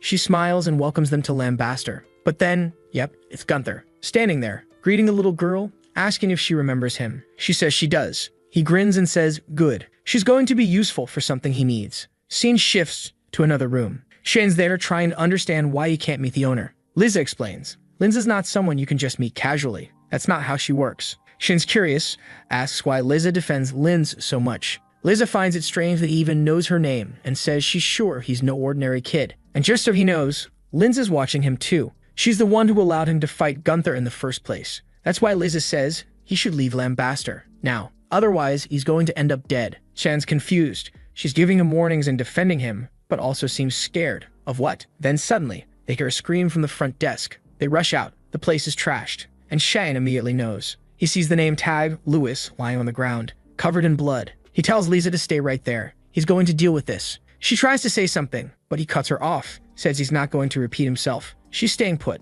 Meanwhile, in the room of that crazy girl, yeah, she's still there, trying to draw San's face, or at least remember what it looked like. Someone comments that a beautiful lady's room shouldn't be so messy, and she immediately wants to know how the bastard got in without permission. And yeah, of course, it's that weirdo Morris. He says he's there for the obvious reason, to make her an offer. She tells the pig to get lost, but he just calmly says he has something to tell her about the boy she's in love with. She snaps back that her feelings for him aren't any of his business. But Morris cuts straight to the point. He's holding the strongest paralyzing potion in the entire kingdom of Garan. With this, she could have the boy all to herself. He hands it over and Delka demands to know what he's getting out of this. The chubby guy smiles and says he just wants one little item from the boy. She can keep the body. Delka narrows her eyes and asks if he's sure that's all he wants. He nods, says yes, and that he's looking forward to their cooperation. Morris is clearly deep in this little scheme, thinking it's all going to work out, but little does he know, the guy's not even remotely interested in that woman. So how's that gonna happen? Scene change. Gunther's sitting on top of a crate, saying he's been waiting for Simon. Our protagonist shows up and demands to know where the girl is. Gunther tosses something at him, calling it a gift. Dude, it's a freaking ear. Then tells him the rest of her is under the box. If he wants her, he better dig. Shane calmly says that if Gunther wanted to die, he just had to say so. But then, Gunther's missing arm starts regenerating. He grins and says that's exactly what he wants. Now come at him, Simon. Scene cuts to Linz asking Lisa if she really thinks that kid's going to kill Gunther. Lisa says yes. Linz asks if she's worried. Lisa says it's been a long time since she had any ties to that guy. That's not the issue. She just wants to know, why does Linz seem so obsessed with that boy? Linz smiles and says she'll explain, then tells Lisa to try remembering Simon's face. Lisa suddenly gasps, starts digging through her memories, but weirdly, she can't picture him. It's completely blank. And that's when Linz explains it's an ability tied to an authority of Eru, one that causes others to forget the user's face. Lisa stares at her. You're talking about the god of darkness, aren't you? Linz nods, says yes. Looks like her past just caught up to her. Lisa starts to panic, asks if Linz is in danger. But Linz says no. She's excited. It's been a long time since she's had such an important guest. So Lisa Lictus better treat him very well. Back in the fight, Gunther charges at Cian, taunting him, demanding to know where that courage from earlier went. The blast from his attack sends Cian flying. Gunther growls, where's that ability you used back in the arena, huh? He better start putting in more effort, or he really will die here. Every time Cian hits the ground, he lands near more bones. Gunther says those skeletons are proof of how worthless those people were. Lambaster was full of trash, and he took it upon himself to purify it. He and Lisa grew up in that filth, just trying to survive in that hellhole. He'd bite anyone who tried to lay a hand on either of them. Until one day, he met a certain someone. A guy with an eye patch shows up, begging to be spared. Wait a second, is that Eschel? Gunther says that on that day, this boy showed up and wiped out the manager who'd been tormenting them. Apparently, he dropped out of Loon Academy for a while just to enjoy himself, used the opportunity to clean house. Eschel gives a casual hey and says the kid's safe now. Gunther admits he never forgot that angelic face. Okay, sure bro. He decided to admire that person, and from that day on, his life changed. He started dreaming about cleaning Lambaster of every last piece of trash and expanded his influence bit by bit until he became the boss of this junkyard. He started making money in the cage, but after a few killings, he was kicked out. That's when Lisa cut him off completely, but he didn't care. His goal was to cleanse this place, and he wouldn't stop until it was done. Cheyenne, midair, finally shouts, enough with the backstory. I'm still standing. If Gunther really wanted to take him down, he was gonna have to try a little harder. Gunther says that's fine. He'll go all out. He activates some kind of ability, and suddenly his arm starts morphing, covered in chains and scrap metal junk. He grins and says now things are about to get interesting. Cheyenne notices immediately. This guy's using some kind of artifact. But how the hell did he even get his hands on something like that? Gunther holds up a glowing cube and says it's called the gravity chamber. It creates a mana field in a designated area and multiplies the gravitational force by more than 20 times. He compliments the kid for holding up so well under the pressure, but says it's time to end this. The attack slams into the cube and Kiram calls out to see if he needs help. But the boy, already beat up and glowing with anger, says no. He doesn't need her help to take out this worm. Then in a blink, he disappears from inside the cube and reappears right next to Gunther. Hits him with a vicious uppercut straight to the gut, and Gunther has no idea what just happened. Should have been physically impossible for Cian to even move in that gravity zone. Next thing you know, he's flying Team Rocket style straight up into the sky, and Shan's already behind him midair, calmly warning him to brace himself. He's about to be crushed so thoroughly, the only thing left will be his ear. Delivers a spinning kick, Rock Lee style, bam, drives it right into his ribs. Airborne beatdown, followed by a body slammed straight into the ground, cratered. Gunther's broken, embedded in the dirt, completely wrecked, but he's still smiling. Says he always knew he was destined to die like this, but it doesn't matter. He doesn't have any regrets. A child born in Lambaster was always doomed to become garbage, just like him and Lisa. That's the rule in this city laid down by its mistress. He just asks Shen, please don't let that happen to Lisa. He's sure he can do it. And just like that, it's over. But Shannon's left completely confused by everything the guy just said. He walks over to the box where Louis was supposed to be locked away. But just as he's about to check, someone calls out from behind him. It's Lisa. She takes one look at Gunther, collapsed and destroyed, and just sighs. She kind of figured this would happen. She quietly tells one of the soldiers to check on the boy, make sure he's all right. Then she sees Xian standing there. She asks what's going on, and he turns, the light behind him casting a glow, and tells her Louis is okay. She's not hurt, just asleep it seems. He straightens up, says he's heading out. Lisa asks where to, and he just says, I'm going to clean out all of Lambaster. That city was split into 4 districts. Right in the center was the cage. To the left, the junkyard. To the right, the merchant zone. And below it all, the entertainment district. There's absolutely no real law enforcement there. At best, there's this fragile little power balance between the heads of each region, each run by a different manager. Shan asks how he even knows all that. In the past, Eshel had answered, because that city is rotten to the core. I've seen how it really works. And when he said it, Shan had felt a bit annoyed. But now he realizes the guy was right. Shan wondered, how do you take over a place this broken? If it were a normal country, he could declare war, set up negotiations, but none of that applies here. Maybe the only option was to take out each of the regional managers one by one. But Eshel told him no, that wasn't necessary. That place was already on the verge of collapsing on its own. All they had to do was wait for the right moment to step in and take control. Cut to Cian holding a teacup, looking unimpressed. Says the smell gives it away instantly. She didn't even try to hide the fact that the tea was drugged. Delkia is clinging to his arm, all flushed and giggly. This city really is rotten from top to bottom, and today he's going to rip it up by the roots. Delkia, grinning ear to ear, says she's glad he accepted the invite, and tonight's gonna be fun. He agrees. Oh, it's gonna be fun all right, he says, especially with a special tea like this. She freezes for a second, he noticed, but he just smiles and says, yeah, tonight's gonna be a long one. Then he downs the cup, drops it, and either collapses or pretends to. Delkia is thrilled. Smiling wickedly, she declares, now this little boy is all mine. The scene shifts to the merchant district, where the butler informs Morris that a message just came in from the entertainment district. The big guy's fuming. He gave Gunther that gravity chamber artifact, and the idiots still went unlost. But it's fine. Soon enough, the demon's sword would be his. One of the shadow operatives nearby says they should be cautious. Everything's going way too smoothly. Morris tells him to get lost with that bad omen nonsense. But the spy insists his instincts have never been wrong. First, they should head out and do some recon. Morris agrees but warns them not to do anything unnecessary. In his head, though, he's thinking these damn fools from Sparnia are just getting in his way. Maybe they're even planning to steal the demon's sword for themselves. Meanwhile, in town, people are being shoved aside as Morris carriage barrels down the street. He swings the door open and calls out to Delkia that he's arrived. And there she is, straddling Shan in bed, casually telling Morris he could have taken a little longer to show up. She was just about to get to the part she really enjoys. Morris doesn't care. She can do whatever she wants. He just wants the kid's item. The body's all hers. Delkia tells him not to rush her and says he's gonna be shocked when he sees this. She pulls a rope and the curtains fall. Morris freezes. What the hell is this? There's a different Delkia tied up in the back, along with a bunch of taxidermy humans. The guy immediately turns around, panicking, who the hell is she? And of course, it's Karam, who tells him flat out exactly what he was looking for, the demon's sword. He stumbles back in shock. How the hell did a sword turn into a person? Cyan sits up and says Morris knows way too much. The bastard starts screaming for help from the assassin squad, but all he gets is a jab to the neck that shuts him up. Cheyenne tells him since he's so eager to see those guys, he'll go ahead and send them his way. Spreads his arms, opening up a rift into the mist swamp dimension, and it looks like the shadows start dissolving into it.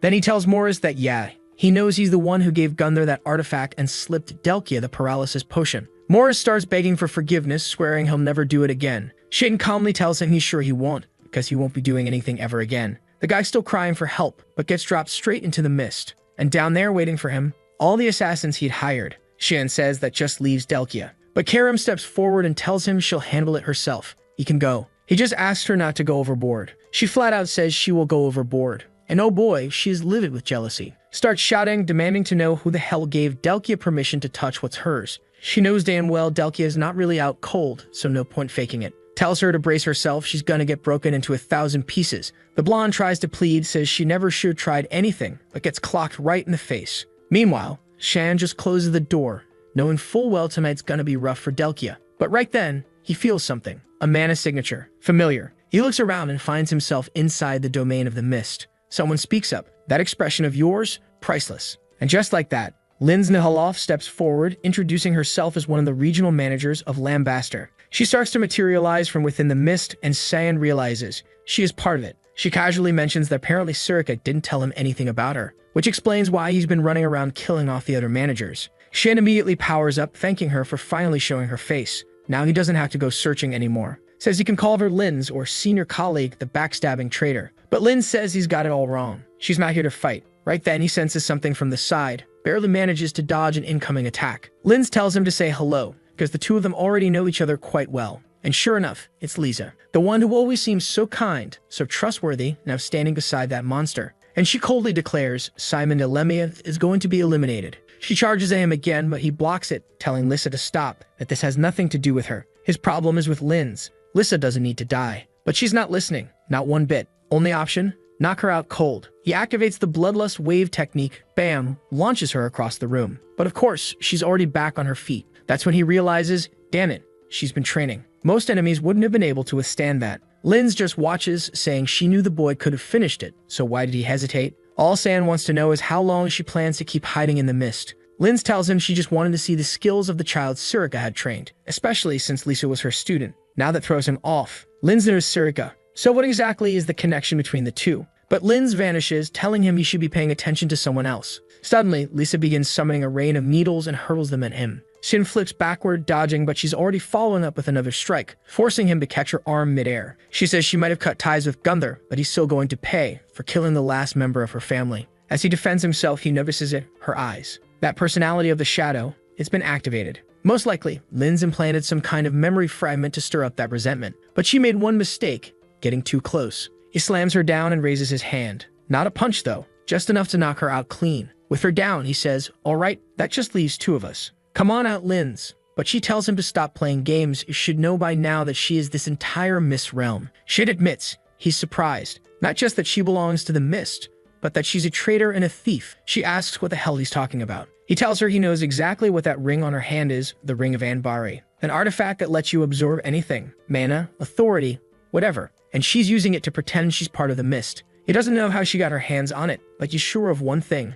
She's a fake. That sets Linz off. She shows the ring, shouting at him to kneel before its absolute power. Shan, meanwhile, is grinning. Everything's going according to plan. But just as he thinks he's got her, her mist expands violently. In seconds, she's right there in front of him, whispering that it's time to wake up and face the truth. This is how the real mist works. It's a shame, she says, but it's time to say goodbye. She's about to stab him when suddenly, a voice interrupts. This little kingdom of yours is lame as hell. Cracks start to form behind Linz. Boom. Karam appears, furious. What's this? Another woman going after my master? Linz stares in shock. How? How is this place broken so easily? This mist was a copy of the realm of the god of mist. It should have been impenetrable. There was only one other being who could have done something like this. Yeah, she didn't even need an introduction. Karam. The demon sword. Karam cracks her knuckles and snaps her fingers. First order of business.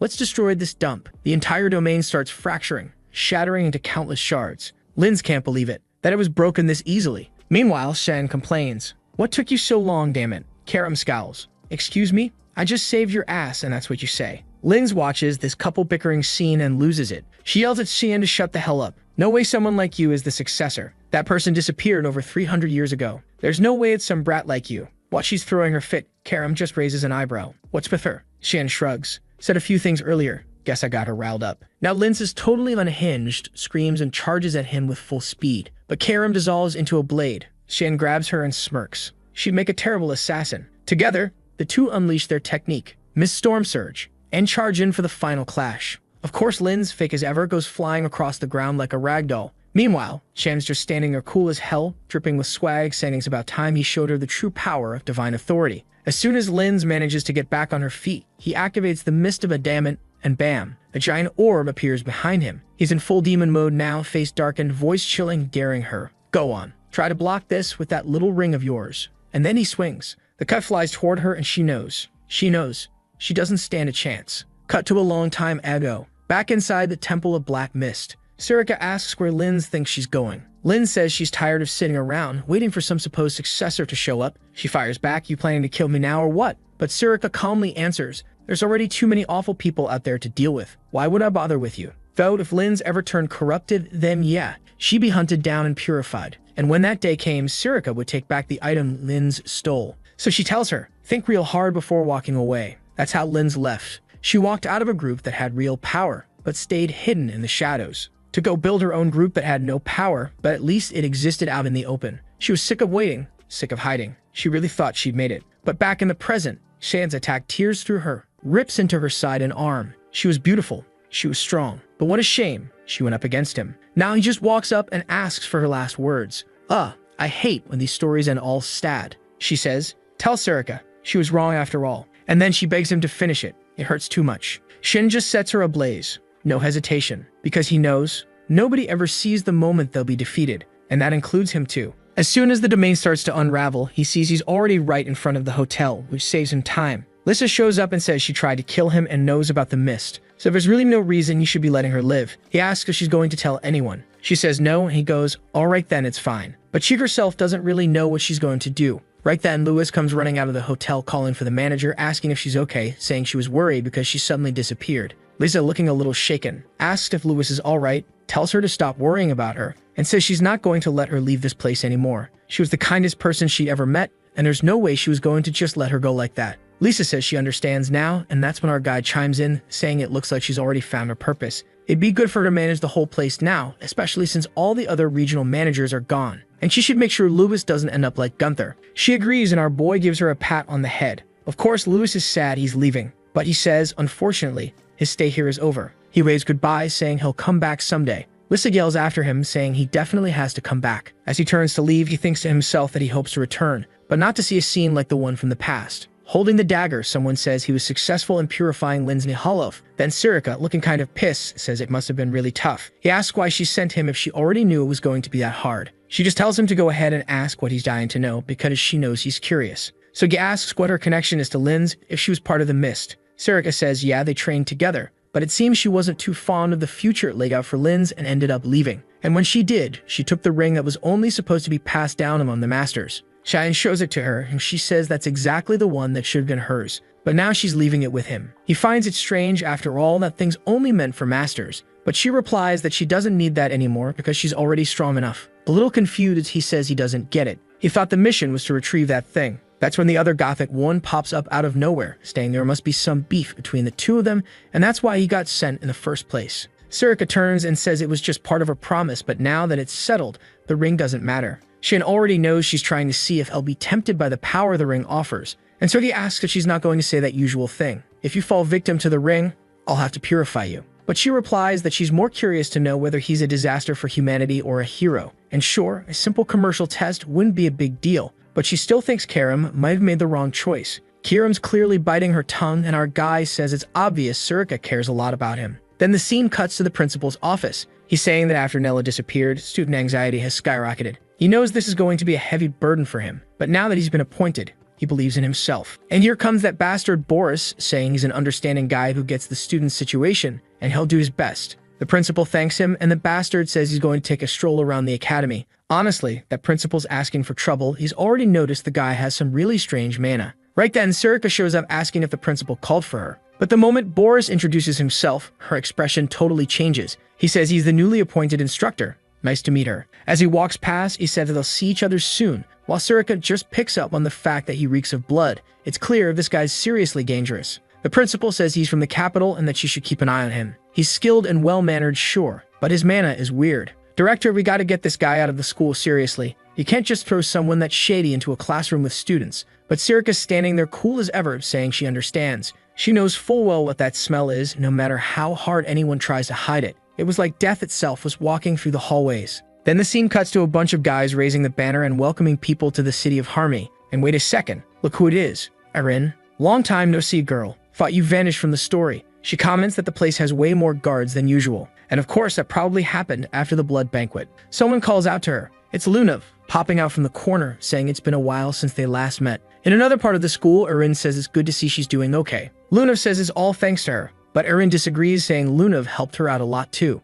Then she introduces Resimus, her new friend, who's already blurting out how gorgeous Lunav is, clearly smitten. But hold up, here comes trouble. Boris just rolls up like the scumbag he is, already introducing himself to all three of them. He wants to know if she's Princess Erin. She, all sweet and innocent, says she heard he was the new instructor and asks if he's the one who's going to be teaching about mana. He says he's honored that she already knows who he is and asks if she has a moment to talk. She's a little confused and asks if he means right now, and he says yes. It's nothing important. He's just going around checking out the students' mana rankings and wants to take a look at her mana sphere. She shows him immediately, without a second of hesitation, and he says that's exactly what he was hoping to see. Luna, though, tells him to stop right there, saying she's got a bad feeling about this. Eren finds that odd. Wasn't it just a mana evaluation? What could go wrong? And then he raises his hand and says she doesn't need to worry. This will all be over soon. Look, I don't know what exactly he was planning to do, but I do know our boy showed up just in time, gave him that death glare, and demanded to know what the hell that bastard was doing in Lewin. Then the next chapter jumps back in time, like way back, 2002 years before the founding of everything. The soldiers are raising their shields, shouting that the creatures are approaching. And holy hell, the thing is massive. Like, what even is that? Yeah, no surprise, the poor guy got blown to bits right there, splattered into a puddle of blood. The troops in the back are yelling to hold formation, saying if the monsters keep advancing, everything's going to collapse. Then one of them shouts that someone is coming. And here he comes, striding in with swagger from above, slicing red arcs through the air, just mowing everything down. The soldiers cheer, saying the rumors were true. They thought he'd been sent to the Western Front. It's the young master Xian, arriving to save everyone. A monster charges up an attack, but he dodges another laser and says he's actually excited. He'd heard this creature was high-ranking, but he's already standing on its head, realizing it's way too slow. He activates the void sphere and obliterates the thing. And of course, creepy Boris shows up again, clapping like a freak, saying Master Xian's incredible. No wonder Eshel admires him so much. Xian doesn't even entertain the flattery. He just wants to know what Boris is doing here when he should be back in the rear with Eshel. Boris, kind of shifty, says he came up this way after hearing the North needed reinforcements. But now that Xian's here, everything should be fine. Xian, though, says nothing's fine. Everyone here is on the verge of death. This war doesn't end. It's been over a year now that he and the Verdi have been leading the charge. And while the elite knights are out fighting on the front lines, supporting the Emperor's crown at Lunel, the monsters are using the distraction to push deeper and deeper. This war is endless, and all of it, every last bit, is because of the Emperor's greed. If it weren't for Eshel's request, not even Xian would have come here. The place would have already been wiped out. Boris tells him to be careful with his words, but admits that, yeah, given the state of things, there's no arguing it. The protagonist finds it strange. He says he thought Boris had come because of the Emperor, but Boris says nope, he's here because of the talents he possesses. It's just that his personality lines up a bit more with Mr. Eshel's. Our guy tells him to go ahead and show what kind of talent he's talking about. Right then, Boris pulls in a misty kind of mana into his hand. He says that all he can really do is gather traces of the mana someone's used and compress them into a sphere like us to store it. Then, locking eyes with him, he comments that Xian's mana is extremely unique. He can sense that the kid has great potential and might just be the person he's been looking for. At that moment, Xian realizes maybe this was when the hunt for him actually began. Back in the present, Eren asks what's going on. But there's no way our protagonist is making the same mistake twice. He knows the worst idea right now would be to hand over different types of mana to this guy. And wow, Boris doesn't even know who Xian is yet. This is literally the first time he's seen the Vert Boy. Resemblance asks why Xian's acting like that and why he's pulling on Eren's arm. Boris, all flustered, says it must be a misunderstanding. He was just assessing the student's abilities, as an instructor. But Xian immediately shoots back that he's never heard of any kind of evaluation requiring something like this. And right away he realizes this bastard's been appointed as an instructor. Boris, still trying to play it cool, says Xian doesn't need to feel pressured. It was nothing serious. He wasn't even going to feel uncomfortable. Xian says he accepts the apology, but it'd be best if Boris left now before everyone starts feeling even more uncomfortable. Boris, he's a scumbag, but he's not stupid. He picks up right away that the kid's so hostile there's no point trying to argue. So he just says alright, bows, and says he'll take his leave. They'll come back another time. But the moment he walks off, Luna is already wondering why that name. Boris sounds so familiar. Resemblance tells our guy to let go of Eren's arm already. He apologizes and she says it's fine. She knows he had his reasons. She's totally sure he's always looking out for her. She even says it out loud, turns bright red from saying it, then grabs Resemblance by the arm and walks off. Yeah, she was embarrassed about saying that, grabbed the wrong person, and dipped. Luna immediately asks Xian if he knew that instructor. He says something like, kind of. She finds that weird. She has access to tons of information, but she's never heard of that guy before. Xian just gives her a serious look and says she'd better not investigate. She shouldn't look up anything about that man. Luna stands there, realizing that whatever it was, it clearly bothered Xian deeply. Maybe she missed something, and that just makes her even more curious. Xian taps the ring and boom. Now it's raining candy in his room. All of it a reward because his daughter behaved and everyone's still alive. Brian says of course everything turned out fine and it's good to know Xian's doing okay too. Meanwhile, Emily complains that life's been tough. Brian won't let her cook even once. Xian asks why that bothers her. Last he checked, she liked it when people cooked for her. She says, yeah, that's true. but now it feels like someone took her job away. So San says, all right, time for him and Brian to go train. Brian tries to get out of it, but our guy tells him to hurry up and follow. The scene shifts to the academy's training grounds. Turns out someone's already there practicing. Looks like it's Resimus, though not totally sure. Might be someone else. Ryan's impressed. Whoever it is, she's wielding a massive claymore like it's nothing. Shen says of course it looks easy. She's going to be named the best swordswoman on the continent one day. Then he grabs a sword, saying it's time to see how much she's improved. She's caught off guard, asking what this is all about. She just came out for a chill evening. But he tells her nope, not tonight, come at him. Resimus hesitates, makes sense. She's holding a real sword and he's only got a wooden one. She's worried the poor guy might actually get hurt. But before she can even finish the sentence, bam, he almost smacks her right in the face. She manages to duck and block just in time, then compliments the move. Still, she can't believe that was a blow from a wooden sword. She deflects his attack and comes at him full force, saying she's not going to go easy on him anymore. He parries one of her strikes and praises her movements. Too bad though, he says she's still got a long way to go, because this right here looks like her current limit. Resimus is confused. He's saying all that, but she's the only one attacking. She finally says enough and goes in for a strong vertical slash, only to get tapped right in the forehead and drop like a chump. Shannon tells her that letting her emotions take over like that is exactly what creates openings in her attacks. She's slumped there, frustrated, admitting she's no match for him. Must be nice, being that strong. But when he compliments her, saying she's actually really skilled, she goes totally red. He says he's sure that if she keeps up the pace she's going, no one will be able to beat her with a sword. She's all flustered, saying it makes no sense to get a bunch of compliments after getting her butt kicked. But with his hand on his chin, Sian says there's really not much more he can do for someone at her current level. So he tells Brian to help her train. Poor guy wasn't ready, but he turns to Resimus and says, all right then, the two of us are gonna practice every day. Shen hands him the sword and asks where he's going. But our boy just says he's got something to take care of and leaves. Brian's left standing there awkwardly, muttering that he's really looking forward to training with her. But he better be ready because Resimus looks like she's going to take it seriously. He's starting to realize he's got another little menace on his hands. While walking through the halls, our guy feels a strange, familiar sensation. In the middle of the academy, yep, there's Luna. As curious and sneaky as ever, that menace. So he walks up, wanting to know what she's looking at. She says it's the research lab of Instructor Boris. Shen already knows she's definitely trying to sneak in. She asks when he got to know her so well. Says she's just looking, that's all. But he tells her to cut to the point. What is she trying to do? She says she's just super curious. She's never heard of that guy's name before, not even from the Garan Association. And yet the man's supposedly an 8-circle mage. How could someone be that powerful and still have zero information out there about him? Shen's clearly over it. This girl just got out of one mess and she's already trying to dive into another. She asked if he's not going to help and he says he doesn't want to get involved. She stares at him, saying he sure sounds like someone who knows this guy pretty well, almost like he already hates him. Poor Xian, once again being dragged into a problem he didn't ask for. He probably should have just walked away, huh? But no, here he is, standing in front of the lab, saying he doesn't sense anyone inside. He tells her to stay behind, he's going in first. He grabs the doorknob, activates a mist ability, and opens the door. Turns out, it's more of a library than a lab. All that's inside are scrolls and handwritten books. Looking around, Luna comments that it's all about ancient magic. And right at that moment, Karam suddenly steps out from Sian. He asks where she's going. She says she's just checking the rooftop and tells him to keep doing what he's doing. He's a little confused. Why is she heading to the roof? But whatever. Luna calls him over, saying she found a text that looks super old. But Cheyenne, he realizes what it actually is. That armor. That's Boris of Armor, the one known as Hearthcree. Oh boy, even the name sounds cursed.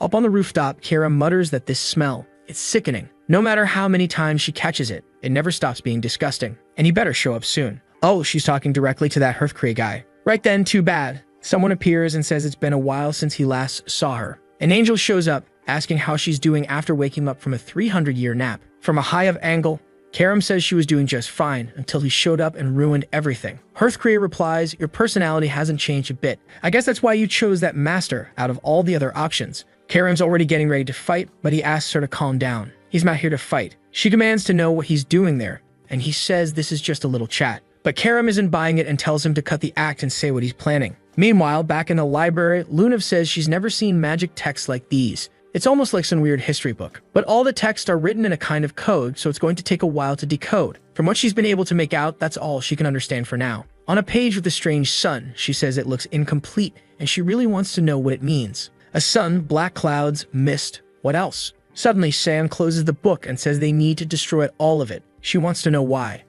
That's what caused the blood banquet along with a lot of the other disasters. Then boom, someone shows up and says it's a shame, but he can't let that happen. Right away, Shan recognizes Boris's voice and wonders how he didn't sense his presence. The book starts glowing gold and suddenly materializes in Boris' hand. And that's when Boris says he was actually thinking about having a talk with the boy. What an incredible coincidence that he happened to show up there. Too bad it had to happen in such an unpleasant way, getting spied on and all. He raises his hand and asks Miss Lunev to excuse them. Poor thing, he's already flung her out the window, sending her all the way to the dorms. And now the two of them need to have a little conversation. He's very interested in the boy, specifically in the version of him he doesn't show the public. Shin's already figured out this isn't good. It'd be great if you could just kill this guy. But Hearthcree is a major problem. Not to mention, Karim suddenly vanished from his side. She's up on the rooftop, lying back all calm, wanting to know what the bastard's even talking about. Hearthcree says the person her master serves is someone chosen by the gods, and basically, they're playing a game they already lost. Karim says she doesn't care. A demonic spawn like her would never ally with Lumindal. The angel says there are other ways. For example, she could take over her master's body. Surely that wouldn't be so difficult. Karim demands to know what the hell he's trying to pull. And now, the chapter shifts again. This time, it's about good and evil, light and darkness, creation and destruction. Two opposing forces always at war. And in these epic tales, light always wins. It's been 3 centuries since the Great War ended and the demon died. The surface world seemed to be thriving, but little by little, people were forgetting about them. Looks like we're seeing things from the angels' point of view. One of them says it's getting harder to find the fear and reverence people once had for them. So they came to a conclusion. In order to be worshipped again, they needed darkness. It's the darkness that makes their light shine brighter. Karim just calls that reason completely idiotic. Now it all makes sense. They want her to take over her master's body, so that they can defeat her and be hailed as saviors. The deranged angel smiles, saying it's amazing, she figured it out perfectly. And bam, he immediately takes a slash to the face. She tells him to quit talking crap. But of course, the little immortal thing just regenerates, saying it's a shame. He'd really thought this was the perfect chance to talk with her. Karim answers bluntly. They're the ones who decided she was the bad guy. But she's already figured out that these so-called angels are way more concerned with their own problems than protecting anyone else. The angel shows up again, saying it's a shame. He really thought talking to her would be as easy as it was with Eru. It was a nice visit, but now he's heading out. And just like that, he vanishes while Karim's left wondering, what the hell did that idiot Eru do? Back with Boris, the bastard's calmly serving a fancy high-class tea from Sparnia, saying he hopes the boy enjoys it. Obviously, Cheyenne doesn't give a damn. He tells him to get to the point and explain why he's so interested in him. Boris, fake as always, says he's just a teacher concerned with a promising student. Cheyenne tells him to cut the crap. He doesn't even show up to class. Boris wants to know why, and Cheyenne flat out says it.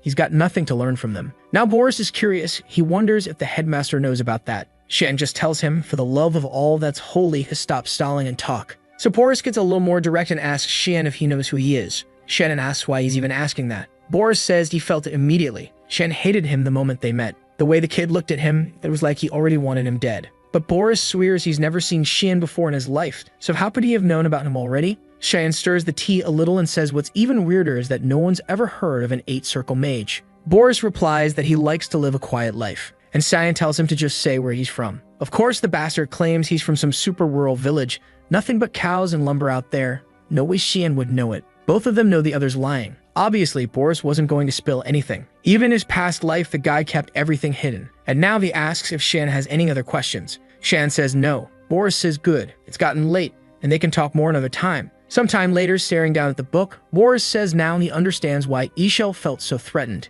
That kid, he must be the one helping Princess Erin. He's speaking with that Dan Hearthcree, who says it's ironic that the younger brother of the so-called savior is the one wielding the demon blade. Fate's got a funny way of working. It also seemed like Karim might just be the darkness they've been searching for all this time. And if he's right, that boy might be the perfect opportunity to make Ishel shine brighter than ever. That's just like it was foretold in the black mist that hides the sun. Boris closes the book and declares, the rebirth of the savior is about to begin. Cut to Karim in the Hall of the Black Mist. Someone says it's surprising she came all the way there on her own. It's Eru. He wants to know what brings her. Karim says it's funny he's even asking. You should already know. She just met with Hearthcree and didn't realize the two of them were so close. Eru asks if Hearthcree tried anything, but Karim cuts him off. Just tell her why he didn't do anything. Apparently, he'd forgotten the reason he was kicked out. Eru says there's no lower place than where he already is, which means he's got nothing left to fear. Karim tells him he's got to be joking. These people are trying to use both her and Cheyenne. The Lord asks if her wish is really to protect Cheyenne. If that's the case, he can help her make that wish come true.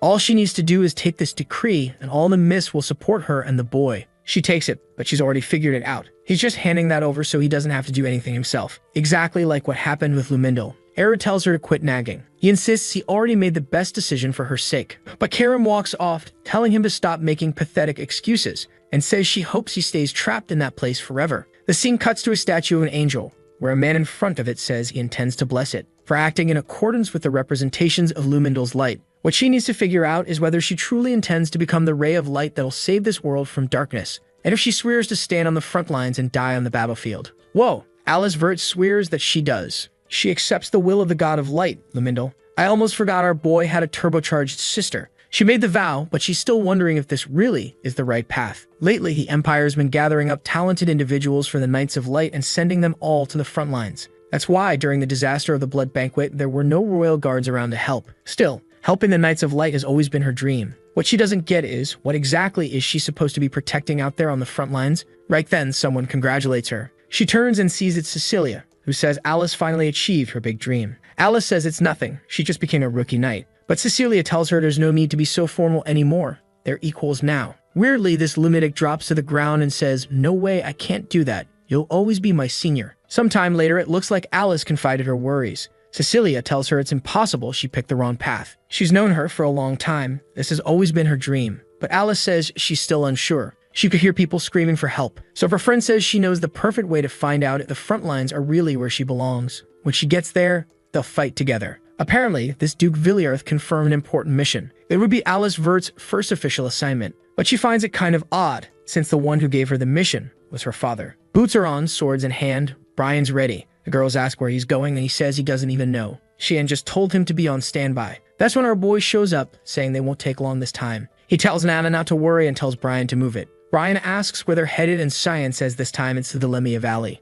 Emily points out that for someone saying, "We won't take long, that place is super far away." But Sheehan opens a portal right there with his ring, saying they won't take long if they go through that. And it'd have to be now, because today was the day Alice was supposed to die. On the battlefield, someone yells for everyone to hold formation. A man turns to the young lady and says it must have been a tough journey, but Alice tells him not to call her that. The guy praises her, says he's super proud that she's finally standing among the Knights of Light. She awkwardly tells him to stop, she still has a lot to learn. Still, he's confident she's going to do great and that the Duke will be proud. Suddenly, she steps forward and introduces herself. The eldest daughter of House Vert reporting in after receiving the summons. Her father turns and says the third and fourth princes, as well as the second princess, are all coming to visit. She better be prepared. Alice notices he didn't praise her at all. Still cold as ever. He already tells everyone to greet the guests. They should arrive by now. And there they are. Third prince, Phagian Severus. Fourth prince, Nerovian. At least their names are easy to remember. And then comes the second princess. Alright, why is she showing that much thigh? Who is she trying to seduce here? Me? Her name is Violet Severus, the bold one. Right away, everyone from our boys' family bows and greets them. But Nerovian's already done. He says they've finished the formalities, so can they leave now? Fabian's nervous. He's scared that white-haired guy's going to get attacked by monsters. But Shan's dad tells him to relax. They're in the rear guard. Monster activity is super low here. Plus, the best knights are stationed right there, so there's nothing to worry about. Well, look who's here. That damn bull-headed Eshel. Alice gives him a quick glance, and her father turns to him and says he better fulfill all his duties. He says he won't disappoint, while that Fabian guy over there says they better take out the monsters before they get any closer. His body's too valuable, unlike theirs. Okay, your highness is really asking to get slapped. Now here's a body that is actually valuable. Violet's already thanking Eshel for his hard work. He just replies that it's an honor, and she wants to know, where's Lunel? He's not the type to miss formal events like this. Eshel explains that Lunel had an important matter to attend and couldn't make it. She side-eyes that answer, saying it's good to have him as a bodyguard. Wait, what's going on here?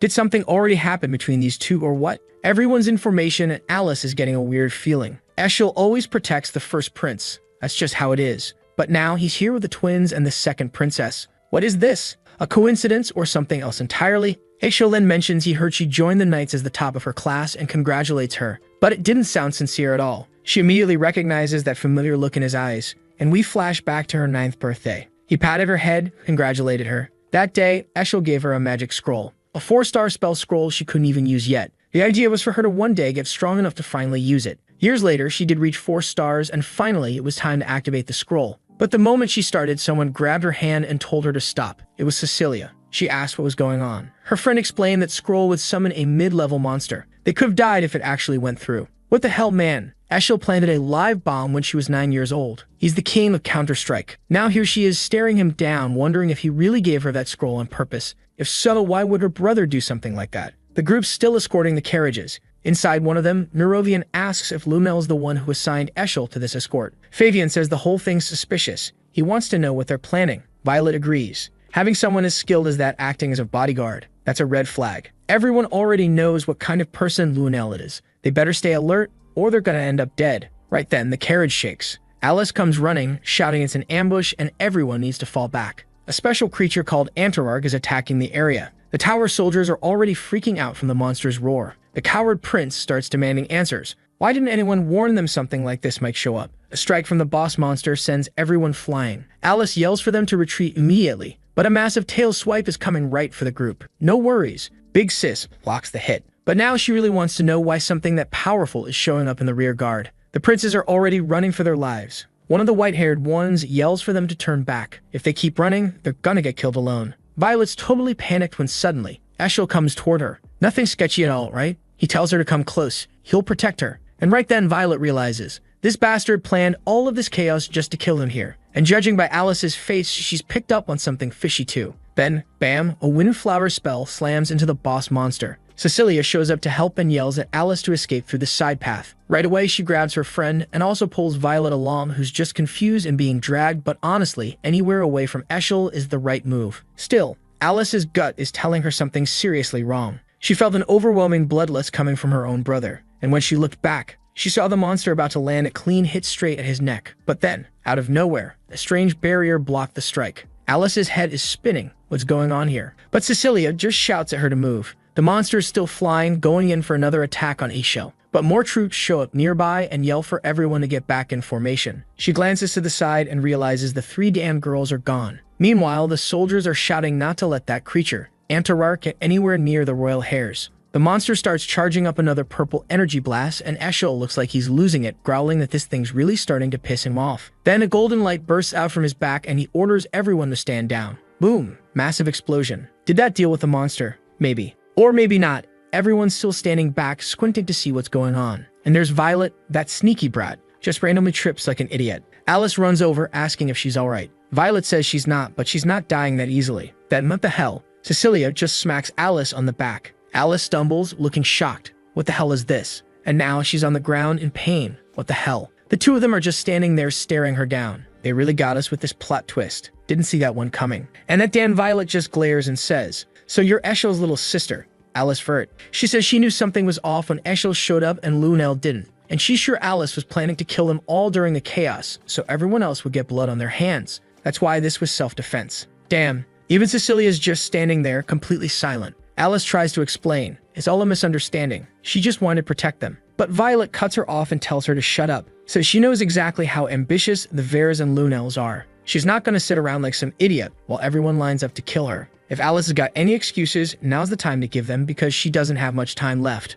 Violet throws down a scroll and says she hopes Lumindal won't save her. And poof, looks like the two of them just teleported out of there. Alice, though, she's not thinking straight. She's sitting there wondering how impulsive Cecilia must have been to betray her like that. She has to be under some kind of mind control, or there has to be another explanation. Tears in her eyes, she mutters that it can't be real. But now some creatures appear in front of her. She struggles to stand up, saying she has to pull herself together. She can't die here. She has to survive and asks Cecilia why she did this. She begins activating a power, calling out to her dear mother, the source of all life, the monster's charge, and she begs the goddess to act through her hands. She triggers a skill from Udine of the Spear, sending blasts flying in every direction. Meanwhile, over at the Varda hideout, yep, it's the two traitors, Violet and Cecilia, just lounging. Violet throws herself onto the bed, saying that was disgusting. Cecilia agrees, sitting quietly thinking about little Alice from her childhood. She closes her eyes, maybe a little conflicted. Then Violet asks, "Why'd you let Alice live? You could have killed her right then and there." "Girl, close those toothpick legs, you're acting weird." Cecilia, a bit hesitant, says, "She'll die soon anyway.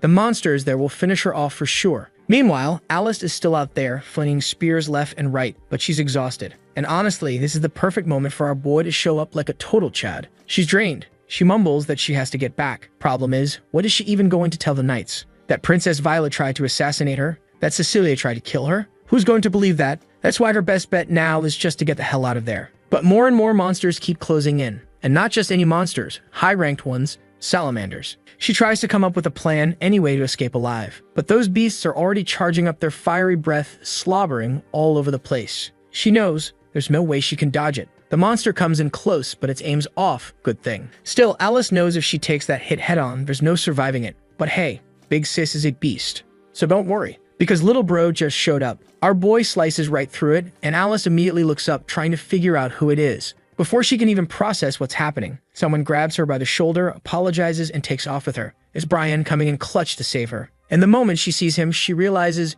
if Brian's here, then that must mean he's here too. Those salamanders were still creating a sea of fire. Brian and Alice were hiding nearby, and he told her to just hold on a little longer. But she knew that holding on wasn't going to cut it. Those things were closing in fast, and they were going to catch up any second. That's when, bam, Karam drops right in front of them. Off in the distance, an explosion lights up the sky. The creatures all turn toward it, staring. And Karam, of course, shows up saying those damn things must have eaten something poisoned. Why else were they spewing out everything inside them like that? She tells Shan to hurry up and finish the job already. Alice hears the name and is visibly confused. Shan, did she hear that right? And then, there he comes. Third form of the descent of mist. The monsters shoot out their flames, but he cuts straight through, rips one's head in half, explodes the body, unleashes a bunch of void orbs. Yeah, looks like he wiped everything out. Not long after, Brian's carrying Alice away from the battlefield. She spots the boy in the distance and walks closer, thinking to herself that she always had a hunch about who was behind that mask. The mask hits the ground. She starts crying. And who is it? Come on, you already know. It's Cian. Of course it is. He looks at her and says, I hope I wasn't too late. Later, as she's being healed, things finally click. Cecilia had always been Violet's spy. She feels like a fool, thinking she was carrying on her family's will and trusting someone like her. But Shan says it's not her fault. The blame lies with that damn Cecilia, with the princess, and obviously with Eshel too. Alice wants to know, was it all planned by their brother? Does Shan know something about it? It's weird because the mission orders came from her father. Shan tells her that the only reason the mission even happened was because Eshel suggested it. And of course her father does everything that guy says. She wants to know why. Shan says it's because that bastard wants to be the only one who carries on the family legacy. Alice scowls, saying that apparently he's even willing to kill his own sister for that. Though the tough act doesn't last long, she collapses to her knees, completely drained. Still, she wants to know, does Shen really believe that about Eshel? Is he sure? He just stares at her and says, of course I do. What? You think I'm joking? Alice admits she always felt something was off, and it looks like Shan did too.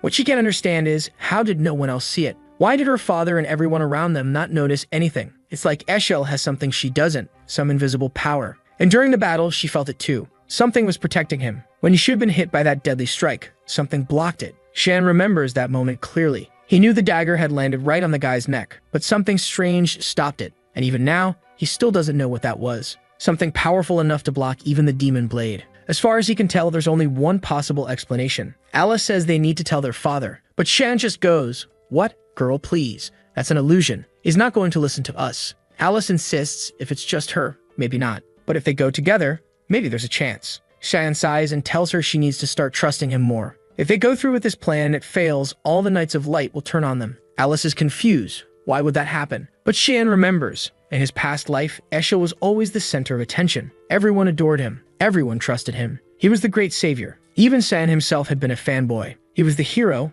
There was never a doubt in anyone's mind. Looking back, it was strange. He wasn't just a knight. He felt like a religious figure. Even their father, who was sharp and observant, died trusting him. The Emperor, Lunel, ambitious as hell, also trusted him. Boris, a man obsessed with truth and sharp as a blade, he trusted Eshel too, without question. Even the idiot version of Sin didn't stop trusting until he was lying dead on the ground. But in that final moment, one question echoed in his mind. Why did I trust Eshel? There could only be one explanation. Shan says Eshel was the ultimate figure who inherited the authority of the most powerful god, Lumindal himself. The authority he received, the role of world savior. Back on the battlefield, it's total chaos. Everyone's yelling to protect the princes. Redhead and Albino are absolutely losing it, panicking like they're seconds from death. Meanwhile, Eshel is right there on the front lines, holding off a dragon. Mr. Platinum Hair starts gushing over him, but Eshel just snaps, telling the idiot to back off before he gets himself killed. The dragon charges in for another attack. Eshel activates the Judgment of Regis, his dark technique.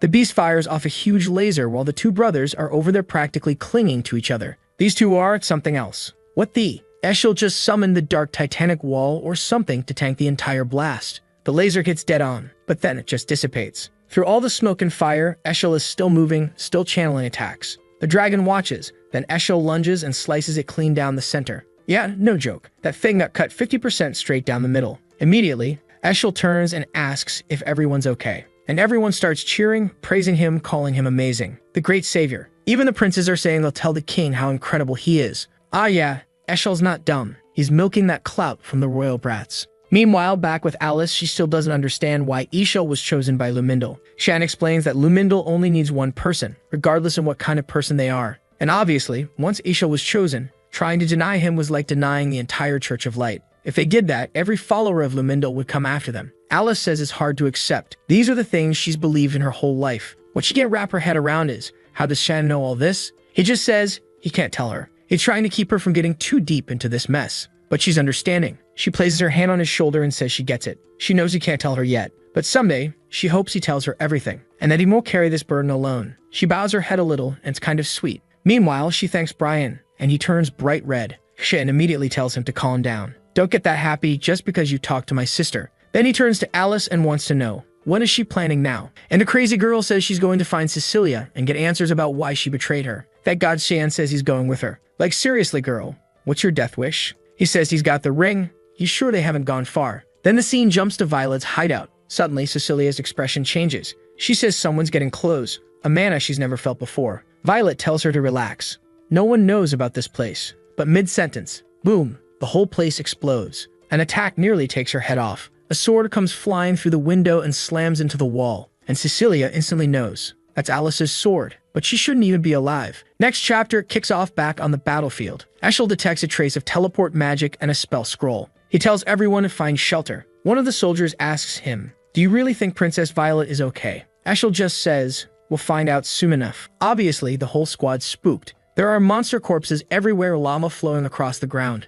Chaos. Back to Cecilia, now running. She's muttering that she thought the kid would be skilled because of the mana and that bloodlust. But turns out, it's just a child. He couldn't possibly be traveling with anyone else. She activates a skill from the Wanderer of the Wind and closes in. She's coming in fast with a sword strike that looks like it'll land, but the kid dodges. She commands to know who he is. Why has she never seen anyone from the Veers move like that? He just stares at her silent. She orders him to answer. Why does he have that sword? Did he save Lady Alice? Still no answer. So she gets ready. Says if he won't speak, let's see if he can scream. She charges. Left, right, up, down. Swipes near in his stomach. Swipes past his ear. She's going for blood, but she hasn't landed a single hit yet. While thinking to herself that only a handful of knights could keep up with her speed, Cecilia pushes off a tree and launches in for another strike, yelling that it's over. But he just does a calm little hop to the side, dodging it like it's nothing. Now she's starting to wonder, does he actually move faster than me? Shan, dude, the enemy is right there. Stop standing around like you're in a Kalon commercial. She's burning with rage. He hasn't even drawn his weapon. She darts left and right like a damn Pikachu, charging again and yelling at him not to underestimate her. Sharp tempest, a clean slash, massive explosion, shockwaves everywhere.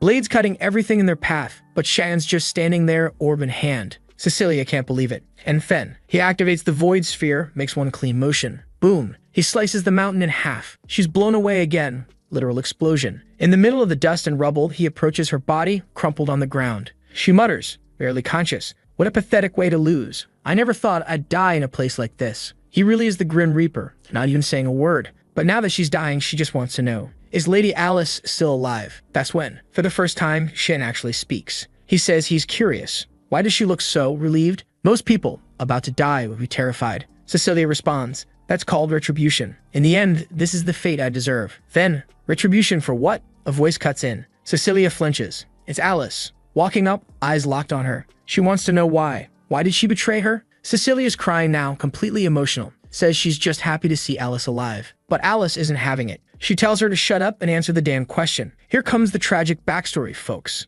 Let's go. We're taken to Cecilia's hometown, a small village that was wiped out during a monster attack. She was just a starving orphan digging through scraps to survive when someone finally found the survivors. A group from the army showed up claiming they'd defeated the monsters and that she was safe now. They picked her up, gave her food and water. She was saved. Right when she was about to die, the Megs arrived. And the one who saved her back then was Princess Violet. Even at that age, she had that smug face you just want to punch. But she was talented, powerful. So of course it made sense for Cecilia to dedicate her life to the person who saved her. Not long after, she was given the chance to repay that debt. The order was clear: get close to the Veers and wait for further instructions. That's how she ended up working in the household. And that's when she met little Elise. So sweet, so kind. But now, she regrets everything. She should have just died in the ruins of that village. Then just today, Violet arrived and said, today, Alice must die. She's a threat. Alice, confused, asks, what threat? What the hell are you talking about? Cecilia explains. Violet has always seen the Veers as threats. because of their connection with Lunel and Eshel. She always believed the Veres were allies of Lunel. So when she saw herself under attack, she must have thought it was all a plot by the Veres and Lunel to wipe out the rest of the competition. Cecilia says Violet is nothing like Alice. Alice actually trusted her, believed in her until the very end. But Shan cuts in. Don't. Stop trying to justify it. Just admitting she was wrong doesn't mean she deserves forgiveness. Cecilia is shaken. Alice tells him to hold on, just listen a bit more. But Shan already drew his blade, tells her this isn't some light matter. Cecilia, she accepts it, says she's ready. Meanwhile, Alice is desperately pleading, asking him to wait to listen to think. Ryan gently tells Alice to calm down. Trust in Master Shingen. Then, Shan raises the dagger, swipes it. Blood hits the ground. Looks like she's dead. And the scene cuts. We're in Violet's room. Everything's been torn to pieces. She's looking around, demanding to know who's there. She wants to know where Alice is. But the person who walks in, yeah, it's the worst possible option. Yeah, it's him. Bullhead himself, Eshel, walking in and saying he's here to escort Her Highness. But Violet's trembling, barely holding it together. She blurts out that he looks way more like he came to kill her. Kind of rude, barging in like that. Eshel doesn't even bother lying. He says it straight, yeah, he was planning to kill her. The perfect setup?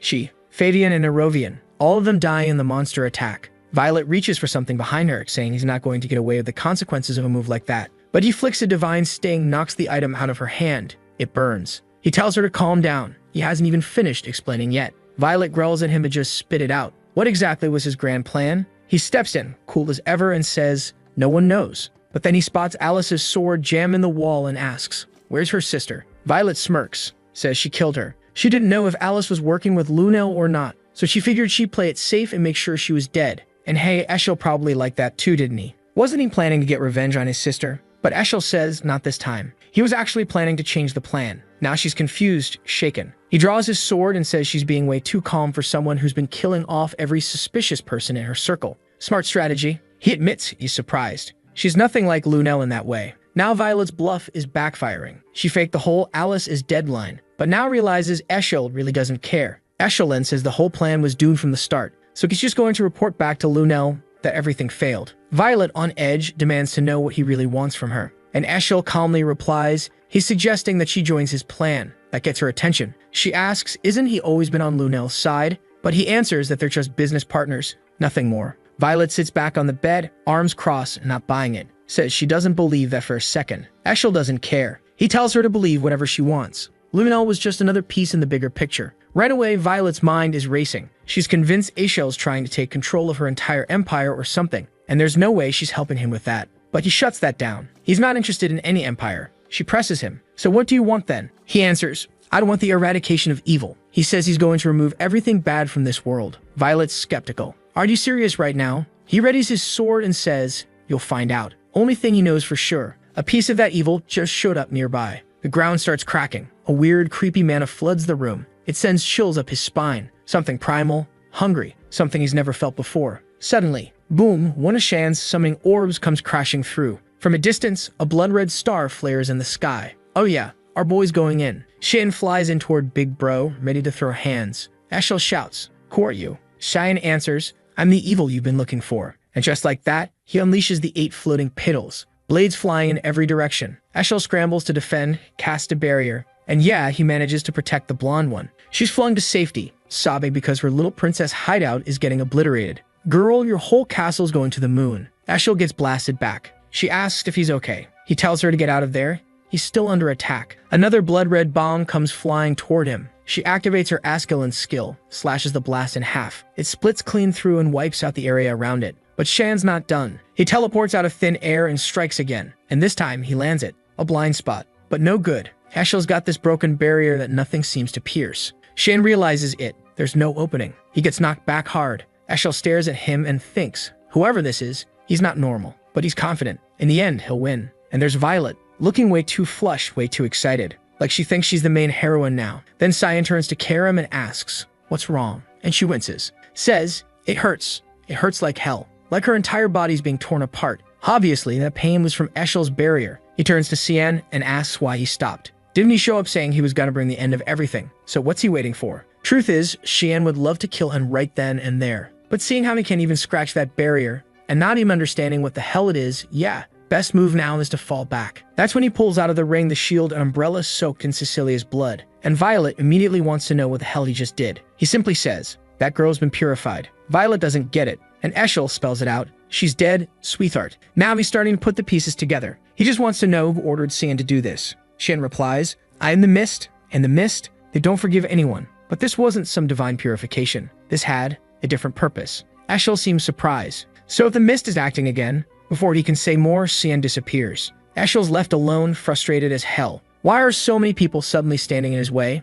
All this time, maybe it was the mist screwing up his grand plans from behind the scenes. Scene shifts to a nearby waterfall. Karam's clutching her head, groaning that it hurts like hell. Shen's confused. She says she's never felt anything like that. It's like she couldn't even touch him. Yeah, the situation's way worse than they expected. But Shen has got a possible solution. A Durin Dark elemental stone, a crystal of divine purity. It's just a theory, but he believes they can beat Eshel with it. That's when Karam grabs his arm and begs him not to do it. That item could straight up kill him. Just then, Alice shows up. Stosian shrugs it off for now and says they'll talk later. Right now, he's got people to protect. He's not repeating the mistakes of his past life. Also, seriously, why didn't he just kill Cecilia already? Forgiving that traitor? But no, he swore if the enemy's stronger than expected, he just has to get stronger himself. Sounds like a solid plan to me. A while later, Alice hands him something. It's the symbol of Marion. Normally, no one's allowed into the spiritual realm, but with this, he can enter a place called Fruina. She tells him to be careful. Oh, for the love off. I thought that hooded figure was Shan again, but nope, it's Cecilia, crying her eyes out, whispering thank yous. Alice turns her back and says she hasn't forgiven her, and she better not show her face again. Cecilia says she understands and walks off. Up on a rock, Karam watches the whole thing and asks, are we really just letting that girl go? Maybe we should have just killed her. But Cheyenne says he already did kill her in his past life, and thinking back, there was no need to kill her then either. When he found her, she was already broken, crushed by guilt for murdering his sister. All he did this time was lighten her burden. Maybe one day, she'll pay that debt. Then we cut to the moment earlier, when he killed her. Turns out, it wasn't a death slash, just a clean cut on the shoulder. He removed her armor and told her to stay hidden and wait to be summoned. Back to Cecilia, she's convinced Stan believes she has a shot at redemption, and she swears she'll repay the debt she owes them. Karam, though, she's squinting at Cian like, are you sick or something? This guy's been way too soft lately. Sheegan slaps her on cheeks like, what's happening to the Cian the Slayer I know? Suddenly someone calls out, it's Cecilia again. She says she already delivered the girl and thanks Karam for saving her. While Karam's sitting there like, this is crazy.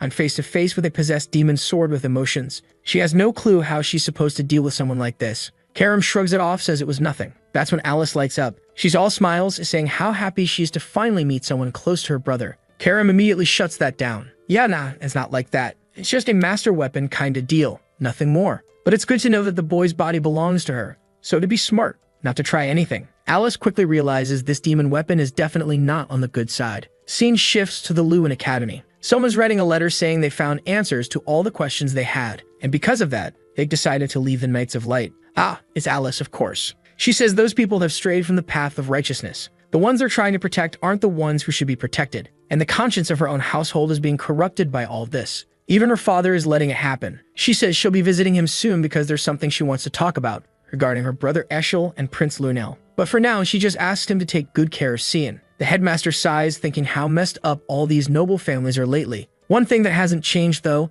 Alice worrying about her brother, like always. At least he can pretend he'll look after the kid like she's always asking. He then apologizes for making Boris wait. Boris says it's fine. The director asks how things are going at the academy, and the bastard calmly says he's adjusting just fine. Then the old man hits him with the real question. So when were you planning to tell me you're working for Prince Lunel? And why the hell he's been keeping it a secret? Boris, totally stone-faced, says he never hid it. No one asked. Besides, it's got nothing to do with his job there. The director now wants to know the real reason he's even at the academy. Boris says he was looking for someone. The director, did you find them? Boris, yes. And boom, he's fired on the spot. The director says if the person he found is who he thinks it is, Boris needs to get out before he tries anything else. Boris is practically shaking now but says he understands. This director's playing the badass role, but honestly, he's not even good at threatening people, especially not this shady old fox Boris. Outside, Boris mutters that he didn't expect that kind of reaction. Clearly, Qian's built some very strong connections. He sends out a message saying he's got fresh intel to report every single day. Hearthcrea wants to know what he's planning to do.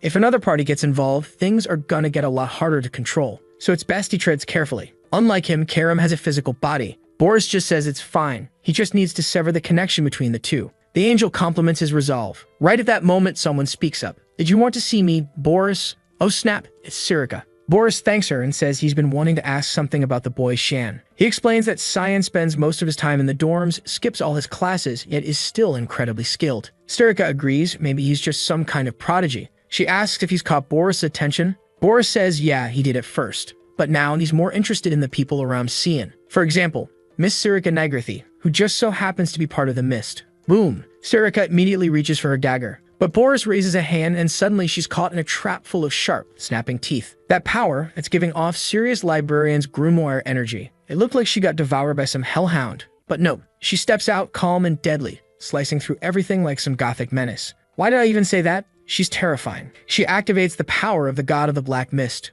Boris is straight up shook. He wasn't expecting this. She's actually forming an entirely new domain. Turns out that's how she's been hiding her mana from the rest of the world. Sturika says she has no idea how her identity was found out, but now that he's pulled this stunt, his life has to end here. If death is what he came looking for, she'll happily grant it. Boris opens the book saying this isn't going to be easy, and Sturika replies that he may be full of confidence now, but she wants to see how long that's going to last. Suddenly, they're both surrounded by a bunch of assassins, and she calls out to Boris, saying it's time to begin his purification. The pages flip, and he says fine, he can handle everyone there. The scene shifts to our boy's room with Emily calling for him saying that Dad's home. He steps through the portal with Brian, who looks like a total fool. Nan throws herself into his arms, saying she missed him, while Brian immediately heads over to Emily asking for something to eat. Our boy notices that strangely Nan is growing bigger. He asks if she's okay, and she says yes. She's been getting along with Sturika just like he asked. He realizes that her training with Sturika must be going well then. Some time ago, they asked Sturika to start training Nan so she could learn to control her emotional collapses. He didn't want a repeat of what happened at the blood banquet. Sturika's training obviously isn't easy, but when it comes to controlling instincts, she's the best. He compliments Nan, telling her she's really putting in the effort. She agrees but says that today, Sturika told her there wouldn't be training because she had other plans. San is already curious. What plan? Karim says it's probably a purification. That's because, well, Karim was the one who requested Boris be purified. Shan looks confused and she explains that Boris is working here as an instructor. And of course, it'd be easy for Sturika to get close to him since they work in the same place. Shan responds that there's no way Eru would have allowed something like that. Didn't he know who she was fighting against? Karim asks if he's talking about the scripture, like Sturika and Misty couldn't handle that. Then right away, our boy says she must already know about Hearthcrate too. And it looks like he didn't realize she didn't know because now both of them are confused. Honestly, I thought everyone was already in on everything.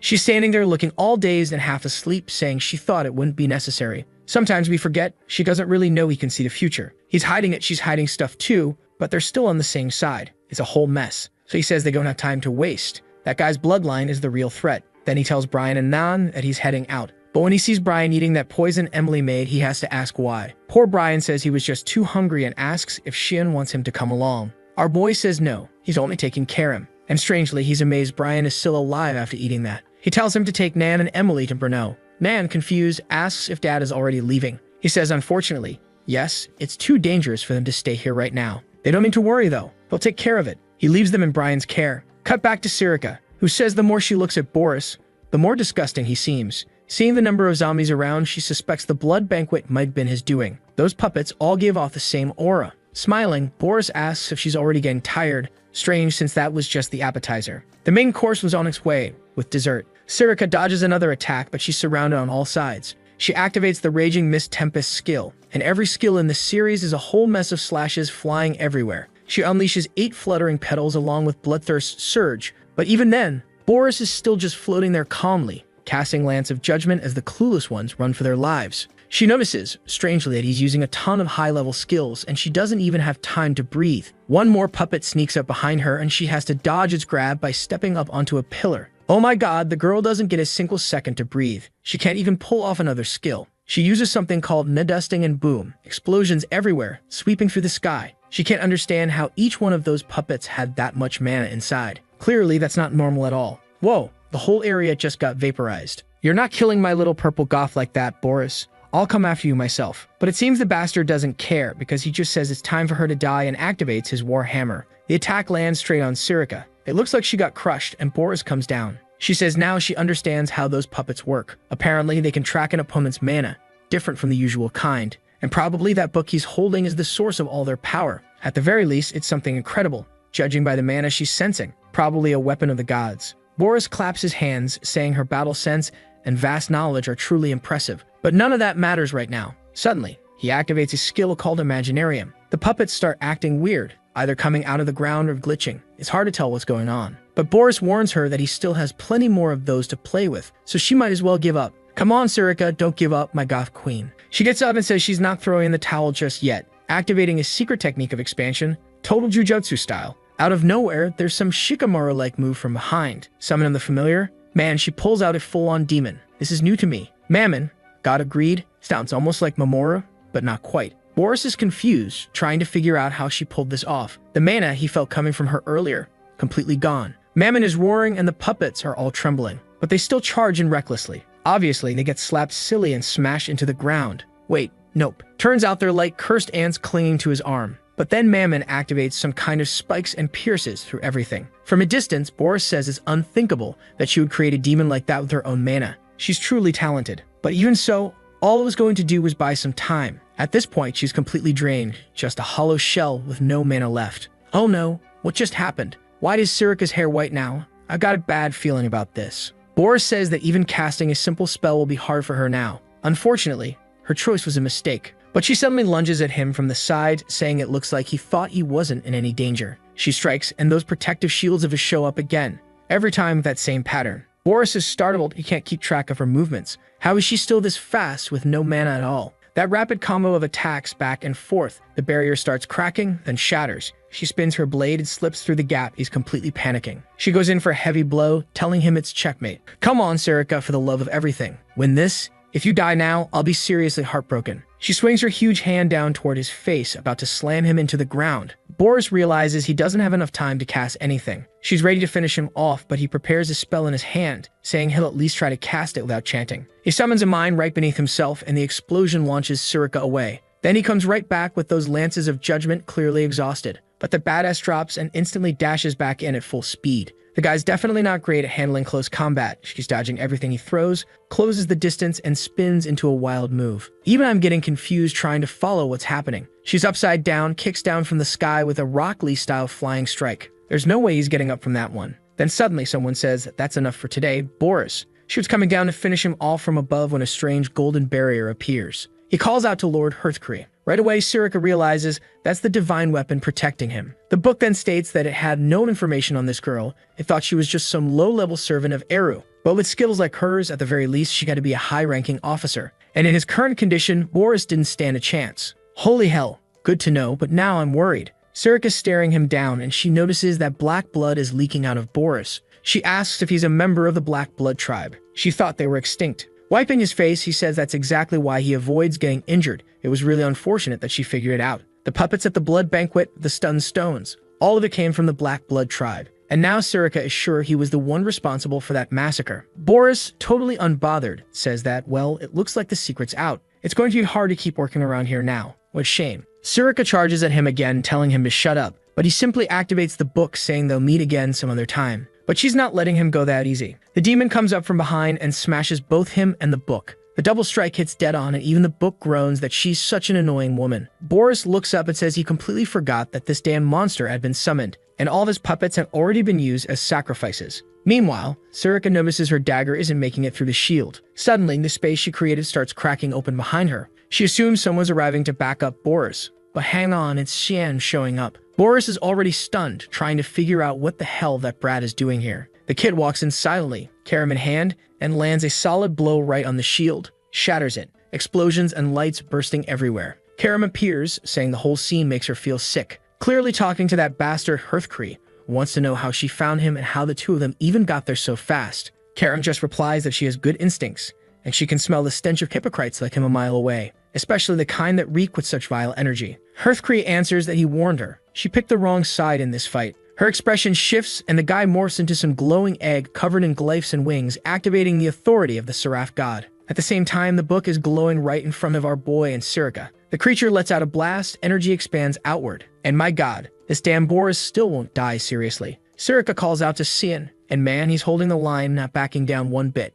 The kid's resisting divine authority, but she can't understand what kind of power could even pull something like that off. The demon sword alone shouldn't be enough. As he pushes forward, Xian says that Eru had been hiding something way more dangerous than they thought. Then Boris speaks up, saying he'll help Hearthcree after all. Because, well, the wielder of the demon's sword they were supposed to eliminate was standing right in front of him. Hearthcree, however, tells Boris to stop and not interfere because they weren't strong enough. Looks like something's already taking over him, battling with his mind. Suddenly, the book senses something strange. A dagger slices through it. Wait, did Shan just tear through the book? And then he stabs Boris right in the chest. Boris can't even comprehend how that brat managed to break through Hearthcree's protection. Now he's sure that cursed fog covering the sun, that was the symbol of Cian Vert. That boy is the blade destined to be pointed at Eshel in the future, and he has to get rid of him now. From afar, Surika can tell by the amount of mana he's using that Shin won't last much longer. She has to act before it's too late, and she's clearly getting pissed, teetering on the edge of horns coming out, going full rage mode. I don't even know what's happening anymore. Our boy's got the knife lodged in the idiot's chest. The guy's trying to push him back, no idea who's overpowering who right now. But Shan activates the unshakable roots of the great tree. Boris clenches his teeth and sends a hellhound lunging in for the bite, but Surika jumps in to save him. Look at her activating the unified demonic human form. Our boy is stunned, then suddenly, he sees that strange egg-shaped thing again, covered in glyphs and wings. The mana just keeps growing and the whole area is exploding around them. Right then, Surika realizes her mist domain has been completely overridden, and in the blink of an eye, they're back in the forest. It failed the purification. Shin instantly gets up, demanding to know why the hell she stopped him. She just replies, obviously, that she saved his life. All dizzy, he tells her that in the end, he was the one who saved her. Then he asks how Karim is doing. She simply answers that she's going to need a nap. Just like in the fight against Eshel, she's exhausted after dealing with that barrier. And our boy is convinced this battle was inevitable, and he's not going to have a choice anymore. He'll have to use that. What is it? No clue. You don't know either because he's hiding it from us. The scene then shifts to Brennil, a trade city located near Lewin. Is that Lunov? Probably not. But a blue-haired girl shows up, saying she doubted he'd come, but the bastard really did. Now that I realize it, I might be losing my mind. And Alice, yeah, our boy's sister, has gone to meet with the useless school director. They're having the most obvious conversation ever. She doesn't go to school and the old man doesn't lead the school. But he says he's there because of the letter she sent. Sounded like a serious matter. She assumes it's about her leaving the Order of Knights, but he replies that he figured she'd eventually follow her own path. What the family wants doesn't matter. It's what she said about Eshel and Luenel that really caught his attention. Alice grabs her glass and wants to know if he has any information on Eshel. The old man says no, but asks what she thinks would happen if Eshel became the family's leader. Alice says plenty of talented people join the Knights of Light, so he'd probably become the leader of the Empire's strongest army. The director agrees and says Luenel would side with him and would also lead the Knights of Light. Alice says that's exactly what worries her most and wants to know what the old man thinks. He tells her about that time when Santa asked him what was more important, the Empire's prosperity or the family's honor. It was almost like the kid already knew what was going to happen. And now he realizes he hadn't been careful enough about what they might already done. Alice questions what he means by Shan knowing the future. He stands up, saying he's not certain. But for now, she should leave the Empire. She doesn't understand why. He just says a major disaster is about to fall on this place. He'll do what he can to set things right, but there are no guarantees. She's still confused, and he brings up the possibility of a coup d'etat. He's starting to see signs of internal power struggles for the throne. Back in the trade city of Brno, our boy's daughter is all emotional, going on about strange fruits, weird people, and things she's never seen before. Brian has to keep apologizing to everyone who looks ready to hit the girl, telling her she can't just point at people and call them weird. On top of that, he reminds her that they're supposed to keep a low profile here. The priority is to reach the shelter safely. Emily agrees and says that for now, everyone's going to assume they're just a normal family. Right then, the boy's face turns tomato red and he tells them to hurry up and follow him. Emily starts running after them, but of course, the troublemaker runs the other way instead. At the window, Alice remembers what the director said about a possible coup. She hadn't imagined Eshel and Luenel were planning something like that. Maybe she forgot they literally tried to kill her, huh? What she doesn't understand is how both the headmaster and Xian already know about it. Right at that moment, the door behind her starts to open and someone calls out to Alice. It's Emily and Brian saying it's been a long time since they last saw her. Alice immediately realizes those two must have been living with Xian at the academy. And she's already doing the math, figuring the kid's been surrounded by women this whole time. Then Brian says that the young master had urgent business to take care of and sent the three of them instead. Alice asks who the third one is since, obviously, there's no one else there with them. Only now do they notice the dragon girl's gone missing. Ryan's just standing there like it's no big deal, saying that literally a second ago she was right there. Alice puts her hands on her hips and says if she's someone important to Xian, she's going to help find her. Cut to the port of Brneo. Some guy closes the door and says they're ready to set sail, and at this time the payment's gonna be good. They'll deliver the messages, but suddenly they spot that same kid from before. Wait, what is Nana doing on someone else's boat? They start wondering if the child isn't scared to be walking around alone like that. One of the men at the front calls out to her, asking where her parents are, but she just points toward the ship and says she smells a strange but familiar scent coming from in there. The two men look at each other, seeing a perfect opportunity for easy money. They turn back and say there's lots of yummy food on board. She asks if it's sweet. Of course the guy says yes, thinking to himself that this girl is way too old to fall for the candy trick. He has no idea who she is, but she's clearly not all there. Nana asks if she can have some. The two guys say of course, they're nice people, trustworthy even, and she can have as much as she wants. But then she remembers what Sayan told her about people offering her sweets. Seems like she remembers, but just doesn't care because she walks straight toward the ship while they tell her to go on in. It's full of tasty stuff. She also remembers Cian warning her never to go into random places, especially if they're dark and closed off. And yet there she is, stepping right in, while the guy's thinking to himself that she really is an idiot. In her memory, we see the moment they kick the door shut, and one of the thugs says they got another prize. Today's their lucky day. Inside, Nana sees a bunch of cells. She asks where the candy is, but all she sees are a bunch of kids. That's when it hits her. She stares at the door, realizing she got lied to. The poor thing starts crying, apologizing to San, saying she got tricked even after all his advice. But then her nose picks something up again, something familiar. She heads to the back of the room, finds a cage, and when she pulls the cloth off, she sees a high-ranking monster, a red null. The monster is raging with fury,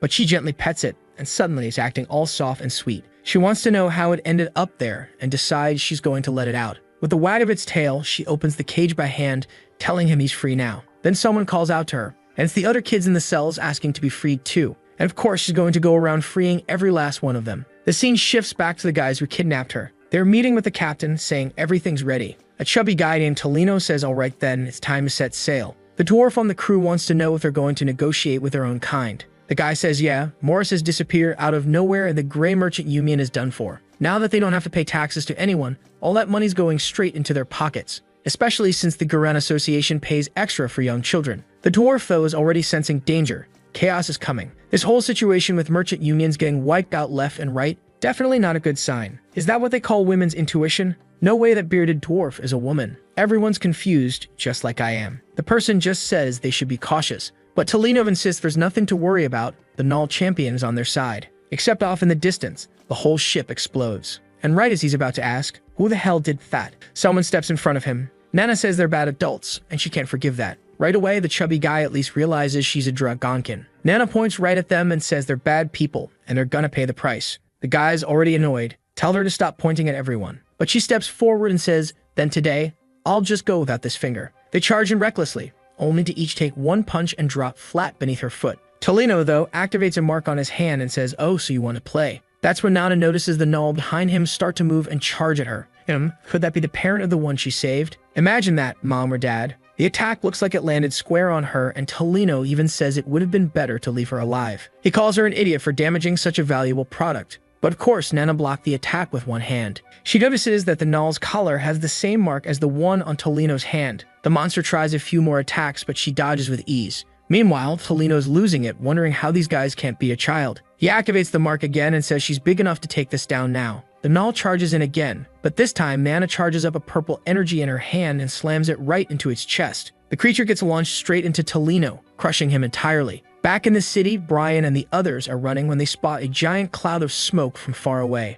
The moment they see it, they know that much mana doesn't belong anywhere near here. Tolino is getting back up, growling that this damn brat isn't leaving alive. He tries to activate the slave mark one more time, but obviously, the shackles have been broken. Now the Null he used to control is glaring right at him, reaching for his head. Looks like he's about to be completely crushed. Nana walks up and just stares him down. This girl, seriously, she's growing up, and yeah, she's getting kinda scary. She gives the Null a look and then pulls out his kid. Right, knew it, so cute. She tells him she already figured out that the mom was looking for him. Nana smiles, all blushing, grabs the little guy and starts walking away. And just like that, she starts thinking about how much she misses her own dad too. Suddenly, someone behind her says thanks for saving them. She turns around and sees the kids from the cages. Now the problem is, she doesn't know what to do with all of them. And of course, those three crooks in the background try to sneak away. She tells them to freeze right there. They'd be taking responsibility and escorting these kids back home. If not, they'd get eaten, literally. The poor guys have no choice. And that weird little dwarf just says they got the message. With that, the terrible trio heads off and Nana's left wondering if Shion will praise what she did. She finally managed to do something good, for once,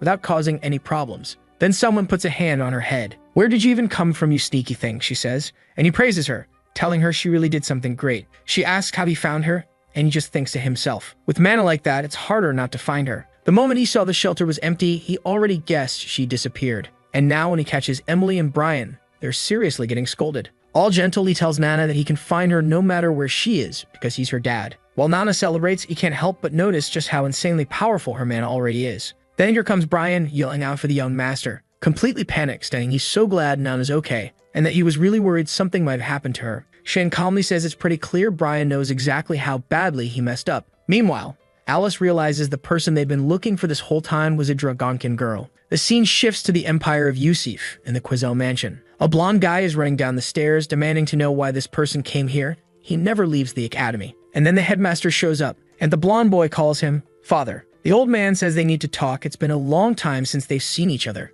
In another room, he says it's been 10 years since he handed over the title of Duke. That's why he doesn't interfere much in how things are run. What he doesn't understand is why the property taxes have dropped so much while the imperial family's funds just keep increasing. The blonde son says he should know very well that the current empress's family has been funneling massive amounts of money, and their political standing is going to deteriorate if they don't pay those amounts. Unless, of course, his father doesn't want Luenel to become emperor. The old man slams the table and asks if he truly believes Luenel has the qualities of a real emperor. The blonde kid, now clearly rattled, says it doesn't matter, as long as it's someone from the Quizelle family. At that, the father practically drags a corpse out of the past, saying this is just like when he married his dead daughter off to the emperor. He says he won't speak another word about it, but all support for Luenel is to be withdrawn immediately. As he turns to leave, the son asks where he's going. He replies that he's heading to the palace. Cut to the Verde estate. Man, it's been a while since we've seen that place. Eshel is there, saying it seems they figured out who the owner of the demon's sword is. Even after preparing the perfect plan, it looks like he'll have to worry about everything falling apart again. And on top of that,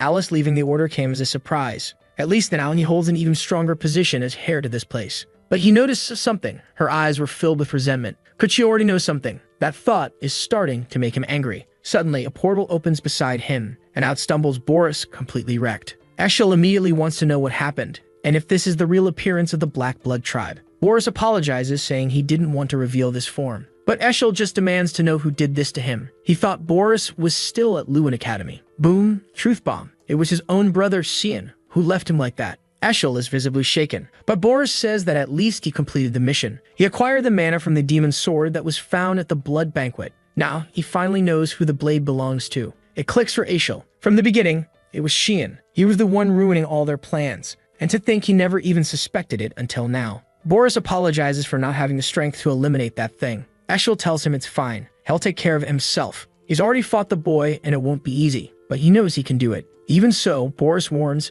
it's not time yet. Eshel is confused, but Boris explains, the followers of the Black Nerva are with that boy. In a situation like this, it's far too unpredictable. The blonde wants to know why, and Boris simply pleads with him to follow the prophecy. The Sake will guide him to the sacred sword, the blade known as Duran the Ark. And damn, it turns out one of Shan's people is right there, witnessing this whole thing live. He's hyped to report back to the young master. But suddenly, Boris appears right behind him, saying he's found the little rat. He grabs him by the neck and demands to know if he's one of Eshel's subordinates. If so, why is he running away after hearing all that? Eshel steps out of the room, saying the guy really was acting suspicious. And now it's obvious. He's been deceiving him this whole time. Yeah, that guy's definitely dead. Back at the academy, Luna is flipping through some books, saying this isn't what she's looking for. That ancient text she found in the lab and the clues in it, they were in some kind of ancestral language she's never seen before. If she hadn't been thrown out the window, maybe she couldn't figure out more. At least she managed to learn that there are only 2 books in the world written in that language, the Divine Scriptures and the Demonic Scriptures,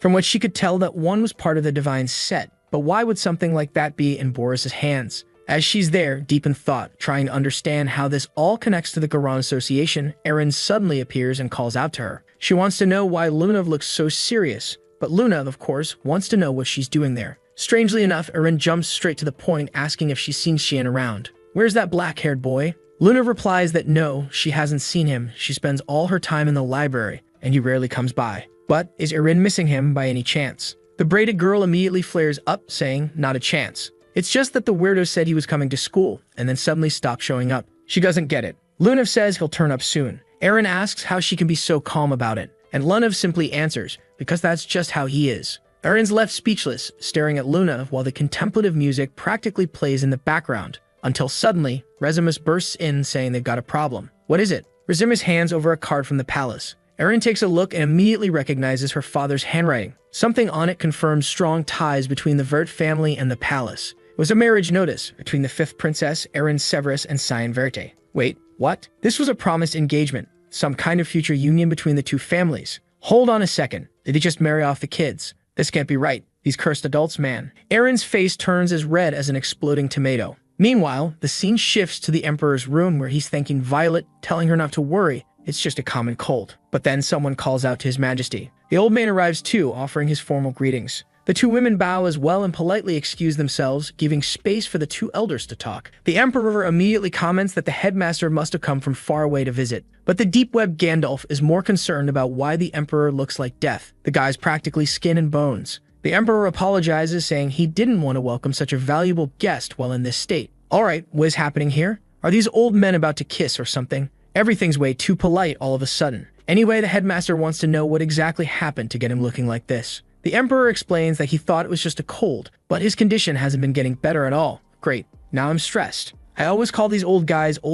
but now there are two of them in the same scene. This almost never happens. My brain is crashing. The Academy head says he should have come sooner, but the Emperor waves it off and says it's fine. There's something serious they need to talk about. After all, he knows full well the headmaster wouldn't leave the Academy unless it was important. Then he asks, does he have any concerns about Luminel? The director confirms it. From the sound of it, the Emperor already knows. At first, the headmaster didn't think it was that big a deal, but things are definitely serious now. The Emperor starts forming a little energy sphere in his hand, saying that as long as he's alive, that boy won't cause any problems. Yeah, well, you're forgetting the part where you're basically dying in bed, aren't you? And the Academy director notices that too. The Emperor's mana, while still strong, is wildly unstable. It's not just his appearance that's decayed. But then the Emperor brings up something else that's been bothering him. He wants to know how Princess Erin's been doing at the Academy. The headmaster says she was Eshel's student. Not only did she work hard, but she had real talent too. He's confident that before long, she'll become a true princess, and that the Emperor has nothing to worry about. The father lets out a relieved breath, saying she was always such a crybaby, and used to worry so much about what would become of her.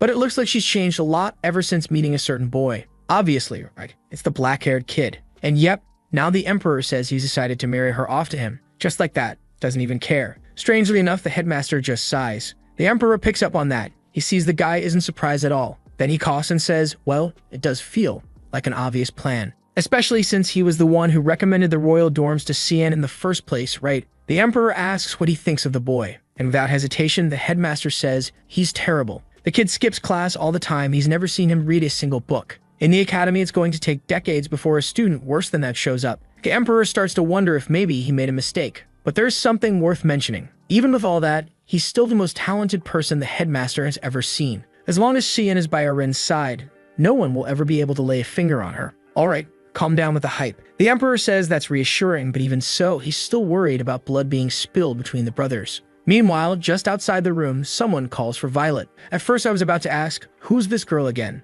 Oh right, it's that sweet little brother of hers. He knows she was in a conversation with their father and grandpa, and now he wants to know what that old guy is doing there. But Violet just chuckles and tells him to go in and ask if he's that curious. He tells her to knock it off, but she just tells him to shut his mouth because he's too damn annoying. Now the brat's ready to throw hands, but she grabs his chin and pulls him in close. She reminds him more than anyone else. She's made it crystal clear. She knows exactly what he tried to do to their brothers. In that moment, he tears off her arm and tells her to stop messing around. He's going in to speak to his father. But he already knows someone betrayed him. And now, this girl knows too much. Little does he know, it was Eshel all along, the one pulling the strings. Violet, still looking beautiful as ever, just stares him down. You're my enemy now. Back with Erin, who's still basically a melted tomato at this point, completely confused about the whole marriage to Cian thing. Her father can't just make a decision that important without her. Lunav tells her not to worry, it's simple. Just say no. But Erin, face still buried in the desk, says maybe it's not so bad. It's not the worst idea she's ever heard. Allied families do grow stronger together after all.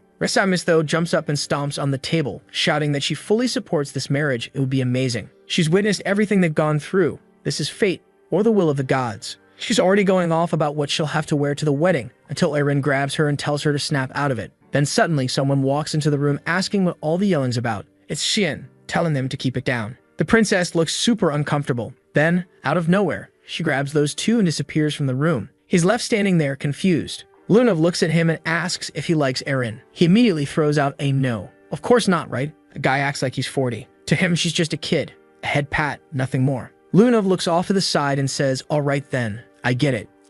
She's smiling to herself. Yeah, she's not all there either. Shen wants to know what all these books are for. She tells him she was looking for clues about the scriptures. She remembers what she saw in Boris's notes and is convinced it's written in some kind of secret ancient language. But Shan says he's sure she won't find anything else here. She'd have to go into the forbidden archives, the ones with sacred scripture records from Hearth Korea. Then he hands her a book to read. She sees the title, Chronicles of the Swordsman Penelon, and asks if it's just a travel diary. These girls, man, they're all a little odd. He goes to show her something in the book and she's already blushing, jumping away. He's talking about some mountain where demons sleep and lost a blood war or something like that. But she's not even listening, completely flustered and confused. She asks if he's interested in learning more about the sacred scriptures. All dark and serious, he replies no. He's actually looking for the demonic scripture, to face it head-on. Luminov looks shocked. That's because barely anyone in the world is even supposed to know that demonic scriptures exist, only a select group within Garan. She quickly closes the book and says she's never heard of anything like that. He tells her that's fine and starts to leave, telling her to send a message if she finds anything. Right then, Lunev summons someone named Lamela.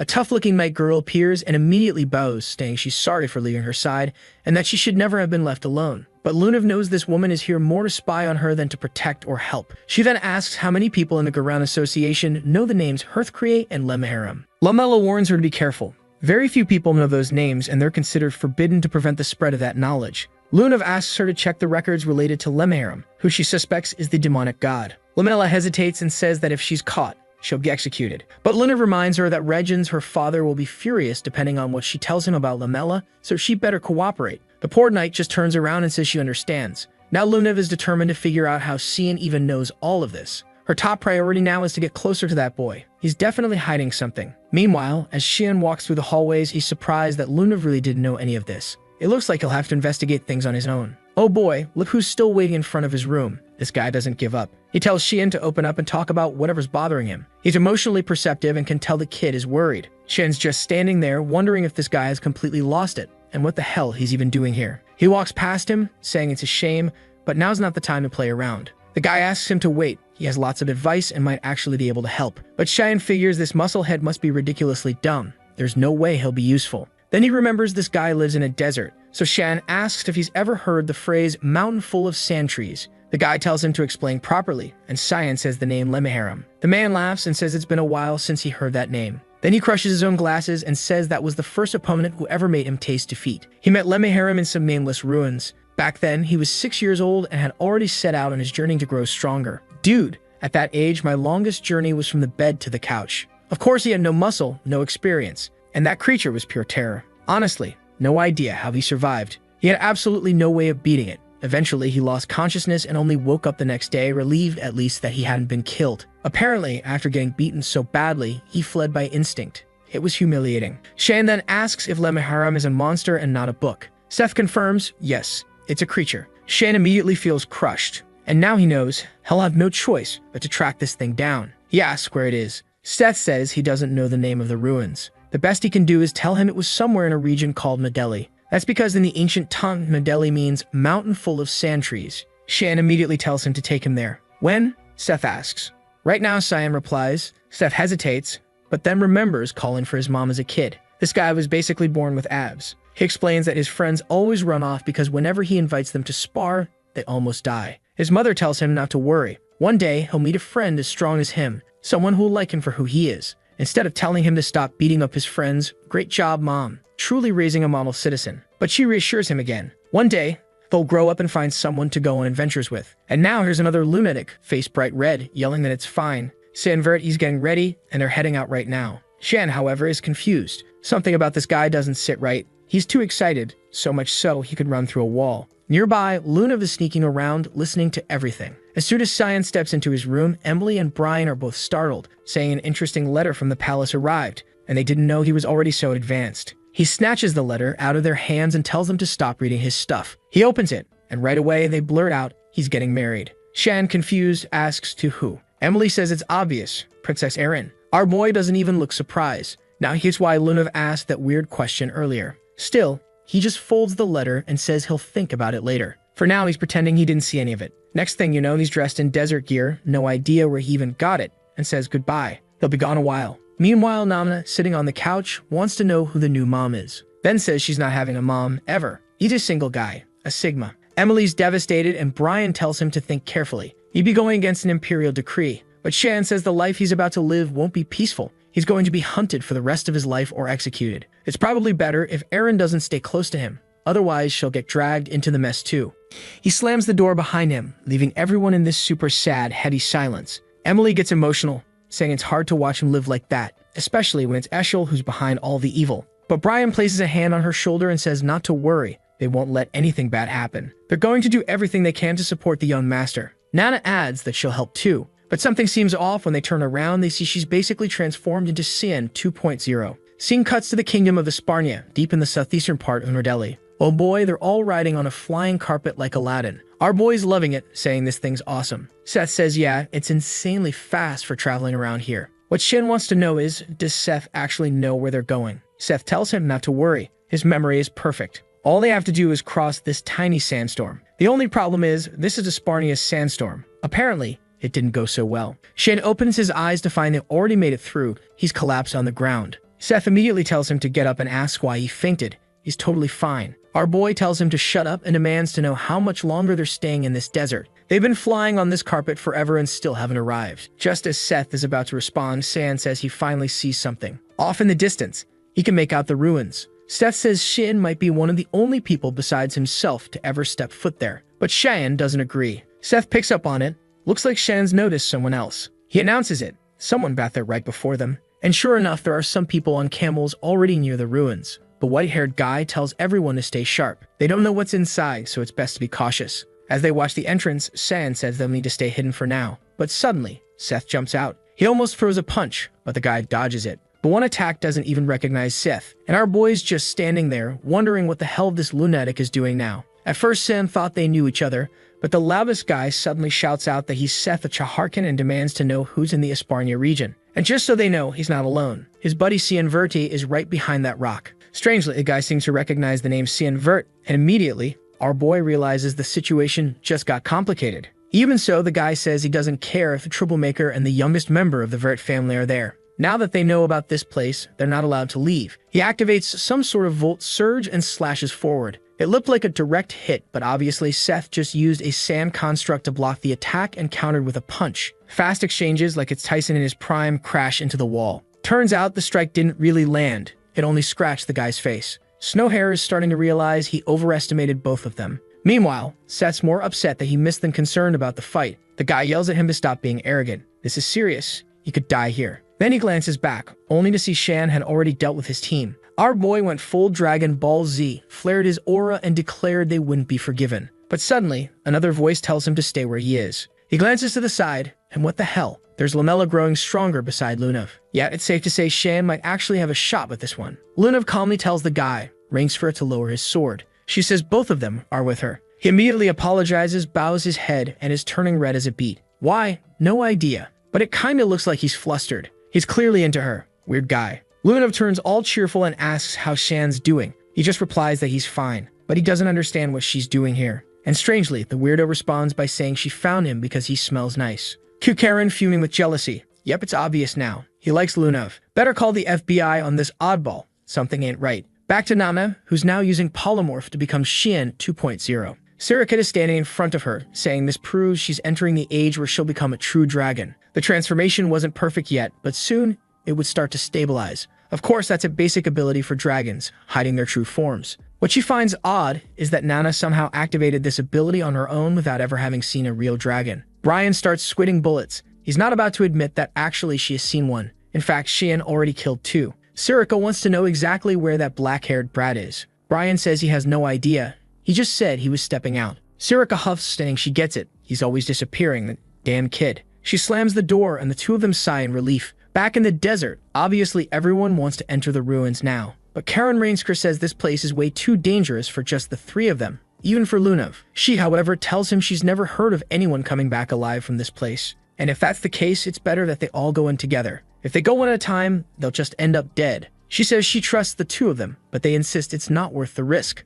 That's because they're already above the 7th star. With them here, things change drastically. That's when Seth raises his hand and says he's already been in there and made it out alive. The others doubt him, saying that's impossible. There are no records of such a thing. But Seth says that once they go in, he can prove it. They'll see a bunch of lizard men near the entrance. Shan knows those creatures are high level, and it's odd to see them right at the beginning. Oh, and there's another problem. They broke the entrance open earlier, meaning one of those lizard men is about to come out. Cyan tells everyone to get ready. Whatever they were expecting to find inside is already on its way out. Our wonderful Lamella instantly draws her sword, declaring she'll protect Lunav. The others charge in too, shouting that they'll help. One guy fires off a perfect lightning strike, Lamella unleashes a blinding slash, and Lunav starts freezing everything in sight. But the creatures just keep coming, until someone suddenly pulls a sphere out of the void. Is this guy trying to be Gojo? Look at this guy, conjuring a bunch of purple void orbs and launching them, ripping those monsters to shreds. Now the same people who were acting all tough are practically trembling, trying to figure out what the hell they just saw.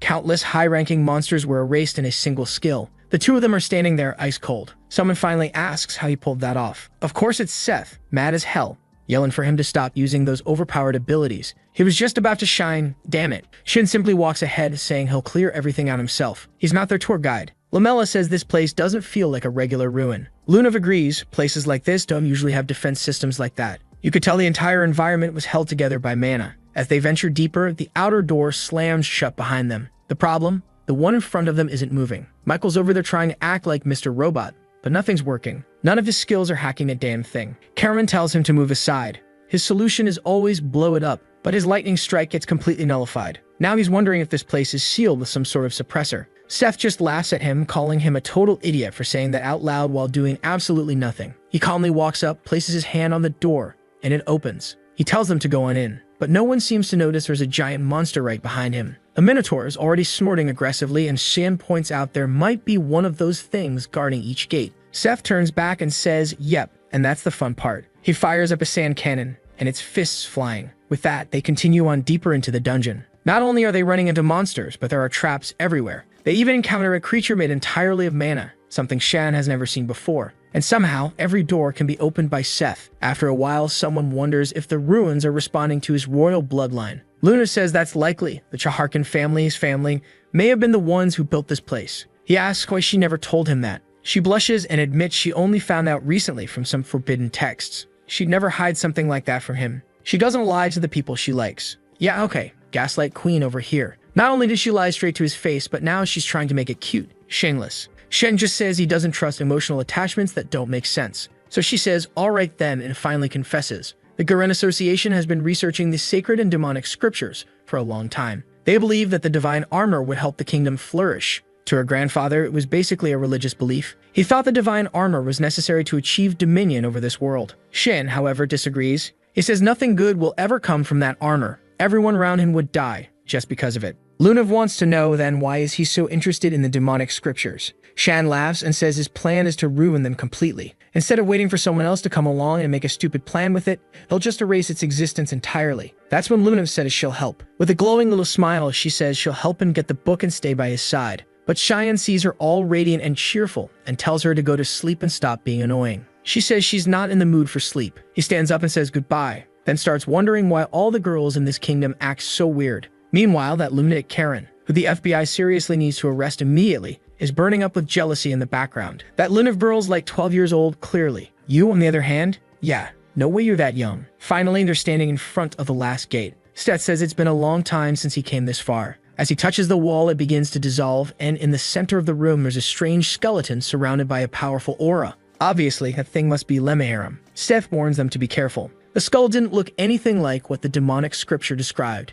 Karan says he'll go first since everyone else looks scared out of their minds. The moment he steps forward, the skeleton reacts. Lunav warns him. There's a massive mana spike incoming. A shadow starts to form, and then the creature appears. A giant bafflement. Immediately, everyone's teleported to another space. Shan realizes the monster has the ability to create separate realms. Maybe this was the creature from the demonic scripture. The monster lunges in with its first attack, and Karen barely manages to dodge. He starts wondering how something that huge can even exist. He fires off a lightning bolt straight at the creature's head. It looks like a solid hit, even zoomed in with one-hand cam style. But of course, it doesn't leave a scratch. Cue the support squad all yelling, "We've got your back," just to accomplish absolutely nothing and look like three clowns. They throw a barrage of attacks that seem precise, and boom, the monster stumbles a bit. Luna freezes its feet, announcing she'll paralyze it, then calls for Lamella to finish the job. Lamella comes in from behind, using a light-based skill and slashing right at its neck. But the creature reacts, backhands her, and sends her flying. Right then, Seth steps in, slams a chunk of sand into the ground, triggering a tornado around the monster. He declares that Lemeharam better be ready, because after all this time, he's come back to finish where he started.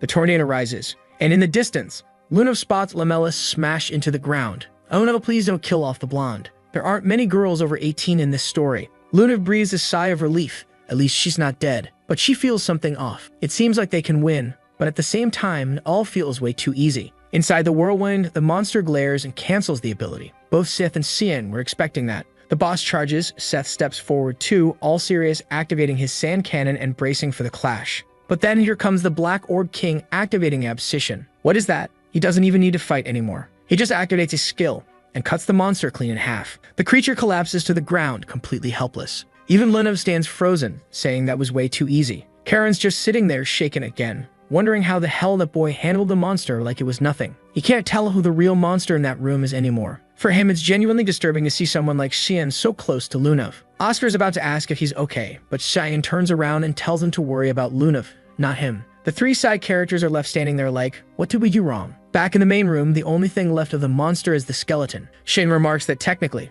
it looks like they won. But where's the demonic scripture? And why was this so easy? Suddenly, the skeleton starts burning a blue flame. Shed immediately says, this isn't over. Spikes of energy shoot out from the ground. Mana pillars begin tearing the room apart. Lunav tells everyone to be careful, and Karen shouts at the girls to get out. Shin's trapped, surrounded, while the whole place begins crumbling. Looks like they got sealed inside some kind of stone chamber. Lamella instantly assumes the worst. She says Xian was strong, but it's a shame he died like this. Wow, she already buried the kid. Lunav, however, is confident, thankfully. She says she knows he's still alive, and asks for help clearing the rubble. Lamella hesitates, while Lunav's playing the badass, declaring with certainty that he's still in there. Girl, just start moving those rocks and quit the dramatic monologue. Meanwhile, our boy is staring at a waterfall. Whoa, dude ended up in a completely different realm with a dead monster stabbed by a spear the size of the moon and a giant demon standing in front of it. Looks like a Balrog or something. The mana from this thing doesn't even compare to what he felt before. He tells Seth to get up. The things come back to life. But when he turns to the side, Seth's been straight up turned into charcoal. Did he actually die? Seriously. Didn't even dodge the hit. Must have been too much mana.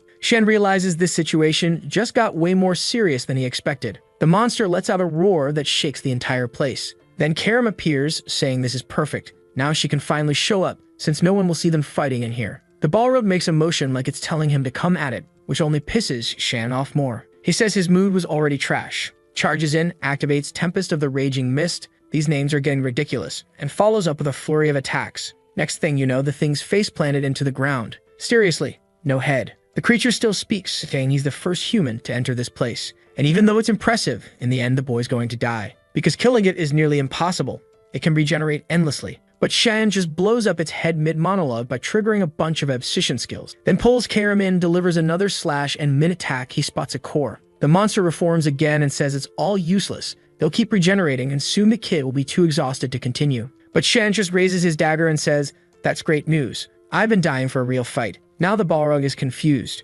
Why isn't this lunatic even a little scared of an immortal creature? Meanwhile, outside the girls are still blasting spells at the rubble, but nothing's happening. Lamella says they'll be stuck doing this forever. It won't change anything. Lunav already knew. There's some kind of overwhelming energy protecting the area. They weren't going to break through this, not on their own. If only they had Seth with them, maybe it'd be possible. Right then, Karan shows up looking wrecked, saying he's glad she's okay. He tells her he remembers where the exit is, but of course she refuses. Karan warns the whole place could collapse and kill everyone, but Lunav says if Shan's in there, she's not leaving. If Karen's that worried, he can go. He argues there's no way Xian survived being crushed under all that. Honestly, I don't get why everyone's so scared of a few rocks. The guy fights demons, explodes stuff, survives dragons, and suddenly, 5 boulders drop and everyone thinks he's dead. Obviously, Karen's not happy about this. He starts yelling, asking why she's so obsessed with Xian Verte. Looks like she doesn't care about any of them. Yikes. Apparently Azra, Moore, and Kendall all died, and she really doesn't care. Dude, I barely even knew those characters existed. But Karen's furious because Lunav didn't react at all. He says he's going to take her out of there and save her, because unlike Xian Vert, he's been by her side for way longer. He even says that if she's going to fall for someone, it should be him. Nobody else in this world loves her as much as he does. Dude is dead serious, red in the face, saying it's fate. This guy's definitely not all there. Lunav claps back hard. It actually hurts to hear. She says she could accept Shin's obsession, but Karen's, that's something twisted. Poor Lamella even chuckles a little while Karen's turning beet red, saying he doesn't care if people laugh at his love. In the end, if he has to, he'll take her by force. Whoa, but Lamella points her sword and says he's gone way too far. I thought she'd be able to handle it, but nope. He just slammed her into the rocks. And then this bastard actually says she's getting bold for standing up to him like that. Dude hits her with electricity. Don't do that, man. Seriously, he just electrocuted her. The girl got fried. Oh my god, stop burning everyone, author. And right then, the weirdo turns to Luna and says, now it's just the two of them. Until suddenly, a voice tells him to stay right where he is. Charon, confused, asks who it is and demands they show themselves. The voice replies, fine, I'll show myself, but you're gonna pay the price for asking. Phew, sets back, still alive. He's totally wrecked, staring at the sun like he just got deep fried. He's wondering if he actually died and what the hell kind of attack that was from Lemmaharam.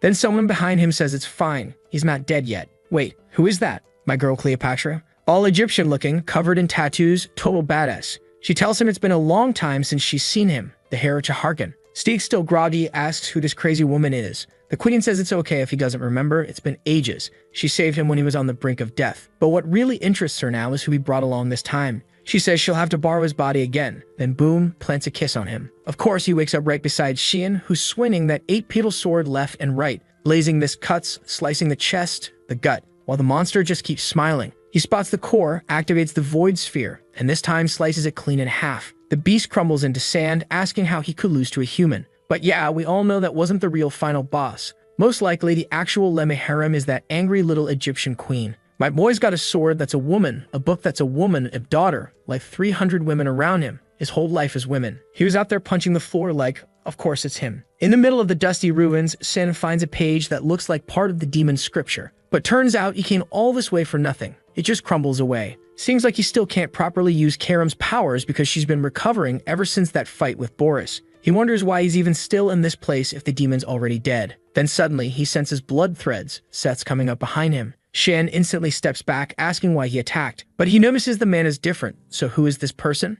Outside, someone says they weren't planning to step in, but it looks like he's about to hurt that kid. If the explanation's not good enough, he's getting killed. Okay then, now a demon shows up. Guess that's the real Lemmaharam, not that Egyptian lady. Charon's already drawn his sword, but Lemmaharam tells him to answer first. This guy's bold, thinks he has a chance, and charges. But the demon just raises his hand and says he's pathetic. His entire arm starts twisting. One finger snap and boom. Blows his arm clean off. Doesn't stop there, slams him into a wall. Then he summons a giant hand from nowhere and demands an answer. Charon can't even speak from the pain, and the creature just calls him pathetic again before finishing the job. Then the monster turns to Luna and asks, what are the words? Poor girl just says, thank you. I mean, what else could she say? Of course she wants to know, is this guy really Lemmaharam? He steps closer and confirms it. He stares at her. Luna is completely confused, trying to figure out what this weirdo is thinking. Then he gets right up in her face and says now he understands. Her body's got a really unusual makeup. There's a kind of seal inside her heart and the mana that made it feels a lot like his own.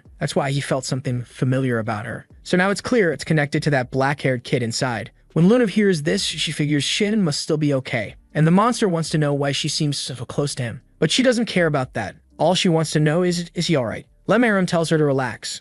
Right now, he's in the ruins having a conversation with the owner of this place. He glances over at Lamella but wonders if it's really okay to just let her die like that. Luna, honestly, this girl doesn't seem to put much effort into saving anyone. She just says there's nothing she can do. She doesn't have any healing powers to help her. And that's it. Dead. But Lemmaharam raises his hand and says there is one option. He tells her there's a condition in exchange, and if she agrees, he'll gladly share the truth. That part was kind of unclear, but meanwhile, Shan's dodging a storm of sand attacks. One nearly takes his head off. He manages to deflect it with his dagger. He's wondering if this crazy prince has gone way beyond human limits. Seth's watching from the sidelines, and yeah, Shan's really getting pushed hard. He just can't understand how someone could be that strong using sheer muscle. Then bam, he takes one to the ribs. We already know it's the Egyptian lady possessing the guy, all flirty and sending little heart signs like, gotcha. But seriously, ain't she go back to her own body already? Poor Shin can't catch a break. He's barely dodging anything now. Worst part is, Seth's flying around like some kind of anime boss. Then he lands and says it's time they cut to the chase, calling out to the hare. Shan's like, what the heck is he talking about? And right then, the Sanapophis attack comes flying in. That's when Karam speaks up, saying she was just trying to sleep. She appears and sets up a void surveillance.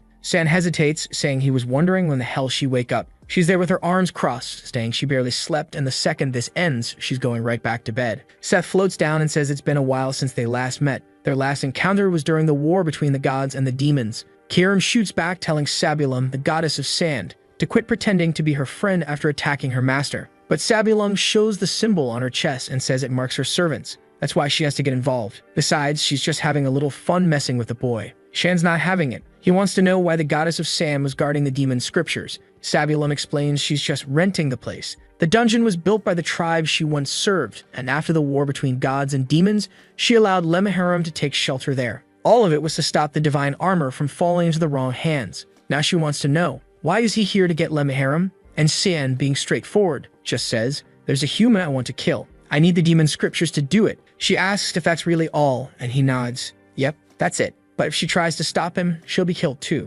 She laughs, saying it's hilarious to hear a human threaten to kill a goddess. At this rate, he'll probably say he wants to kill the supreme god next. But his boldness actually intrigues her. She says fine. She'll observe his journey using Set's body. Of course, Cyan tells her to let go of Set's body. That thing's taken, girl. She winks and tells him not to worry. She'll only use it when necessary. And while she's in there, it's a good thing, because this way Seth won't die. As Shan's thinking maybe that's not so bad, since Seth probably died from a cold in his past life, Karam's already heading back to sleep. Then Sabulon lifts her foot, stomps the ground, and says, now it's time for a like on this video that helps Mamoru make more juicy content for his viewers, activate the cheeky little bell, and I'm out.